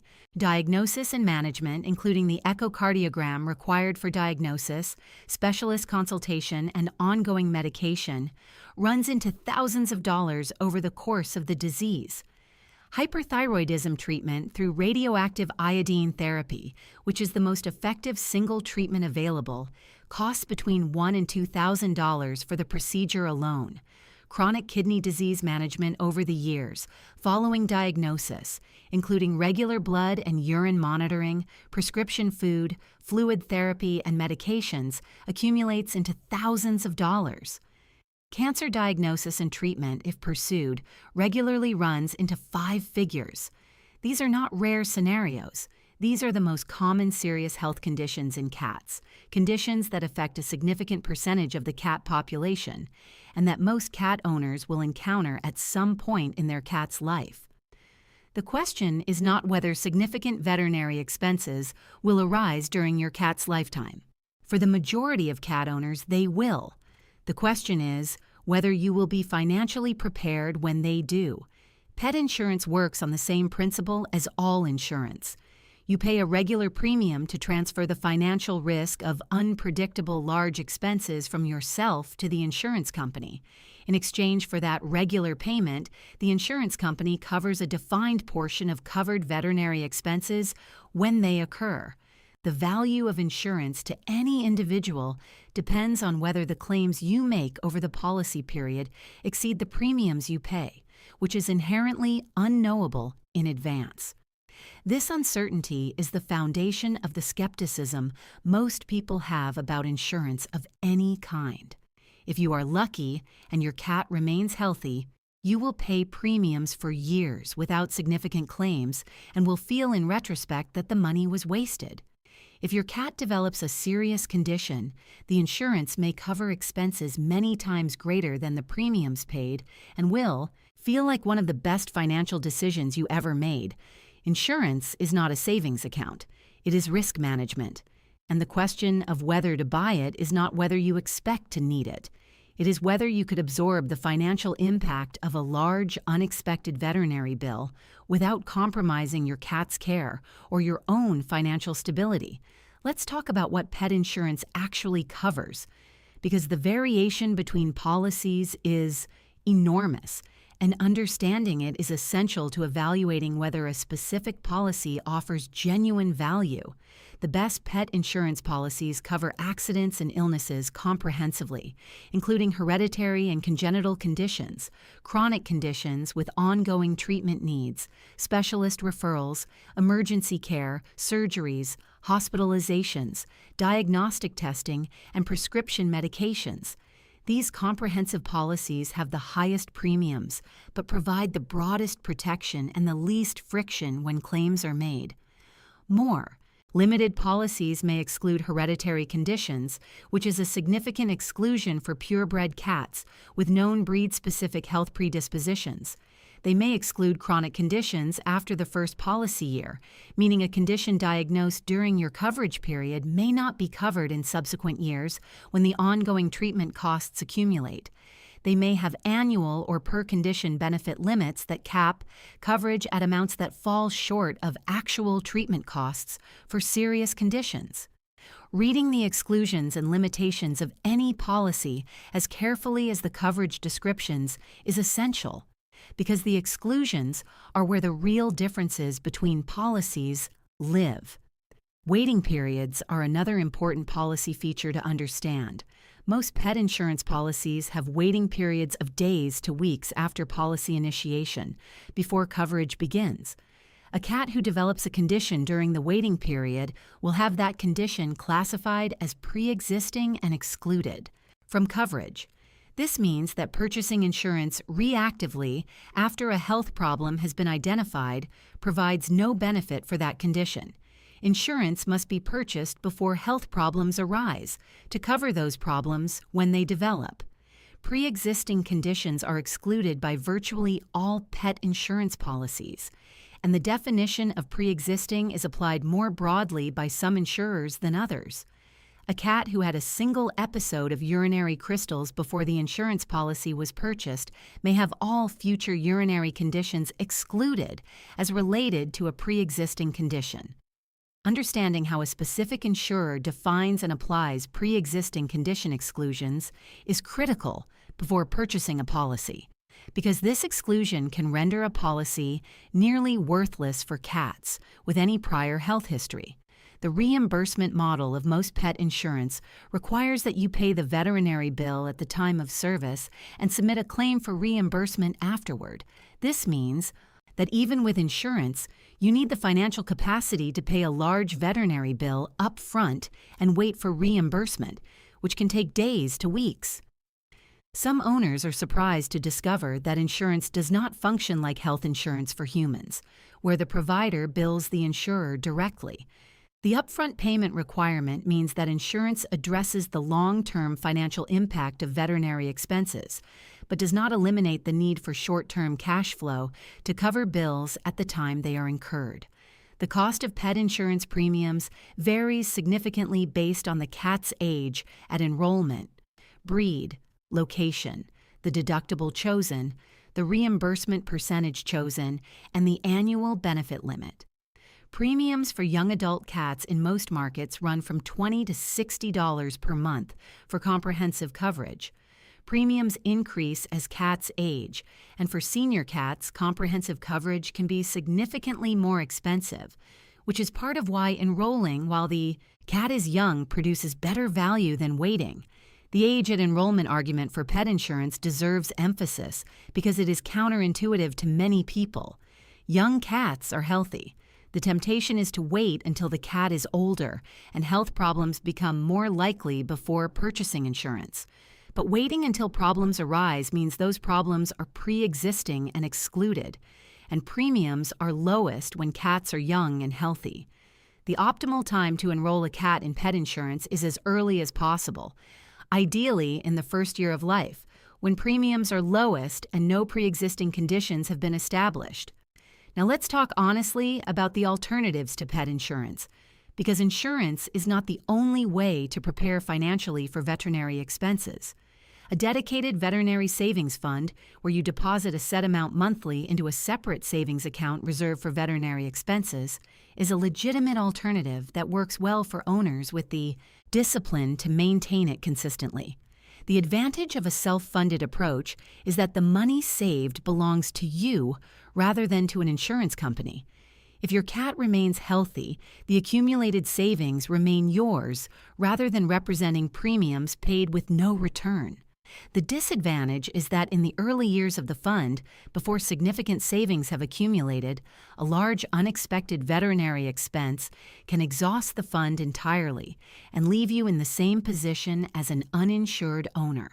A credit line specifically reserved for veterinary emergencies provides access to funds without the ongoing cost of insurance premiums, but introduces the cost of interest if the line is used and not immediately repaid.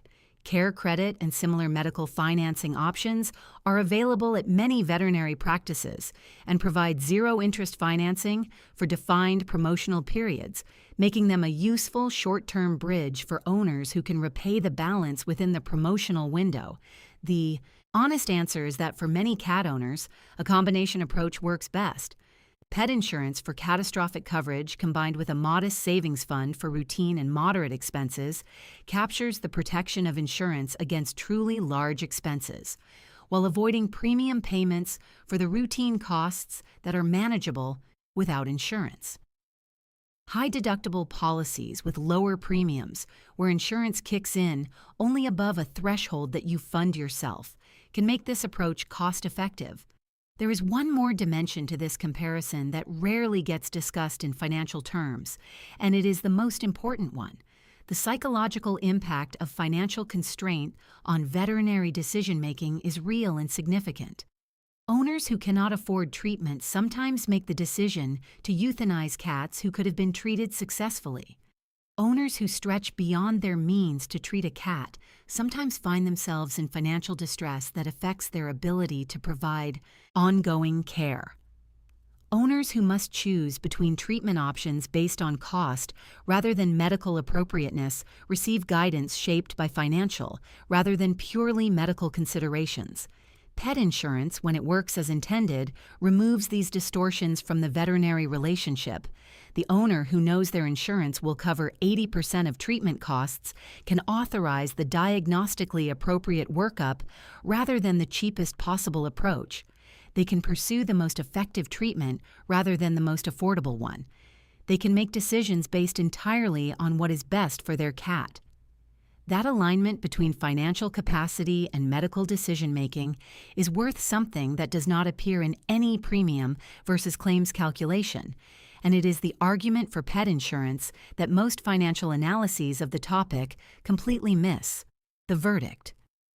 Pet insurance is worth serious consideration for most cat owners, and the earlier it is purchased, the better. The value it provides. The combination of low premiums in early life, the absence of pre-existing condition exclusions for conditions not yet developed, and the long runway of coverage before senior health challenges arrive makes early enrollment the optimal strategy. The specific policy matters enormously. Comprehensive coverage with reasonable deductibles, no exclusions for hereditary conditions, and coverage of chronic conditions across policy years provides genuine protection. Limited policies with extensive exclusions may provide less value than their premiums suggest and should be evaluated carefully before purchase. For owners who choose not to purchase insurance, a dedicated veterinary savings fund is the responsible alternative. The goal in either case is the same: to ensure that when your cat needs veterinary care, the quality of that care is determined by what is medically best for your cat, not by what you can afford in that moment. Your cat cannot advocate for their own medical needs. That responsibility is entirely yours. Financial preparation, in whatever form you choose, is how you honor it. Closing, you came into this video making decisions about your cat based on guesses, on forum advice, on things you half remembered reading somewhere, on what the person at the pet store told you, on what seemed logical at the time. That is how most cat owners make decisions, not because they don't care, because the right information has never been assembled in one place and presented clearly enough to actually use. That changes today. Let's go through what you now know. You know that indoor cats live an average of a decade longer than outdoor cats, and that the solution to an unstimulating indoor life is enrichment, not the outdoors. You know that wet food is not a luxury. It is a biological necessity for an animal whose body evolved to get moisture from prey. You know that male and female cats have real differences that matter for adoption decisions and health monitoring, and that the biggest differences disappear with spaying and neutering. You know that one cat can live a completely fulfilled life, and that two cats only improves things when the match is right and the introduction is done properly. You know that adult cats in shelters are not second-best animals. They are fully formed individuals offering you exactly who they are, with no guesswork required. You know that spaying and neutering timing matters. That early is generally better for females, and that the health benefits are profound and permanent. You know that raw feeding done properly is a legitimate choice, and that raw feeding done poorly is a genuine risk. You know that the bowl that is always full is not kindness. It is the slow accumulation of a weight problem that affects every system in your cat's body. You know that purebred cats offer predictability, and that mixed breed cats offer genetic resilience, and that the right choice depends on your specific situation, rather than on any general rule. You know that when you add a second cat to a home with a resident female, a neutered male is statistically your best path to harmony. You know that fine-grained, unscented clumping litter is what your cat actually prefers, regardless of what the packaging of the alternative says. You know that declawing is amputation, and that the scratching problems it is meant to solve have real solutions that don't require surgery. You know that the difference between a cat who is merely safe indoors and a cat who is genuinely thriving indoors is enrichment, and that enrichment is built from daily play, vertical space, window stimulation, and puzzle feeding, rather than from expensive equipment. You know that male cats need urinary health vigilance, and that female cats need mammary health awareness, and that both need owners who pay close enough attention to catch the early signs of the conditions their sex makes them vulnerable to. You know that the socialization window in kittens is real and precious and brief, and that adult cats are far more trainable than the conventional wisdom suggests. You know that senior cats need adapted care, increased veterinary monitoring, pain assessment, and environmental modifications that meet them where they are rather than where they used to be. And you know that financial preparation for veterinary care, whether through insurance or savings, is one of the most concrete expressions of the commitment you made when you brought your cat home. This is not a small amount of knowledge. This is the information that the most devoted, most effective cat owners carry, the owners whose cats live the longest, the healthiest, the most enriched lives, the owners who catch problems early because they know what to look for, the owners who make decisions based on evidence rather than assumptions, the owners whose cats, if they could articulate it, would choose again and again. Here is what I want you to take from this. Video above everything else. Your cat is depending on you completely, not partially, not mostly, completely. They cannot choose their food, their environment, their veterinary care, or their living conditions. They cannot read the research. They cannot advocate for their own needs. They experience the consequences of every decision you make on their behalf, good and bad, for the entirety of their life. That dependence is not a burden. It is a privilege. And now you have the information to honor it fully. The decisions are yours. Make them well. Your cat is counting on you. If this video gave you something valuable, something you'll actually use, something that will change how you care for your cat starting today, please subscribe to this channel. Leave a comment below telling us which comparison surprised you the most, or which decision you're going to make differently after watching this. Share this video with every cat owner, because every cat deserves an owner who has this information. And check out our other masterclasses on this channel, because everything we do here is built around the same commitment: giving cats the owners they deserve, one video at a time. We'll see you in the next one, cat lovers.